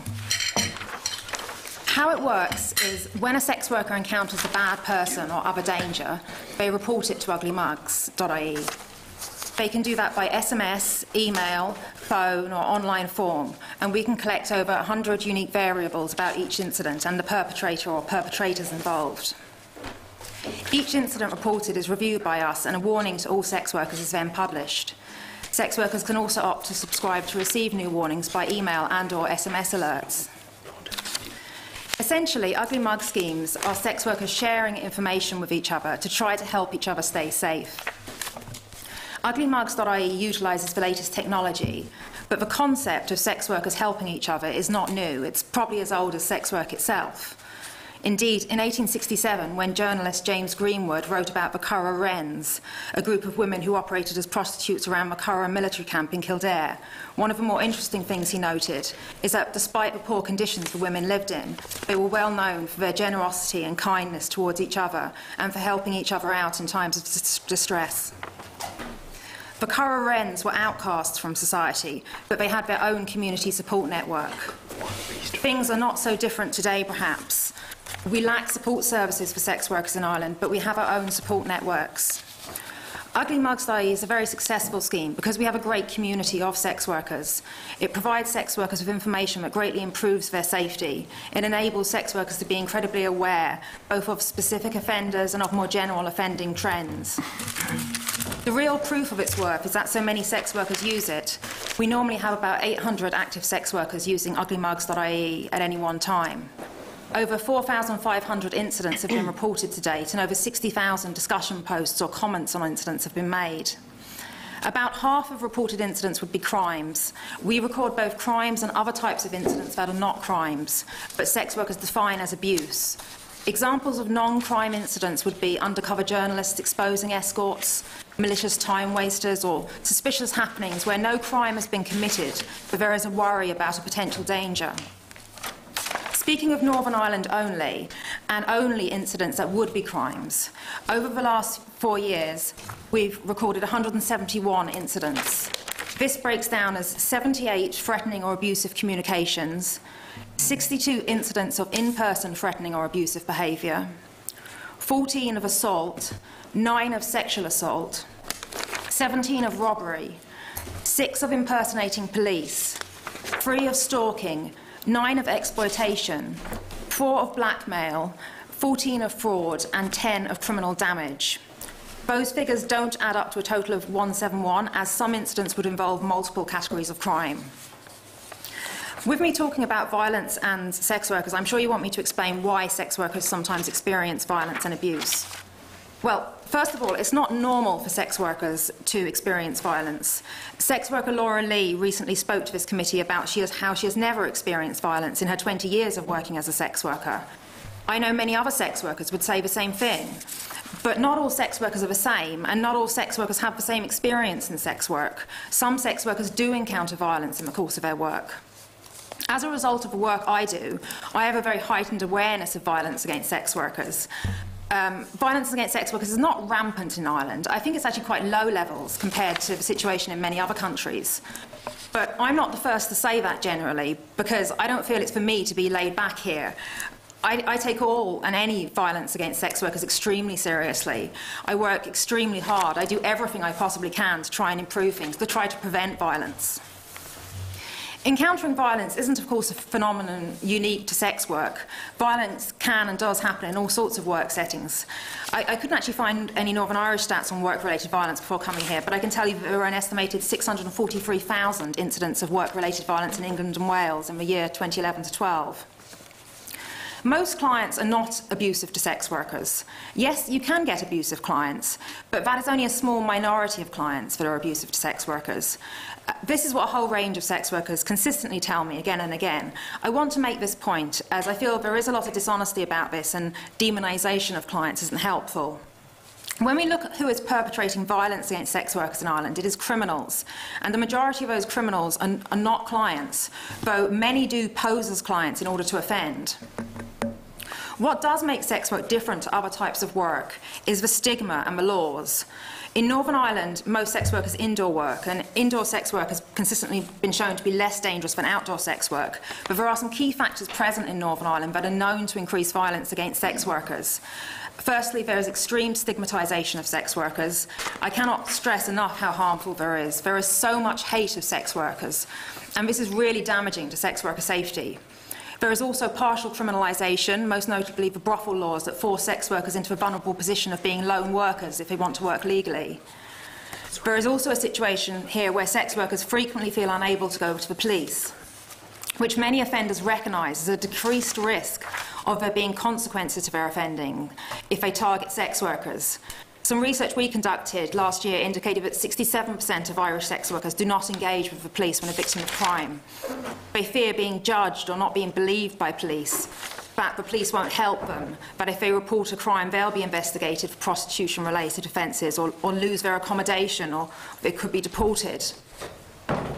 There is so much we can do to prevent violence and abuse of sex workers in Northern Ireland. There are so many positive steps we could take here, simple measures that could make a huge difference. I'm not talking about new laws here. To have a PSNI sex work liaison office would be hugely helpful. To stop sending out the message that sex workers can be abused and instead publicly send out the message that crime against sex workers will not be tolerated would be hugely helpful. to bring crimes against sex workers into the existing hate crime system would do so much good. This has already been done very successfully in Liverpool. It's called the Merseyside model. Northern Ireland should also support the UK NSWP National Ugly Mug scheme. We have no independent research on indoor sex work in Ireland. There isn't research in the south either. I know there are claims of research down there, but it's all research that has either been paid for or carried out by people who are opposed to sex work. The 2009 Immigration Council of Ireland report, which is the main report they cite, this was funded by the Religious Sisters of Charity, the same order that founded the Immigrant Council of Ireland, or, sorry, correction, a member of that order founded the Immigrant Council of Ireland. And the only two other organisations involved in the research were Ruhama, which is a joint project of the Good Shepherd Sisters and the Sisters of Our Lady of Charity, and the HSE's Women's Health Project, which is led by an extreme anti-sex work management, a woman that has said harm reduction makes her sick to her stomach. Sex work in Northern Ireland has changed over the last 20 years. Like in many parts of the world, outdoor sex work has declined. Indoor internet advertised sex work is now the norm. Today, most sex workers in Ireland are not Irish, and most travel to work in different cities around Ireland and often around Europe and beyond. This is another change that has occurred in the last 20 years. I don't think this is as big a change as it's been made out to be sometimes, though. It's long been the way that sex workers frequently move around and prefer not to work in their local area. Historically, so far as I can tell, Northern Ireland has always had low levels of sex work.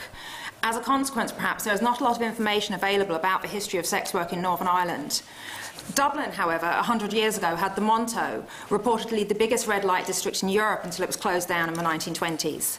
In reading about the Monto 100 years ago, historian Terry Fagan's work, one of the things I noticed is that the sex workers were reported to be primarily from rural Ireland or England, not locals.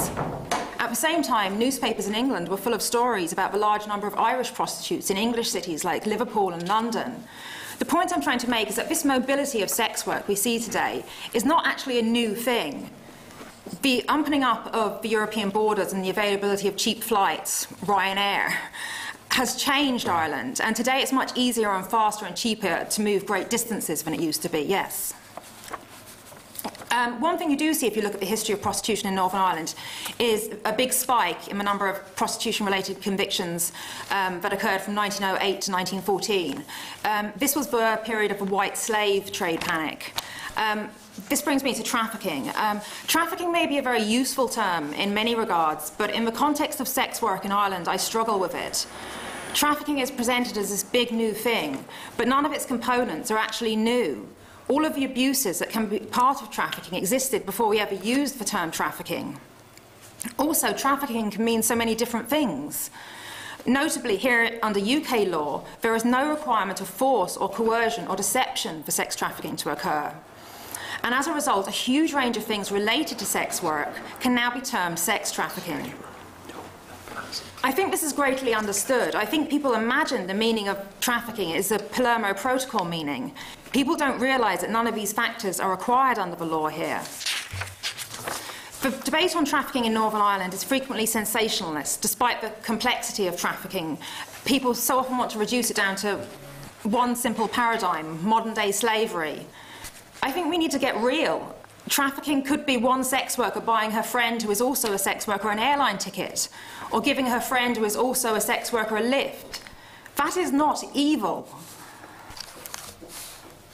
Until recently, debates around sex work and sex trafficking have been framed in the absence of research. I welcome the Department of Justice's moves to address this. It is also important that the sex work community is included in this debate from now on. People talk about how one of the problems with the Swedish model is that we can't know the impact of it because no research was conducted before it was introduced. But there are people here who seem determined that Northern Ireland follows suit, that we implement the Swedish model in Northern Ireland without conducting any research, so then we don't know if it's successful or not. I oppose the Swedish model because it harms people selling sex. It drives sex work further underground, it creates more stigma and hate, it increases violence and abuse towards sex workers, and ironically, it increases exploitation of sex workers. The very thing advocates of it here argue it would reduce. We already have huge problems with hate in Ireland. a lot of hate has been generated in recent years, and there are consequences to that. More and more sex workers are reporting to me things that indicate the trafficking debate is encouraging crime. Incidents like robbers telling them, sure, the money would go to your pimp if I didn't take it. Or, sure, it's okay to sexually assault you. You're a sex worker, you get raped every day anyway. Clients is not my area, but blackmailing of clients has also become an issue. The Swedish model brings with it decriminalisation or anything good for sex workers is the biggest lie, I think. The Swedish model advocates are absent in sex worker safety. Swedish model advocates are encouraging the Irish media to expose sex workers and alleged victims of trafficking. Tabloid newspapers are repeatedly publishing covertly taken photos, sometimes showing faces, sometimes showing nudity, of alleged sex workers or sex trafficking victims, sometimes along with their names and their full addresses. The worst offender in this regard is Eamon Dillon, the Sunday World, and Rahama actually gave him an award for his work here. Not that the Sunday World is the only offender here. In terms of Northern Ireland, the Sunday Life certainly deserves a dishonourable mention too. This media abuse has become so bad that our research now suggests that sex workers fear journalists more than they fear violent criminals. Sex workers are regularly being prosecuted and sometimes jailed for working together. This is happening north and south. In the south of Ireland, the courts are frequently awarding the monies found on sex workers to Rahama. Women and men selling sex are getting criminal records and being publicly shamed. This is incompatible with the Swedish model, with the image the Swedish model advocates portray of there being some sort of decriminalisation for sex workers.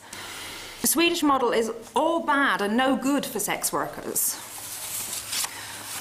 All prostitution is slavery, all prostitution is rape, is what Women's Aid in Northern Ireland say. Like Rahama, Women's Aid engage with very low numbers of women, 47 victims of trafficking in the last 4 years, according to the evidence they gave to this committee. They don't distinguish, of course, between sex work and sex trafficking. Rahama say they engaged with 63 new women in their last annual report. That's only a little over 1 per week. UglyMugs.ie works with hugely more sex workers. Why is that? I would say it's because UglyMugs.ie is a useful service that helps sex workers. Anti-sex work organisations often talk about how hard it is to engage with sex workers in Ireland. I'd say the problem there is that they offer very little, if any, useful help to sex workers, and they bring with that a whole lot of hate, which naturally repels sex workers from engaging with them. Reflecting on Women's Aid's evidence here, some of the things they said about sex workers, for example, that all sex workers have mental health issues. It is horrific the way they speak of sex workers. Major resources are being directed at anti-trafficking efforts, and there are campaigns to include a wide range of people in these efforts, but the sex work community is being overlooked here. If people are being trafficked into prostitution, then the sex work community is uniquely well placed to combat that and highly motivated to want to do so. Sex workers care greatly about the well-being of other sex workers. They don't want trafficking, they want to stop trafficking. The sex work community is already doing that. Who do you think is helping the police combat trafficking in Northern Ireland? It is the sex work community. But whilst we are busy working against abuse, the anti-sex work community are running a massive hate campaign against us. We want to work against trafficking and exploitation. We want sex workers to be able to conduct their work as safely as possible. We want sex workers to be able to engage with the police. But we are really struggling in the sex work community under the weight of the hate being rained down upon us by Swedish model advocates. It feels like they just want to make it impossible for sex workers to be safe, or to be able to engage with the police, or to have any support services. I thank you especially for inviting me here today, because we in the Irish sex work community face almost total exclusion. The Irish Justice Committee's recent review of prostitution legislation was an example of that. I have to say, I am upset by the way that Laura Lee was treated by some members of this committee, and also by what was said about turn off the blue light. But I do thank you for hearing me, and that is the end of my statement. Thank you. Thank you very much for that, Lucy. And I'm now going to open it up for questions from the committee. John Wells. I think it's important we just establish the nature of UglyMugs.ie. And your office is in London, I understand? I don't actually have an office. But you're based in London? I don't want to answer any personal questions because of the security threats. Well, there's 9 million people in London. I think it'd be reasonably safe to tell us where the organisation, not you personally, but where is the office based? There isn't an office for UglyMugs.ie. There isn't an office. Then who funds the work of UglyMugs.ie? There is no funding. We don't have things like offices. Like, it's a website. Do you have a website which yes. is quite detailed? Who funds that? Well, a website, as you may know, is a very cheap thing to run. At the moment, I'm funding the website personally. Okay. Who is Audrey Rita Campbell? I'm aware who that person is, but I don't wish to answer questions on her because I think if you have questions for her, you should invite her in. Right, well, the Ugly Mugs website, when you click on the link, you're automatically redirected to Escort Ireland.ie. Why is that? Well, as I said in my statement, it's linked up with Escort Ireland, heavily linked up with Escort Ireland. There are actually two ways of getting in, but yes, one way is it takes you straight to Escort Ireland. So yes. an organisation that you say is helping the sex industry workers, trying to protect them and make them safer, the link is straight to the largest prostitution ring in Ireland. It's straight to escort-ireland.com. Which is there is one way that you go straight to escort-ireland.com. Which is the largest prostitution ring in Ireland. Well, that's your words, not mine. I'm confirming that it's linked to that website. Go onto that site. At any given time, there are 400 women advertised for sexual services. That is by far and away the biggest sexual ring in Ireland. I don't know quite what you mean by word ring. Well, they proudly boast that they can provide prostitutes from Letterkenny to Londonderry. Maybe not quite like that, but they have prostitutes in every county in Ireland.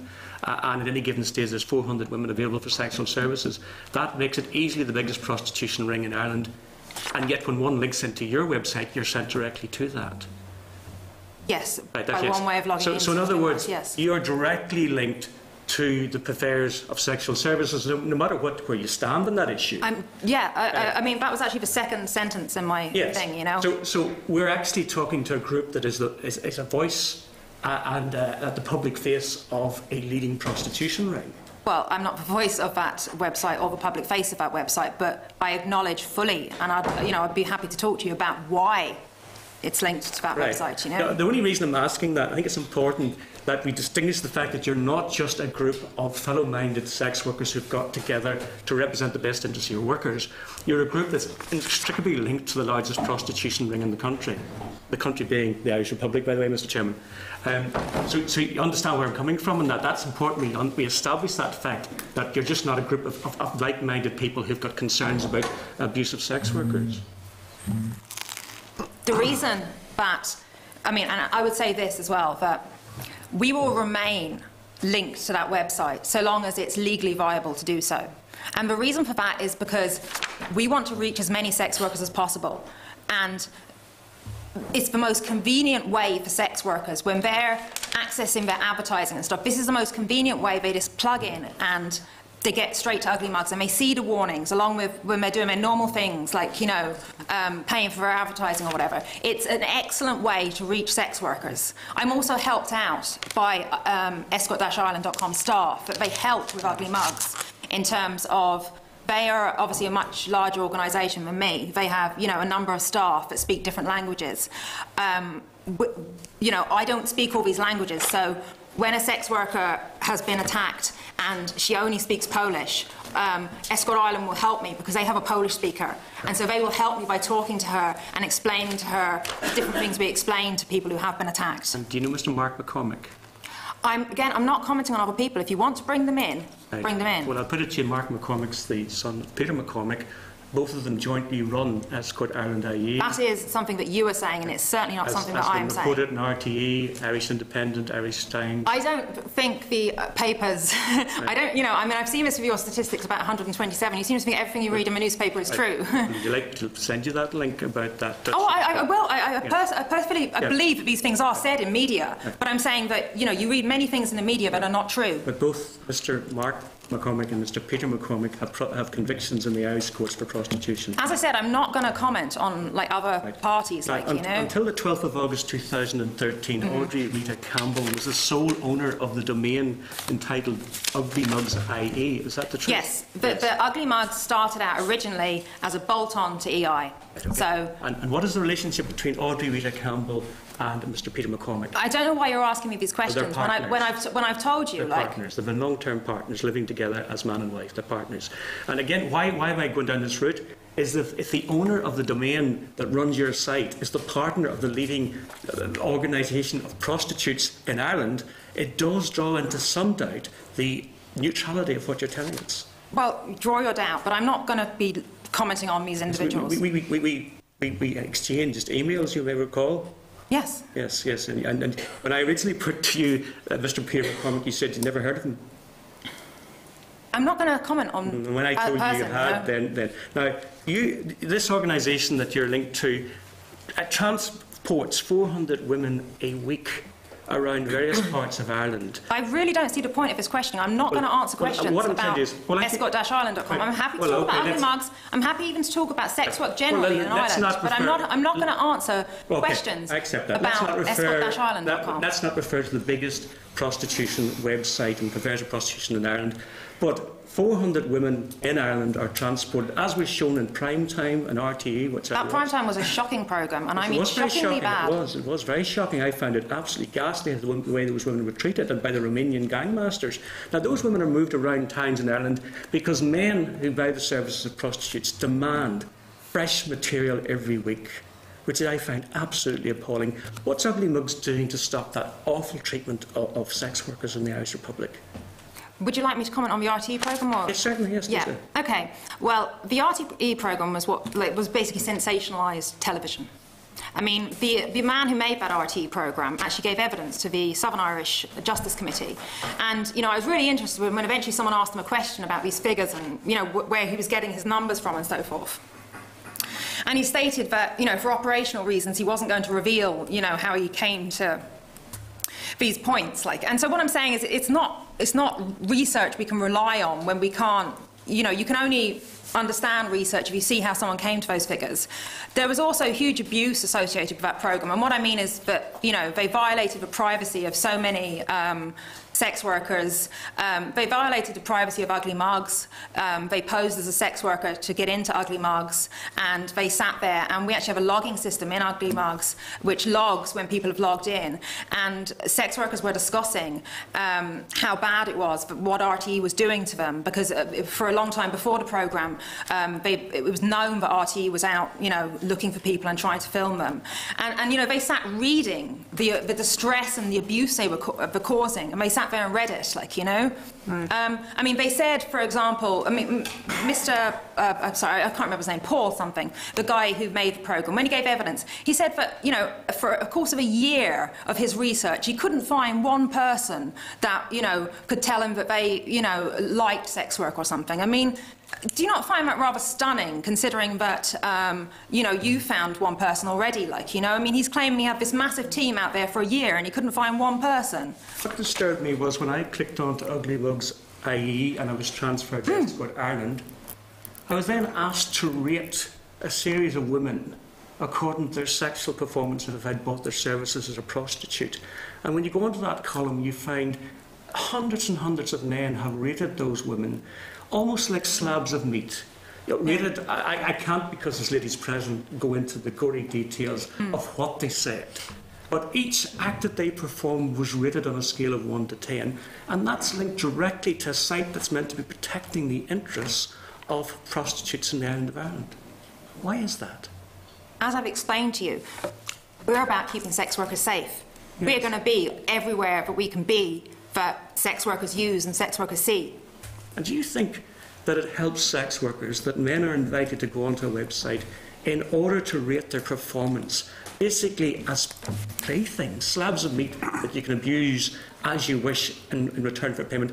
Does that provide the protection that Ugly Mugs is trying to create for your members? Well, my view on reviews generally is that they're a mixed thing. I mean, some sex workers like reviews. They say it gives them a lot of business. It's great. Other sex workers don't like reviews. I mean, I think definitely there are some issues that some sex workers don't like the reviews concept. I mean, I believe, a lot of websites allow sex workers to choose whether they receive reviews or not. And I would certainly say that should be a choice. People shouldn't leave reviews. None of the prostitutes in Escort Ireland.ie have any choice. They're all rated. Well, as I said, I'm not going to comment about that website. But that's the website that at the minute I can't get onto your website because I'm immediately diverted onto Escort You're on Ireland. the front end of the website, and you're not on the back end. But yes, I mean, I don't know how many times you'd like me to acknowledge that UglyMugs.ie links to escort-ireland.com. And I appreciate your honesty. That's very helpful. And that is more forthcoming than expected, and certainly much more forthcoming when we were exchanging emails. Now, if that is the case, how does it protect the interests of your members, who are members of Ugly Mugs, if A, they're portrayed in extremely provocative positions and extremely unclothed on that site, and then men are asked to rate them according to their sexual performance? So far as I know, Irish sex workers are not reporting any problems with sites, review sites, because all of the Irish sites, so far as I know, allow the sex workers to choose whether they receive reviews or not. So if people don't want reviews, they simply say, I don't want reviews, and then people cannot leave reviews of them. And you've no conscience at all about the fact that men are asked to review, sometimes in the most derogatory and insulting terms. I'm, on the whole morality of sex work thing, I don't have a lot of views like you. I really don't. You don't have any view on that. So I have a right to buy the sexual services of any woman I choose. Well, but of course you don't have the right to buy any woman you choose. That's a ridiculous thing. But I'm saying on the matter of consensual sex between adults and money exchanged, yes. I don't have a strong moral position. I mean, if you want to say you hate it, fine, No matter how vulnerable that woman is, how much perhaps she's addicted to drugs or to other solvents or alcohol, no matter how clearly the woman is maybe of limited intelligence or has come from an extremely poor background and has a very difficult upbringing, no matter how vulnerable that woman is, I have a right, if she consents, to buy her whatever sexual service that I deem appropriate. Well, that's not how sex work works. I mean, you just said whatever sexual service you deem appropriate. That's just, I mean, you're talking about it in terms where you're making it sound as if this person isn't choosing to sell you sex at all. And so obviously in both circumstances. On the leading website of scrutiny, there's a list of the sexual services that every woman is required to perform. Again, you're using the word required. I mean, it's a bizarre term. I mean, the word escort, the reason everyone uses that, I think people think that the reason people use escort, the word escort, is it's like for some legal reason or something, like, or it's trying to make a pretense that this is all dinner dates. I mean, for me anyway, personally, the reason I like the word escort is because I like this time and companionship concept, because that's what it should be. And I don't mean that sex shouldn't take place, but I mean, certainly all clients should understand, but when you make a booking with a sex worker, you are only paying for a time and companionship, and if it's anything that she or he does not want to do, then you're not doing it, How much companionship can you engender if the rate is for 35 minutes and that woman is changed every week as another squad of ladies is brought from another part of Ireland to fill the sexual desires of the same men? How do you develop a companionship with that woman? I was talking about the companionship as the concept of what they're paying for. They don't pay for the sexual act. I agree with that concept. I think that's a good one. So when Rachel Moran, in her book, I hope you've read it because it's a horrendous read, she doesn't seem to have had any experience of this need for companionship. It seemed to have been a demand for raw sexual services as quick as possible. When I was talking about companionship, I mean, not all sex work involves sex. Some people do just want companionship or other services, But I wasn't trying to make out that sex is not occurring. I was saying the structure in which it occurs is one where the woman retains her it's a consent, you cannot just do what you want with a sex worker. That is a nasty thing to say, and it's not true. Having seen the list, when you pay a sex worker, you're paying for a time and companionship. If she doesn't want to do something with you, having seen the list attached to each lady, there's very little you can't do. I have to say, very little. There's certainly things in there that I don't understand, and I'm sure people in this room don't understand. So it's very all-encompassing. Now, the leading sex website in Ireland has a monthly income of €150,000 a month. Now, how much of that is going to your members as opposed to the persons, the father and son who run it?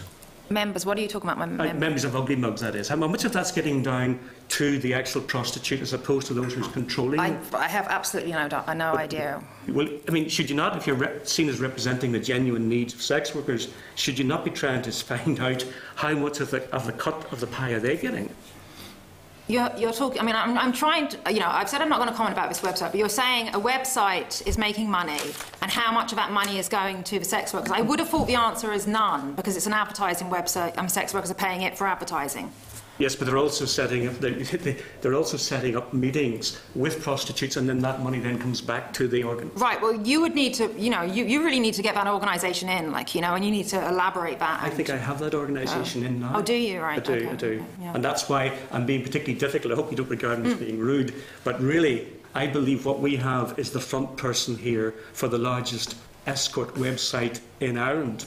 Well, you're entitled to your opinion, Yes, Mr. Wells. because, and I realise you've been speaking from a prepared text, certainly had your view been that of the hard-pressed sex worker, and some of them are having a wretched I think in fairness, all witnesses come with prepared text. Yes, I think it's a fair point, but you know, what I believe, and the information, the vast amount of information I have about your organisation, yourself personally, and Escort.ie, all of it's lying on my table, and it all points to the one thing, that you are a spokesman for Escort Ireland, the largest prostitution website in Ireland.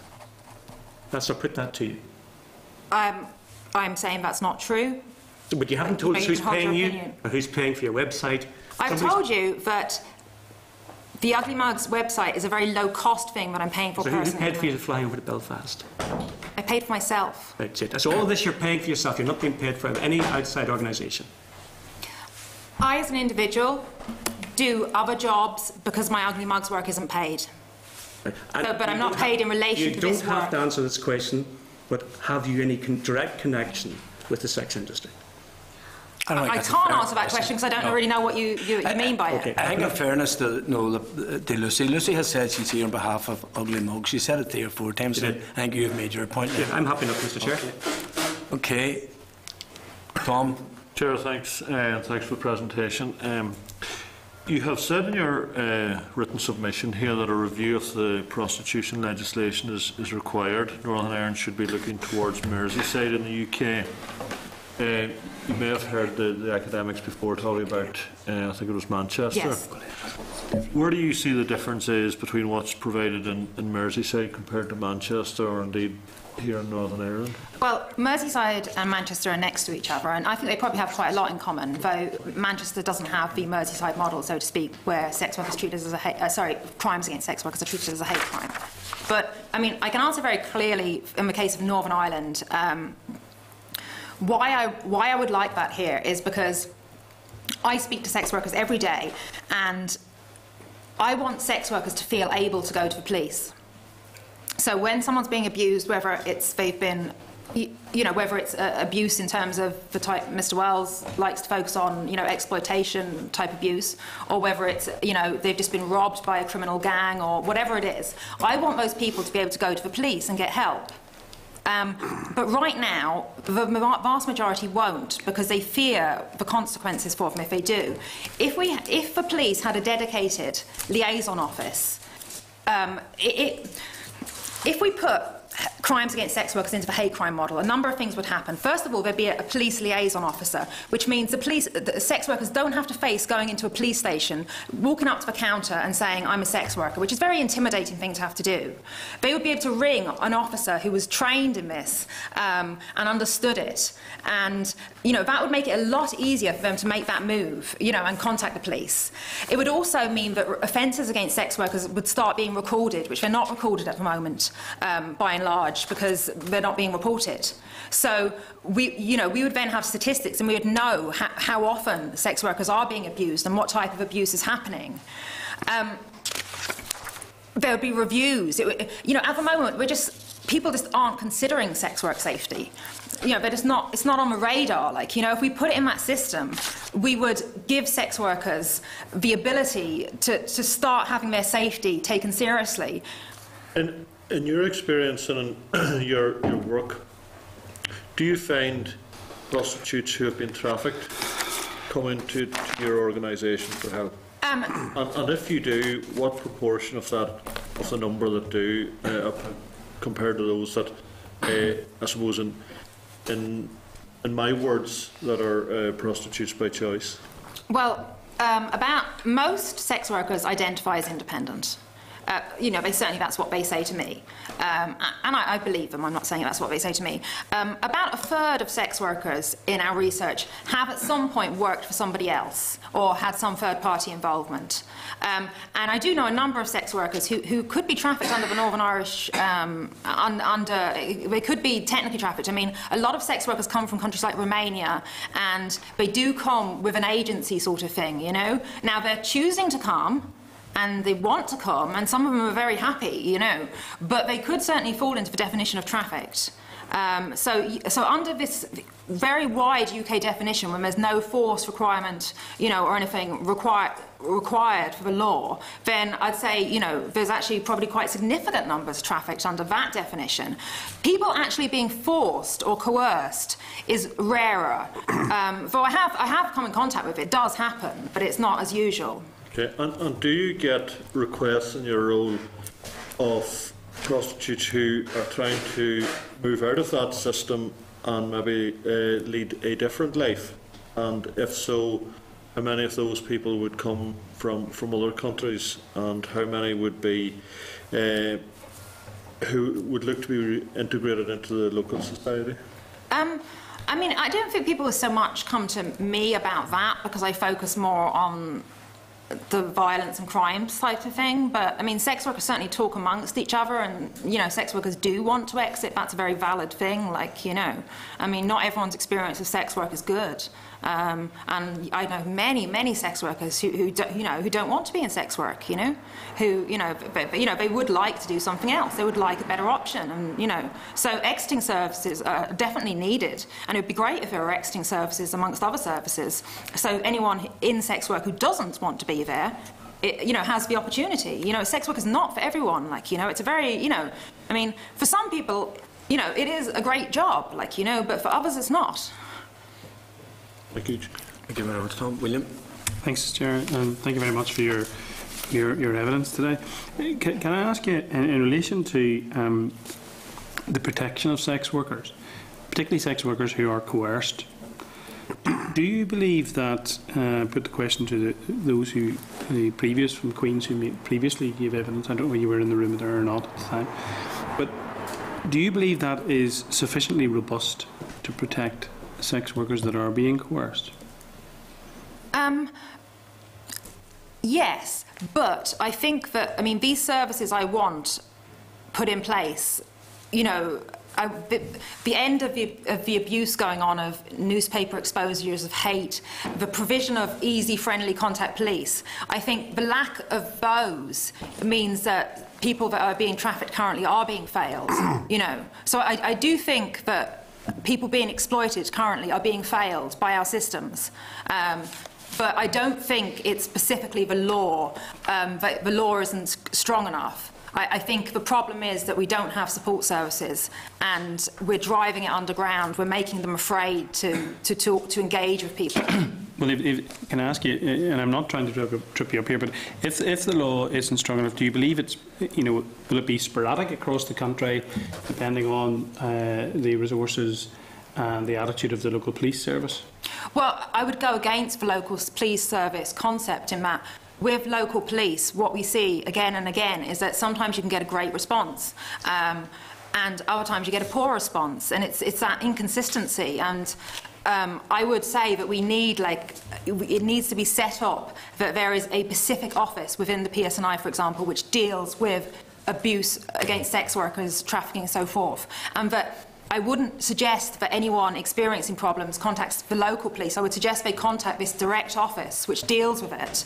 And I think that would be a better thing than having the local police. And so it shouldn't vary over the country, because everyone would be able to go direct to the one service. And with a country like Northern Ireland, with it being quite a small jurisdiction we have here, I think that would be very possible. It's not like when you're talking about a much bigger, like the US or something, which you couldn't have something nationwide.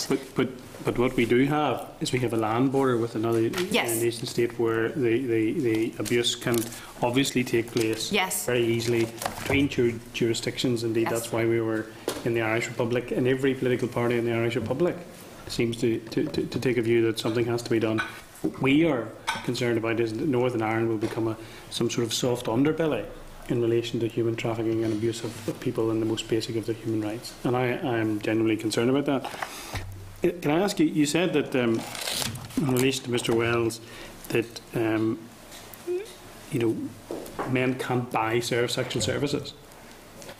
I said that I like the word escort because I like the concept of time and companionship, and they're not paying for the actual service, But what is the difference between a man buying, and you did use the term, a woman selling her services? Sorry, a woman selling sexual services, What's the difference? between a man buying sexual services. If the man can't, if the term of the man buying sexual services is something which you opposed and were not happy with, not content when Mr. Wells said it, but you did use the term women could sell services. So what's the difference?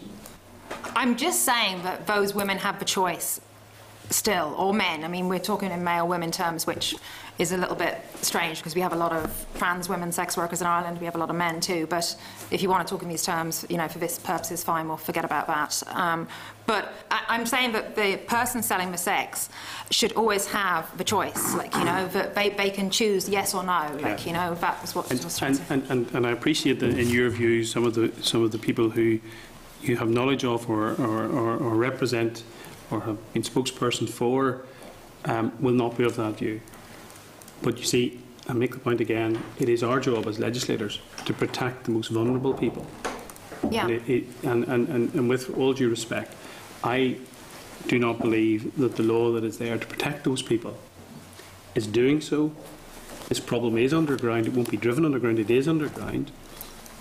And we have to do all we can to protect the most vulnerable people in society, including the young lady that Pamela from the Irish Congress Trade Unions talked about earlier, who was from India and had no identity, and including young ladies who are trafficked from China who don't have no identity because if they're a second child, they are not registered in their state because it's against the law to have a second child, and they have no rights at all because they don't exist and therefore they have no identity. I'm simply making, I know I'm making extreme points in terms of examples, but I'm saying laws have to be there to protect the most vulnerable people, and that's all we're trying to do. Do you appreciate that? I agree with a lot of what you said there. I mean, a lot of what you said there is the same thing that I want. I don't actually see, you know, I look upon, I'm serving people choosing to sell sex and are equally trafficking victims. You know, I want all these people to have the best service. I want people that are being abused to be able to get help. And I'm saying the only thing we seem to disagree about, because we both want these people to be safe, you know, to not be abused. But the only thing we're disagreeing about is you're saying this law will do that. And I'm saying, in my experience, that law won't do that. It will actually just drive it more underground. And what would help is if we could kind of try and get rid of this stigma and allow these people to access services. That would help better, in my opinion. So it sounds like we want the same thing. But I'm not. The difference is that I'm not convinced the law is doing what you believe it's doing. You know, in Northern Ireland, and I suspect it's the same across the European Union, given the evidence that we heard from in terms of our visit to Stockholm and the conversations we had in Dublin last week in the Irish Parliament. I think it's pretty much the same across the EU and across Europe. Now, that all having been said, you know, here there are particular circumstances. I believe it is driven underground. It is underground. Yeah, I would agree it's underground to an extent. So that means, in my view, the law isn't working. It's not protecting people. And the other particular problem that we have in Northern Ireland as well is that we have paramilitaries, and paramilitary organisations have been linked to prostitution. I have to say about the paramilitary links that I haven't come across that really now, you know, and I've seen that written and so forth, but you know, I really haven't come across that. We do sometimes have sex workers being attacked and, you know, or being robbed, and, you know, men turning up and saying, oh, we're the IRA sort of thing. We also have men turning up saying we're the PSNI, like, you know, we have a lot of, you know, people saying this or that, like, you know, but I've actually not seen any solid evidence of paramilitaries from either side being involved in sex work in Northern Ireland. So, I can't, you know, concur with that statement. And finally, Chair, can I just ask, I think a number of times I picked up you're opposed to the Swedish model. Why? Because right now I'm struggling to get sex workers to go to the police, for example, when they're experiencing problems. You know, they don't want to go to the police. They're fearful of the police. It's not so much maybe even fearful of the police. They're fearful of being exposed as a sex worker if they go to the police, or, you know, so forth. And I'm saying that I think that if we have the Swedish model, it's going to be harder and harder to get people to engage with the police. And I think we have to have people being able to engage with the police to combat abuse. If, you know, this serious criminality you're talking about, if we want to combat that, we need people prepared to go to the police, prepared to, you know, talk about what's going on. And if I'm struggling now, you know, I don't know what's going to happen if things, like, you know, become even more difficult and even less people are prepared to deal with the police, you know? And I don't mean this as any criticism of the police at all, because the PSNI are actually, you know, quite good in my experience. You know, I've had more positive feedback about them than negative, like, you know, from sex workers. And there are a lot of sex workers currently that do go to the police when they have a problem and do receive a good service. But there's equally a lot of sex workers who will not go to the police at all, no matter what happens. And that, you know, is for a variety of reasons. And I fear that, you know, if we have a situation where clients are criminalised, first of all, clients aren't going to be prepared to go to the police. There's an obvious consequence of that. And second of all, sex workers are going to have to, you know, hop around more, move around more. You know, they're fearful of things like losing their apartments and so forth. And, you know, they're not, you know, I think we're going to have a lot less people willing to engage with the police. And I think that's the worst approach to dealing with serious criminality, is to, you know, take away those options. I want to give more options for people to go to the police. But surely decriminalising it from the prostitute's perspective will help them. Will help who? The prostitute. Well, what decriminalisation are you offering in this bill? In terms of well, in the Swedish model, the emphasis is switched to the client. I think that's actually a lie, like, in that the Swedish model doesn't actually offer any decriminalisation. And in your bill here, the Northern Irish bill, you're not offering any decriminalisation. And, you know, you know. Yeah, Clause 8 we are. Yeah. Sorry, Clause 8 is offering immunity to people who have been trafficked, forced, you know. So what decriminalisation are you offering? Sorry, maybe I've misunderstood. Well, just to say that the proposal is that the person who becomes a criminal is the person who buys the sex, not the person who sells it. And therefore that puts that woman... Yeah, but that's more criminalisation for the client. I'm saying, what less criminalisation are you offering for the sex worker? But the woman would not be prosecuted. It would be the man who would be prosecuted. But the woman is not being prosecuted currently in an indoor setting. But the woman could be prosecuted if she was working with another woman, because then that would be brothel keeping. So I fail to see what decriminalisation you're offering still. Well, if there was several women in a room, there would be no prosecution. Sorry? If there were several women, that would no longer constitute something to be prosecuted. Well, if there was two women, you know, that would be a brothel. That's the Swedish model. No, the Swedish model, there's no, I'm asking you, what is the decriminalisation? Because, you know, I can look at this and I can say to myself, you know, maybe we are getting the Swedish model. I mean, what a shame it is that we're not getting anything good if we're getting the Swedish model. What a shame it is, but this idea of decriminalisation is empty. You're not actually giving anything to sex workers. Okay, can I just, and William's finished, thank you. In relation to the work that you do you see a difference with the people you represent? Some people call it off-street and on-street.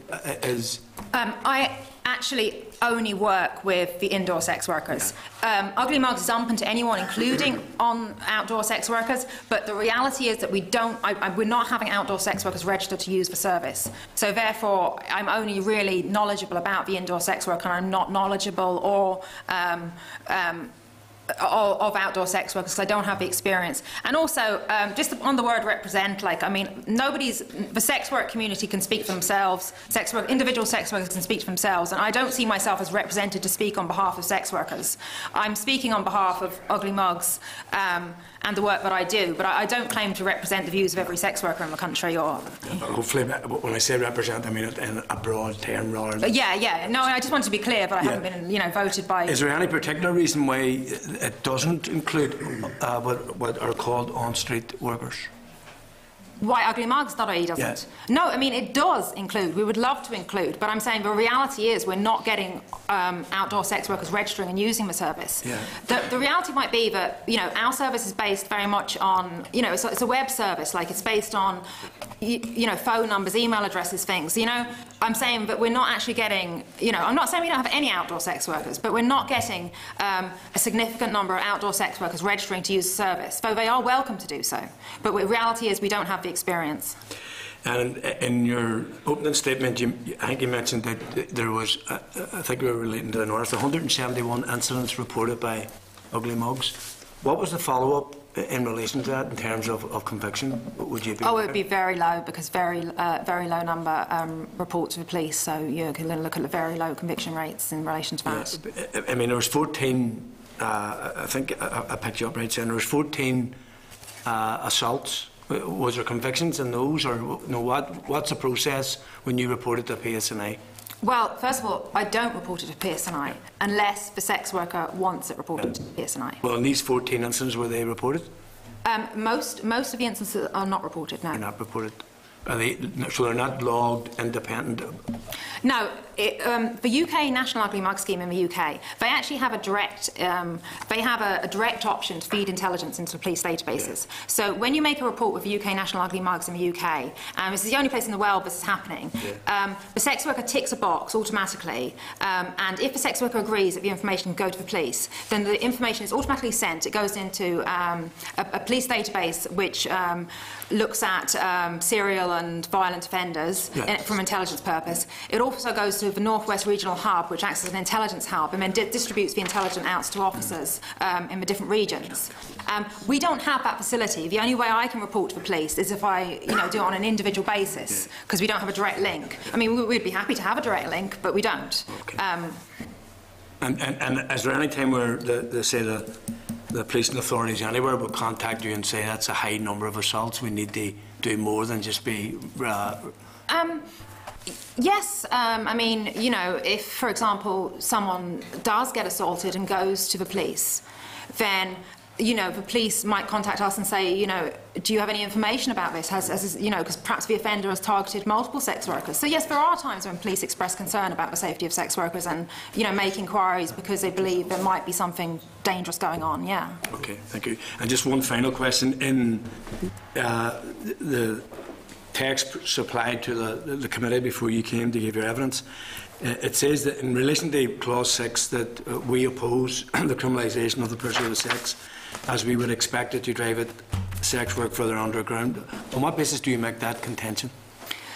I make it on the basis that it's so hard. It's quite a lot underground currently, and I think someone said, well, I think it was Raham who said the last time around about clients. Well, look, they can send an anonymous email. They can still report things to the police. Yeah. But what I'm saying is, in my experience, and I have quite a huge amount of experience of dealing with crimes against sex workers, anonymous emails are not really helping matters. In actual fact, there's a lot of loonies that send anonymous emails. What we really need is people actually prepared to engage with police. And, if we get to the point where people will only send anonymous emails, I would think that, we're going to have all these anonymous emails coming in, but it's going to be very poor quality intelligence. If we want people to engage with the police, we don't want them to be criminalised, and that discourages engagement with the police. And so you're looking at, less engagement with the police if you bring in, more criminalisation, which is going to, first of all, criminalise the clients, but also, as a knock-on effect, is going to drive sex work further underground. Okay, thank you. That's the end of my questions. No other members have indicated, so can I thank you on behalf of the committee for coming here today and giving your testimony. Thank you very much. Thank you. Thank you very much. Thank you. Point of order, Mr. Chairman. I'm too used to the Health Committee. It's 7:10, and we're about to set the record for the longest committee we've ever held instalment. I think several of us have pressing engagement. Mine, for instance, is near Enniskillen. Yeah. Is it too much to ask that we could adjourn this and come back for the one last group at a later date? Because we may lose a quorum, and whilst maybe I've continued to have the will to live, others may be flying a bit after 5 hours of solid. The only reason why I would be reluctant, it's the second time that Amnesty was to be here, and they've sat now for along with us, frustrated on whatever we have been. So I would like to do them as a service. We may lose the quorum, John, if you have to go to Enniskillen, but the quorum's only required to make decisions. We can take evidence. It'll be unanswered and it'll be there for members to read. But I would be reluctant to say to someone who has sat patiently for 5 hours. Sure, I had another engagement too. I just I've rescheduled it. Yeah. You could nearly do that one for Jim. Not quite. So we need 4 for evidence, and so if, I mean, Chair, I would prefer to hear them. That's my. I have another appointment too that could be up, but I'm prepared to give it another 20 minutes and okay. stop in. That's without saying to our next witnesses that we're rushing them through. But I think when someone is waited 5 hours and 10 minutes, it's nearly degrading and human treatment for doing it. But so.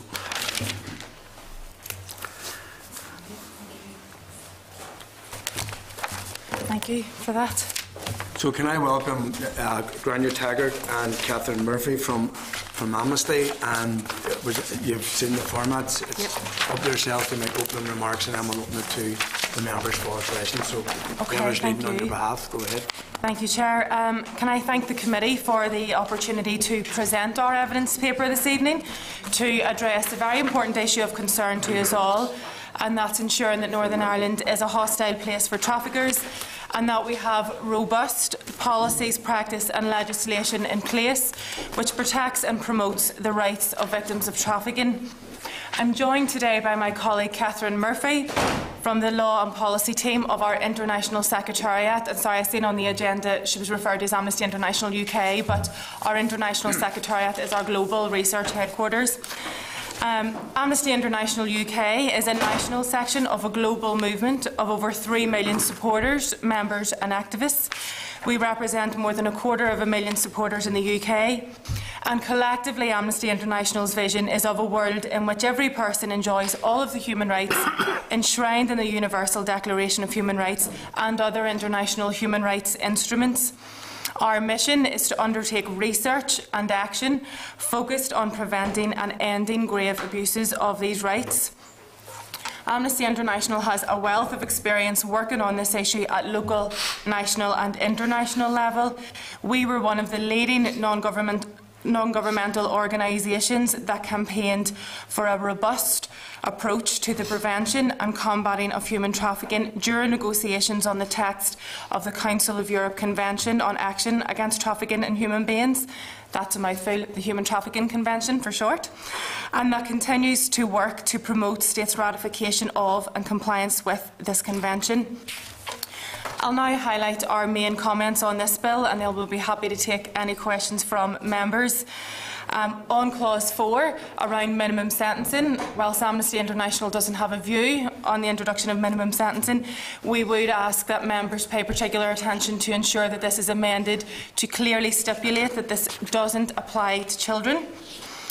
Clause 6, much of the discussion and debate on the bill has been focused on this clause. It is Amnesty International's view that those engaged in selling sexual services and human trafficking are two very complex social phenomena which would require more considered separate policy and legislative responses. One clause to address sex work is wholly insufficient.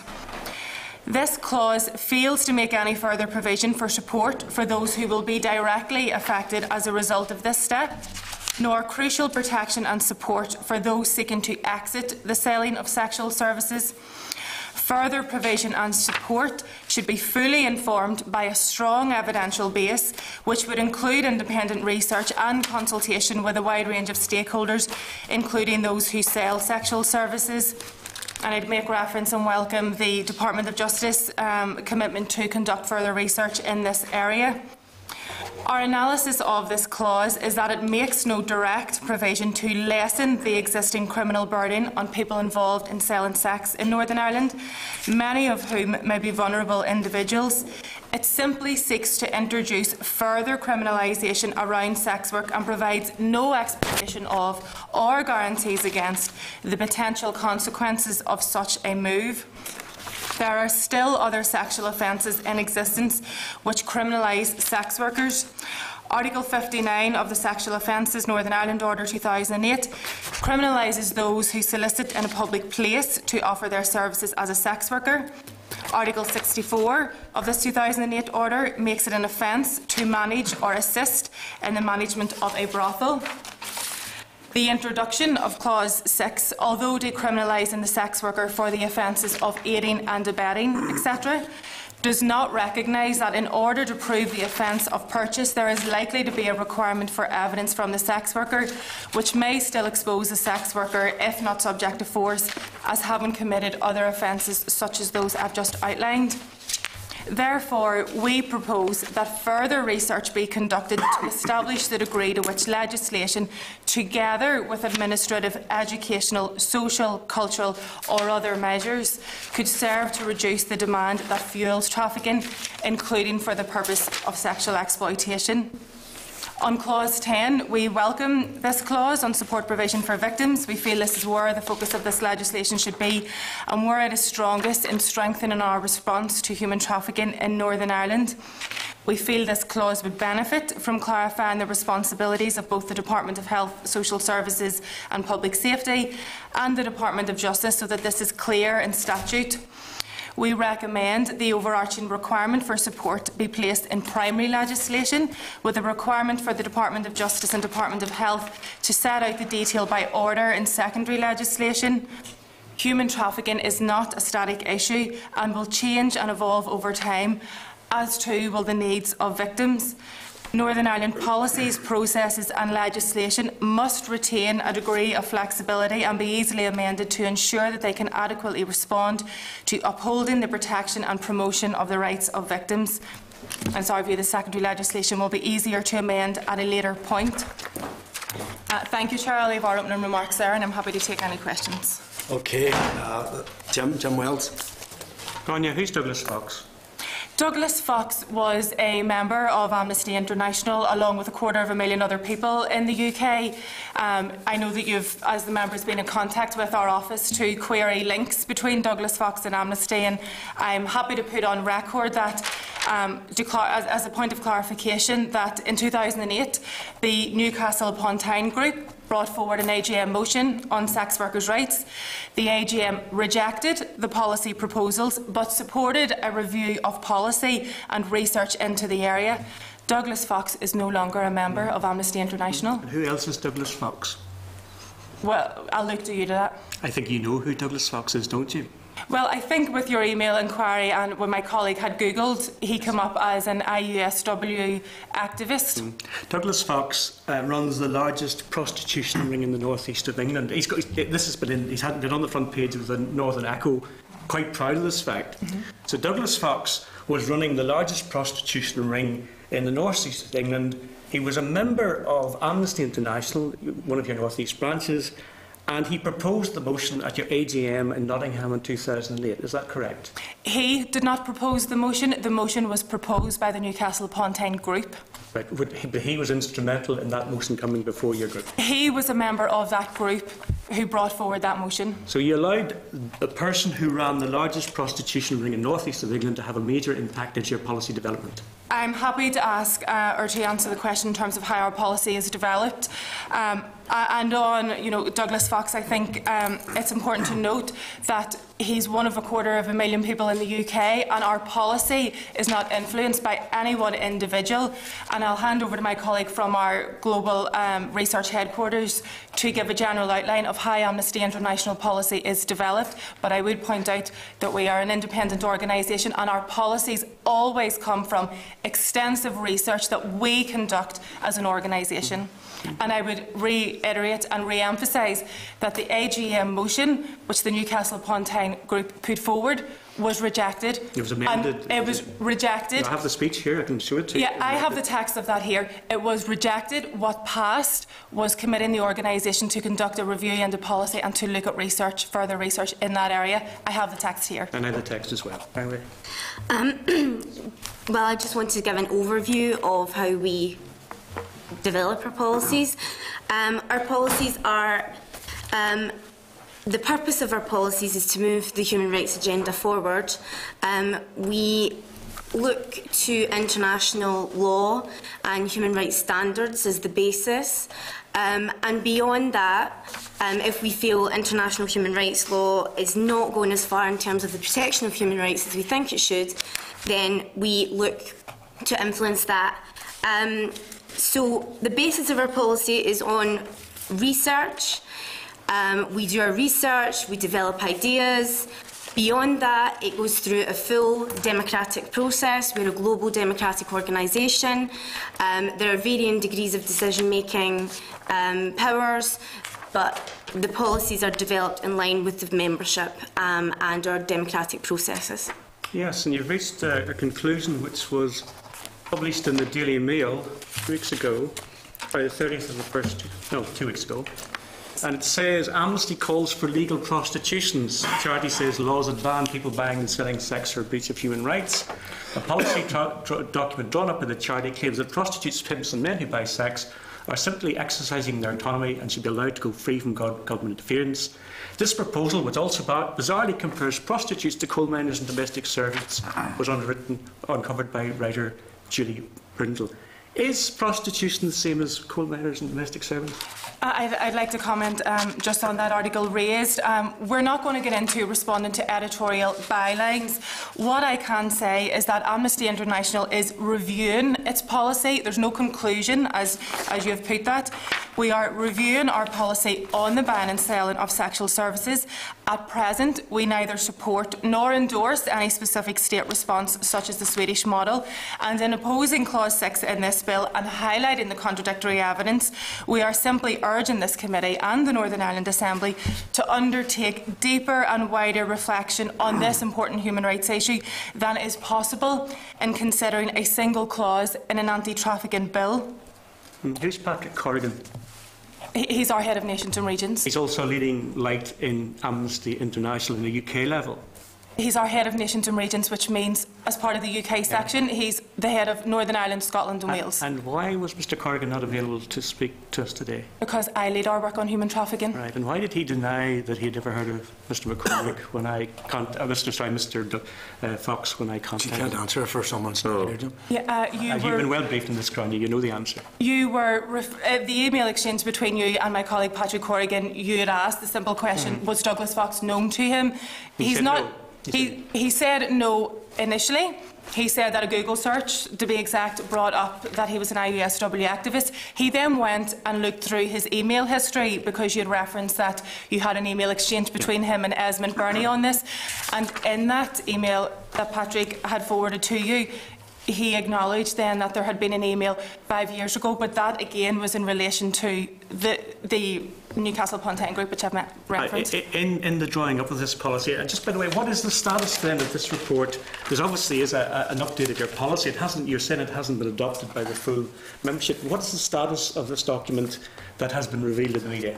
It marks the beginning of a very detailed and very genuine consultation with our members on a global scale. No one section of ours has a policy. We take our policy decisions internationally. This document, which is referred to in the Daily Mail article, again is a draft policy which we are now encouraging a healthy debate amongst our membership as to their views on a draft sex work policy, and we are at the very beginning of the process of garnering their opinions on this. It's worth saying one of the major policies in that document is that there should be no criminalisation of voluntary sex between adults, whether paid for or otherwise. But I do have to stress, I can't get into a conversation of discussing policy that doesn't yet exist. This isn't policy. Okay, I accept that, but it shows you the drift of Amnesty on this issue. No, what it shows is that we recognise that this is an important human rights issue, and we want to consult with our members as to their views on this. Okay. Now, in that consultation, we had very compelling evidence from Rachel Moran. I don't know if you've read her book. I'd advise you to do so. It's compelling, it's horrendous, but I think it gives us an insight into the sex trade in the Irish Republic. Why, when you're compiling your evidence, did you not consult with people like Rachel and Sarah Benson and those who have got direct experience of the impact of selling sexual services on prostitutes? Our position on this bill comes from our own policy analysis that we do on existing legislation and legislative proposals, when at the minute, because we're at the beginning of a consultation process on what potentially could be our sex work policy, we will engage with a range of organisations. Okay. Have I a right to buy the sexual services of any woman I want? Again, you're getting into areas that we don't have policy for. We don't have a policy on sex work. That is what we're consulting on at the minute, so I can't... But you do pride yourself in being an international human rights organisation.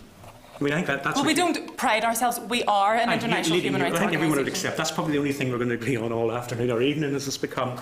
You're an internationally recognised human rights organisation. But funnily enough, the Irish Congress of Trade Unions, Women's Aid, and most importantly, the Human Rights Commission for Northern Ireland doesn't agree with you. Each organisation can analyse the legislative proposals, they can analyse human rights instruments and come to their own policy conclusions.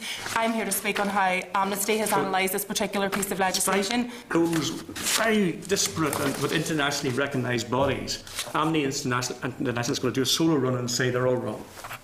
We're not saying whether other organisations are wrong or not. What we are saying is that our analysis of this bill is as is in front of you in our evidence paper. And I think our concern and what has been represented from other organisations is that Clause 6 and the support for this is coming from, it shifts the focus, the legislative focus and the criminal liability focus from the seller to the buyer. And as I've just made the point in my opening remarks, it doesn't actually succeed in doing that. And the reason it doesn't succeed in doing that is because it doesn't give consideration to those other sexual offences which already exist. Yeah. And I mean, there's a view that if you go down, for instance, the Dutch model or the Danish model, where everything's open and there's no prosecution of the buyer, that makes life safer for sex workers. Yet in Holland, in 30 years, 127 people have died. In Sweden, 1. Two totally different models. Which do you think gives better protection to the human rights and the safety of the practitioners? Again, at the risk of sounding repetitive, we don't have a policy on sex work, which means that we neither support nor endorse any specific state response. You're a very experienced political animal in more ways than one, or political lady. Now, you say you're against Clause 6, but you say you haven't got a policy. That's fundamental. Clause 6 applies in Sweden, it doesn't apply in Holland. I think I've pointed out that Clause 6 is not the Swedish model. Clause 6 does not succeed in shifting the focus from the seller to the buyer. So you're saying if we were to adopt Clause 6 to replicate the Swedish model, Amnesty International would support it? I'm saying that it's not replicating the Swedish model, and on the Swedish model we have stated quite clearly in our evidence that the evidence, at best, the evidence is conflicting as to whether or not the Swedish model has succeeded. Of 127 deaths in one country and one in the other, I think it's quite stark. I agree with you. But going back to my right as a man to purchase the services of a prostitute, were you here for the evidence of UglyMugs about, for instance, do you think it's a foundation of human rights that a woman can be bought for sex, shunted around from one part of Ireland to the next, and then her performance rated on a website by the men who use her? Can you see it as a fundamental defence of her human rights? Amnesty's primary concern is for the women and men who suffer human rights abuses and violations because of their status as sex workers or as victims of sexual exploitation and or trafficking. So again, you're asking questions that we don't have policy in that area. You don't have policy in that area, but you have policy in resisting either Clause 6 as drafted by Lord Morrow or Clause 6 as intervened in, or used into, not intervened, that's the wrong word, but introduced into Sweden. You're against both drafts of Clause 6. We haven't said that we are against anything in Sweden. We have said that the evidence in Sweden is at best conflicting. The reasons why we oppose Clause 6 in this bill is that because we feel that it poses some risk that hasn't been properly explored, which is why we recommend that there is further research in this area. Yes, and I can say, Grania, again, you've experienced this. That is the oldest trick in the book. If you don't like something, don't come out and say it. Boot it off into the bushes by calling for more research. Well, with the greatest of respect, it's not that we're trying to boot this off into the bushes, but how do you know what you're legislating for if you don't have the research and evidence base to know exactly what should be put on the statute? In the Irish Republic, their view on that was that they're carrying out the extensive hearings as we're doing into this issue, and we've had trawled widely. We've had people of your views and people of totally different views. By going to Sweden, which we did, by going to Dublin to meet the Oireachtas Justice Committee, by going through all that, that's the research that's required. By the time that we have finished with this, we'll have gone down every byway on this issue. Is that not sufficient to meet your concerns? Well, I think in terms of research, what we should be looking at are the range of experiences and needs that exist within the sex work industry, if that's what you want to refer to it as. That's not information that we have at the minute. So whilst at the minute I appreciate that the committee is undertaking extensive is taking evidence from an extensive range of witnesses, and that's something certainly that we would welcome. That is on a legislative proposal. It's on this piece of legislation. It is not on the detail of what the sex industry looks like in Northern Ireland. So your point is that there's something inherently different about the sex industry in Northern Ireland than, say, Sweden, Norway, or Iceland, or any other country, or France, who's just about to introduce it. We are totally different. Our men are gentlemen. They're only there for social interchange and a wee bit of a chat. They don't treat women the way they do elsewhere in Europe. We think country context is important. We think country context is important, and we think that this merits further investigation in Northern Ireland before closing. Could I suggest you go on to the Escort Ireland website tonight and look at the reviews of prostitution in Londonderry, which is dear to the heart of the chair, and see if those men are any different from men in the Irish Republic, Sweden or Norway. They're exactly the same phraseology used. Sorry, with the greatest respect, I think you're misinterpreting or not understanding my point, which is that we need to look and understand the sex industry in Northern Ireland, not just those who purchase sexual services. We need to understand, for example, how many women, how many men, how many transgender individuals, how and why their needs differ. If we're talking about sexual services, are we talking about sexual intercourse? Are we talking about lap dancing? Are we talking about sex phone lines? What exactly, when we refer to sexual services, are we talking about? So, Grania, when someone buys the services of a woman in Belfast off a leading sex website, you believe in Northern Ireland they have a cup of tea and a chat in the 35 minutes that there's no sexual services provided? Sorry, you're asking the same question a different way. And I feel because you're saying that men behave differently. No, I'm not saying men behave differently. I'm saying that there is an absence and there is a vacuum there of information that the Northern Ireland Assembly would need to consider before it legislates. And you feel that we're radically different from the Republic, France, Sweden, in our attitudes to the purchase of sexual services, and that those providing it are radically different as well? Sorry, Mr. Wells, I've answered that question. You haven't. You haven't. I have, to the best of my ability. But you're a human rights organisation who are prepared to stand in the way of something that will protect many vulnerable women from dreadful sexual treatment, and yet you're totally out of line with every other human rights organisation that seems to be in the space. Well, actually, we're concerned about vulnerable women. That is why we are opposing this clause, and that is why we're highlighting the risks that this could potentially create in our evidence. Well, we've seen, for example, and my colleague can speak more in terms of the international examples, but if we take the Swedish model, as it's been so often referred to in this committee, the breakdown in relationships with police, the impact it has on health. There are a number of policy areas that would need to be addressed in the round before we would get to legislate against sexual services. I think you need to speak to the police in Stockholm, because we went. I don't think you have. We went and we spoke to the police intensively. I was there, Mr. Humphreys, the chair, I think yourself, Mr. No, Ms. McCauley. We put them over that, and the police in Sweden have a totally different view on this issue, totally different view. And yet you don't seem to have carried out that research. Now, either the police in Sweden are lying to us, and I doubt it, or else they have a very clear knowledge of what has gone on over this last 16 years in Stockholm and elsewhere.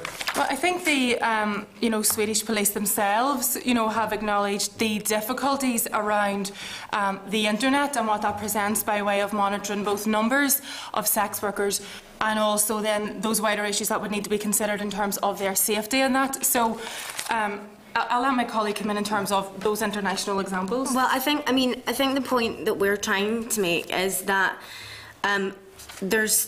there hasn't been the research in Northern Ireland. We don't know enough about the situation, and the model that is being proposed, it's not just as simple as transferring the Swedish model from Sweden to Northern Ireland, because what you're proposing is not the Swedish model, it's an untested model. So you'd accept the Swedish model if we imposed it in Northern Ireland? What we're saying is there's conflicting evidence about the Swedish model, but even at best you're not transferring one model to another either. So you have an untested model and you're trying to introduce it in an environment where you don't have any of the evidence base to understand the environment. Why don't you fly to Sweden? It only 2.5 hours, and you speak to social services, the public prosecutor and the police, as we have done, because you're basing your evidence on not actually having a first-hand experience of the Swedish situation. We got a totally different message, totally different, as a result of our visit to Sweden. You haven't been. You haven't gone and spoken. And I mean, I appreciate that, and I would be extremely interested to go to Sweden, and I'm sure through the course of, I would love to do that. However, I think that it is well versed in terms of research, etc., that the evidence for the Swedish model is conflicting. Well, so we are concerned about that. We're not saying we are not coming down one side or the other on it. What we are saying is we acknowledge that the evidence is conflicting, and that we would like you as a committee to acknowledge that and look into it and see if you can do further research which provides more checks and balances if you are to introduce an untested model in Northern Ireland, because there are a huge amount of vulnerable people who could be affected by it. The Chair's been very, very patient with me, but it's interesting that the Norwegians, the Norwegians, the Icelanders and the French didn't require any research beyond what we've done through legislative process. They were all absolutely convinced. The results have been conflicting. That men behave the same, and it is 99% men, unfortunately, behave exactly the same in every part of the world, and part of Europe anyhow, and how they deal with women. And if you read the reports on the sexual services provided and the way that these men react to women, it's appalling. That any woman should be put through that. It's exactly the same no matter where you look at it in Europe. These women are used as lumps of meat to be used for their gratification of men, with no thought whatsoever about the welfare or the human rights of the women concerned. Could I just add, to that, just on the Swedish model, when we say that the evidence is conflicting, and again, I appreciate the point, you can obviously, go out to Sweden, but you can also do the research, and you can also look for official data, which is absent in terms of anything convincing that has suggested to us that there has been a marked decrease either in the purchase of sexual services or in human trafficking for the purposes of sexual exploitation. And part of that can be put down to the internet and obviously the difficulties that presents. So whilst it may still be true, and you may claim that demand has actually decreased since 1999, we would say that equally it could be true that it has increased, and that the available facts don't justify a conclusion one way or the other, which is why we say the evidence is conflicting. So Amnesty International in Northern Ireland are right, and they know more about the Swedish model than the Swedes themselves. And when the Swedes tell us that their Life and Times survey shows that the number of men in Sweden acquiring the sexual services of a woman has halved since 1988, you know better. That's what you're telling us. You know better. Well, our point is that there are a number of different research projects that have been done in Sweden which demonstrate conflicting evidence.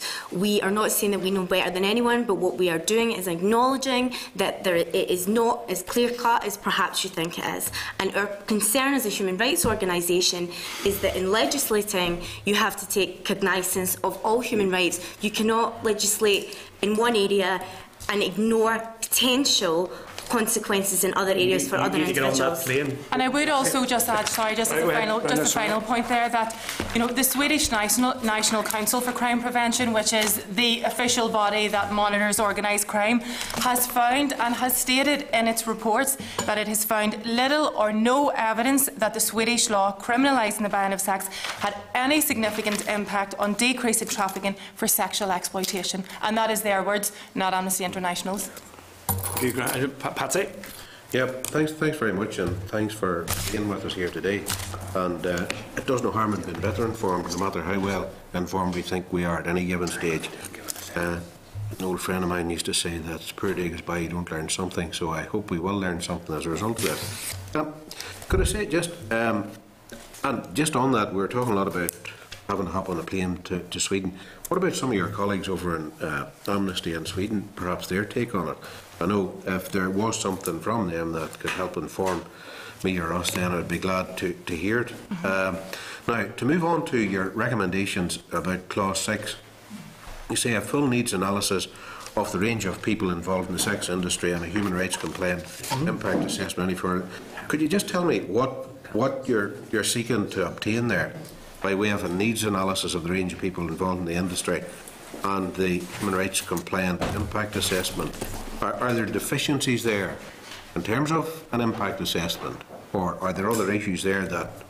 Could you just tease out what your thinking is on that, please? Yeah, I suppose there's a couple of points there. One, there hasn't been an impact assessment on this to look at what the potential for unintended negative consequences could be. Okay. I think when we refer to the needs analysis and that being something that should come through in further research, is that we really need to understand the nature of the problem here so that we can legislate in the most appropriate way, that our policies are devised in a way that's responsive to the needs of vulnerable people in Northern Ireland. Can you give me a few examples there as to what you mean by that needs analysis? What needs? I'm trying to get this into my head here. Okay, so we've been sitting all day in this room. I've been here since 10 o'clock this morning, so okay. That's so just as an example, the needs of women, how they may differ to the needs of men, how they may differ then to the needs of transgender individuals, what numbers we're talking. We might rightly assume that females are make up the predominant of sex workers in Northern Ireland, but again, we would need to know that. We would also need to know how many men, how many transgender individuals, so that we have targeted and robust legislation and policy. The other thing as well, I think that would be useful to have an understanding of the legislation as it's currently set out removes criminal provisions for victims of trafficking, but it doesn't remove criminal provisions against people who do not meet the strict definition of trafficking, and that could include a huge number of very vulnerable people involved in sex work. That could be people who have been coerced but do not meet the technical definition of trafficking, and it also has an impact on people who voluntarily engage in sex work. So it does not remove the criminal sanctions on those individuals either. So what I think, that is not the same as the Swedish model, and that's why I think it would be really important in terms of the bill that is proposed for Northern Ireland to look more closely at the makeup of people involved in the sex work industry, individuals who have been trafficked, individuals who have been coerced but do not meet the definition of trafficked, and people who engage in sex work voluntarily, because at the moment the bill as it stands has very different implications for those different groups, and from our perspective that is potentially quite dangerous for what can be very vulnerable groups. And what I would say is that the point that we're trying to make is not to be a roadblock. What we want to do is we want to make the point that measures that initially appear logical and valid when applied to one context or group can have unintended or counterproductive consequences for others. And earlier today in the committee, I'll be very quick, earlier today in the committee we heard talk about how you can legislate to send a message, and we talked about seat belts, etc. And I entirely accept that. Yes.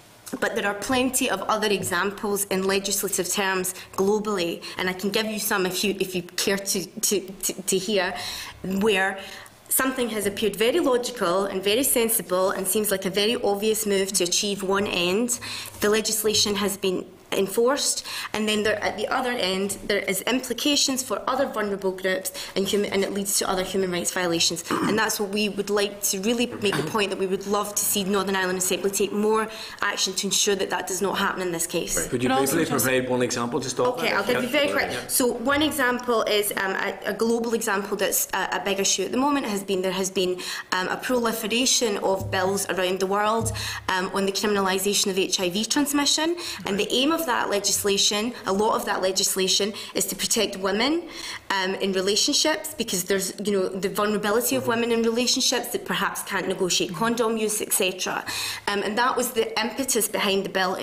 A lot of these bills, particularly in Africa, they were given huge support from a lot of women's organisations, and on the face of it, it appears incredibly logical. It does appear like a great way to protect women from HIV transmission. However, in reality, what has come about from that is that because women are diagnosed earlier, and also because they can also transmit HIV through pregnancy, that they're actually far more liable to prosecution. So I know it's not a comparison like for like. I'm just giving you an example of how legislation with a very legitimate aim, a very obvious purpose, if there's not adequate research and it's not thought through to the end, it can have very serious implications for other groups. And sorry, just as a final point, just on your question, in terms of the needs analysis, obviously that would also inform services that would be needed. And again, that's something else that we don't have at the minute. So whilst this bill seeks to put on a statutory basis support for victims of trafficking,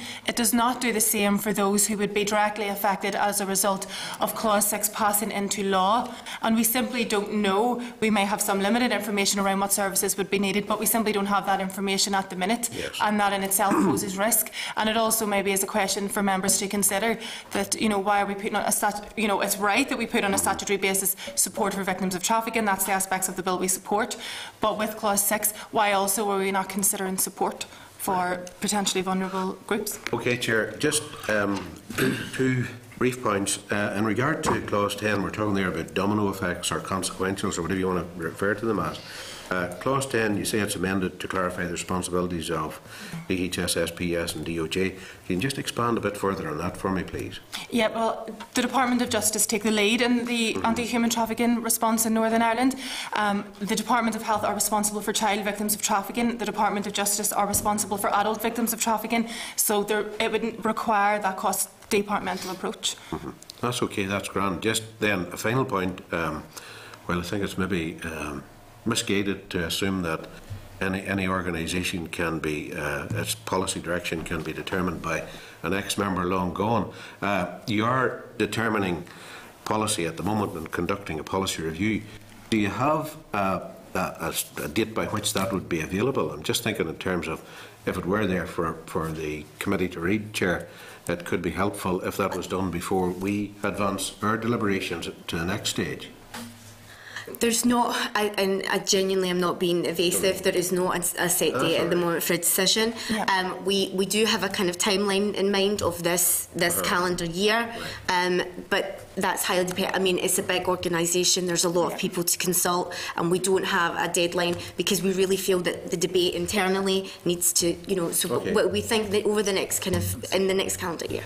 Oh, that's grand. And also, obviously, just to emphasise, because we are a global international human rights movement and because we take these decisions as such, we are one section who's beginning this consultation at the minute, like with other sections, but we each work through our own processes on this in terms of consulting with our members and also with stakeholder organisations.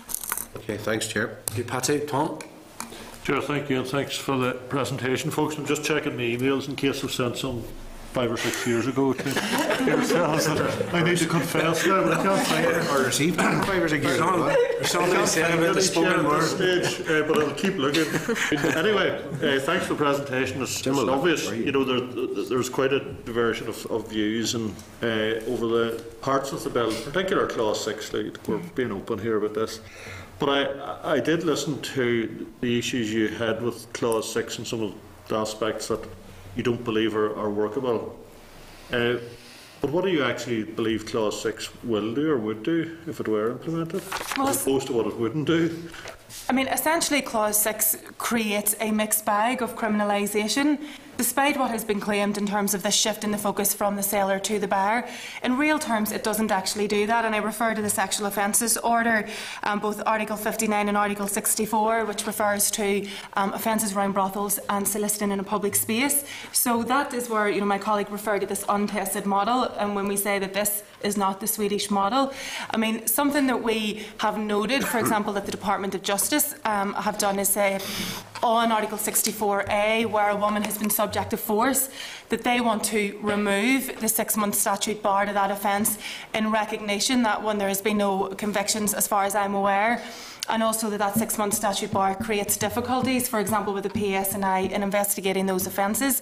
We welcome that, and indeed we would call on the Department of Justice to commit to a legislative vehicle with which to bring about those legislative changes, and there's no reason why this bill couldn't be. That's surely what Clause 6 isn't doing. Still. Sorry, what? But I was asking what in your opinion does it do? creates a mixed bag of criminalisation, which we, could potentially then have unintended negative consequences. Okay. I asked a previous group about support services for victims, and obviously I'd like to hear your opinion as well. And I think it was the trade unions I asked about, would it be their preference that people were integrated into this society if they weren't from Northern Ireland? What is your view on that, and would you have any idea of the numbers that may be involved? I didn't seem to have any indication. Maybe you don't either, and if you don't, that's okay. But do you have any idea of the numbers that may be involved, and indeed the costs that would be associated with that if those people were to be integrated into the Northern Ireland society? We don't, just because purely our work on this has a policy and legislative focus. We're not service providers. Okay. All right, thanks, Chair. Tom. William? Thanks very much for your presentation and for your patience with us today. Very clearly, you set out, Grania, in your opening statements that Amnesty International is about protecting human rights of all people. And that is it. You may have your view on this bill or clauses within this bill, but that's exactly what we're trying to do here. I hope you accept that. But in relation to the point you just replied to Mr. Elliott about creating a mixed bag, can I ask, in Amnesty International's opinion, Section 64A of the 2009 Policing and Crime Act, do you think that provides sufficient protections? I think, sorry, when I'd maybe made the point around there having been no convictions where a woman has been subject to force, and some of the difficulties and reasons behind that has been the 6-month statute bar, which is why we've welcomed the Department of Justice commitment to remove that. But that, in terms of convictions and so on, that could be equally down to policing, and the fact that the whole problem is a problem in Northern Ireland, that is driven underground. You would accept that? I'm not sure that I understand what you mean. Well, what I'm basically saying is, it's very hard to get statistics in Northern Ireland around this issue, because it's very hard to get statistics around this issue anywhere. But given that there has been the mixed messages coming out of the police, which you'd have heard about earlier today, given that we have criminality in relation to this, and there has been alleged paramilitary activity around the issue as well in the past, and that the prostitution is driven underground. What I'm basically saying is, it's my view that the law as currently exists doesn't provide the protection against the most vulnerable people who are trafficked, for example. As Grania says, given that we're not a service providing organisation, it's very difficult for us to gauge beyond just the statistical prosecutions figures, etc. About the perceptions about the impact of the law. What I think the point that we're really trying to make is there may be a perception, or there may be reason to believe that the law as it stands is not sufficient. Yeah. We don't really have a position on that, but what we are suggesting, and a reason for that is because we don't have the research. Right. What we are saying is, what we are trying to communicate as clearly as we can to the committee is that legislation definitely has a role, and we're not suggesting that there should be no more legislation on these issues per se, but the point that we are trying to make is that there are a range of other options beyond a legislative course of action, and what we are concerned is that there is a rush to a legislative course of action in this instance where there may be many other options along the way, and it's an untested legislative model. So, I don't disagree with what you've said. My point is it's because of a lack of evidence and statistics, and I think you're agreeing with that. So there's in terms of our proposal to the committee about further research, we would really like that to be included in it. Okay, and I've heard what you said, but can I also make the point though that in relation to this, it's our view as a party, and I think it's evident that the law that currently exists there doesn't provide enough protection, particularly to people who are trafficked. Okay, and examples that we saw in Sweden, or heard about in Sweden, I should say, as opposed to having seen them, is horrific. Really horrific, of young ladies who've been denial of all their human rights. So I don't think it's an option for the Northern Ireland Assembly to do nothing. And I think we have to whatever your views are on Clause 6 and the bill generally, and I written down the point you were saying it will create a mixed bag or whatever. The status quo isn't enough. It doesn't provide protections, and it's our duty to address that. Would you agree with that? Well, we absolutely would agree that it's your duty to address trafficking in Northern Ireland. No, but the status quo isn't enough as well.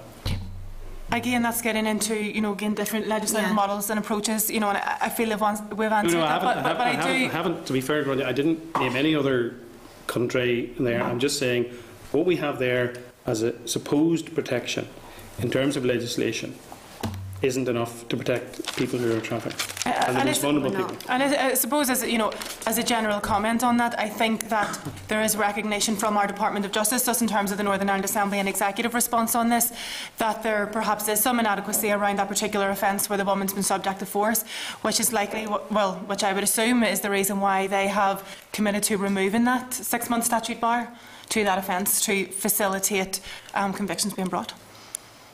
Thanks, Chair. Thank you very much. I have just a couple of questions. In relation to, just first of all, in terms of membership, did you say there's 3 million members? Globally. Plus. 3 million plus. So I'm just thinking, if you've only one dodgy member and then 3 million, you're doing well. You're doing really well. I mean, so that apart. In terms of Clause 4, Amnesty has no position on minimum sentences for adults. It's only for children.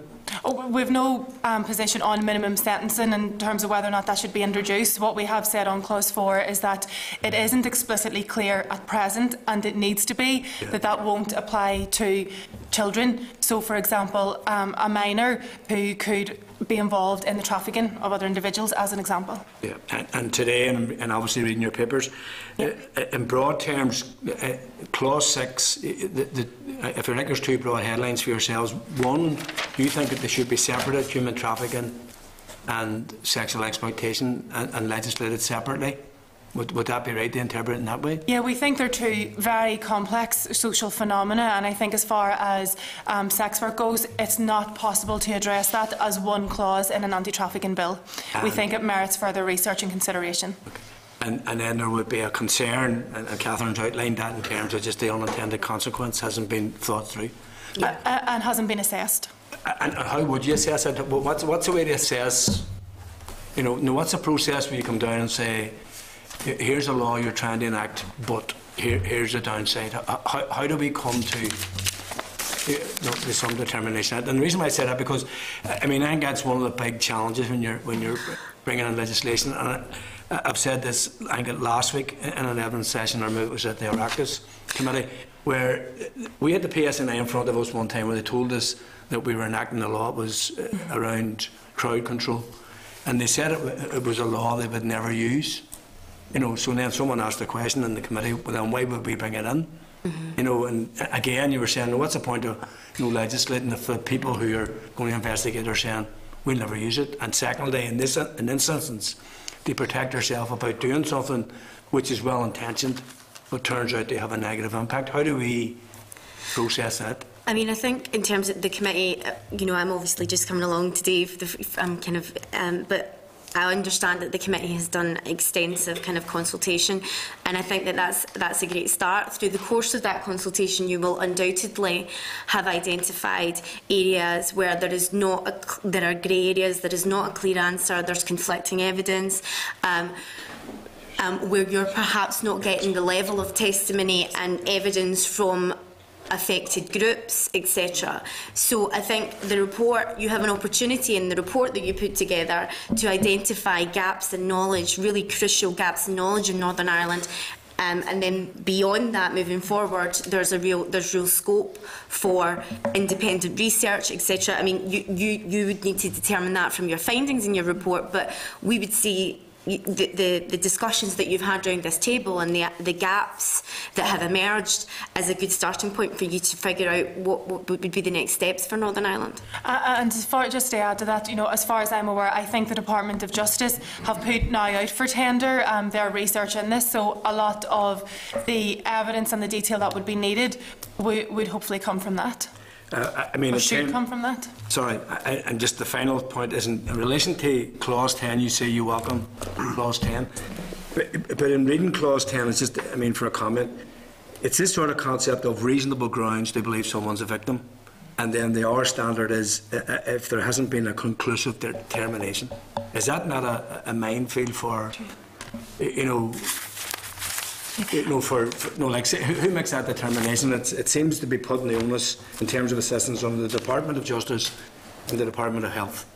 But that standard of reasonable grounds to believe a person's a victim, and then it seems to be bookended by, and there has not been a conclusive determination that the individual is not such a victim. It just lays open for, first of all, the cost of doing it, and secondly, that either department could say there's no conclusive evidence that someone. There's obviously processes in place by way of which trafficked victims are identified. It's the national referral mechanism, and victims of trafficking can opt to go into that or can opt to be returned to their country of origin. I think with this we are supporting the broad principle of putting support for victims on a statutory basis. We think that's very welcome. And I think that certainly is something that adds to our legislative response to ensuring that Northern Ireland is a hostile place to traffickers. So I think that was the broad principle support around putting that in legislation. On the Department of Justice and the Department of Health, again, that's why we recommend that by secondary order that the detail of such support would be put out, and presumably that would be the platform then to tease out any difficulties that clause may present. Yeah, but no, earlier in our evidence, we have heard where there's instances where people are trafficked, but there could be citizens just move from one part of the state to the other. Oh, well, with internal trafficking, at the minute support is given either by migrant help or by Women's Aid for Sexual Exploitation and Migrant Help for Forced Labour. So, irrespective of whether they're from here or not, it's internal trafficking or not, they get those support services. Okay, thank you. And if no other members have any questions, can I thank you, Grania and Catherine, for both your patience for waiting so long, and obviously now your evidence. Thank you very much. Thank you. Thank you. And the date and time, I just want to make sure we break 8 o'clock so we can sort of tell people. The other thing I found out today, Patsy, the batteries in these aren't bad. The batteries aren't bad, it's no mean. So the date and time of next meeting is next Thursday at 2 o'clock in the same room. Thank you very much. Committee Room 30. This is the Northern Ireland Assembly, Committee Room 30.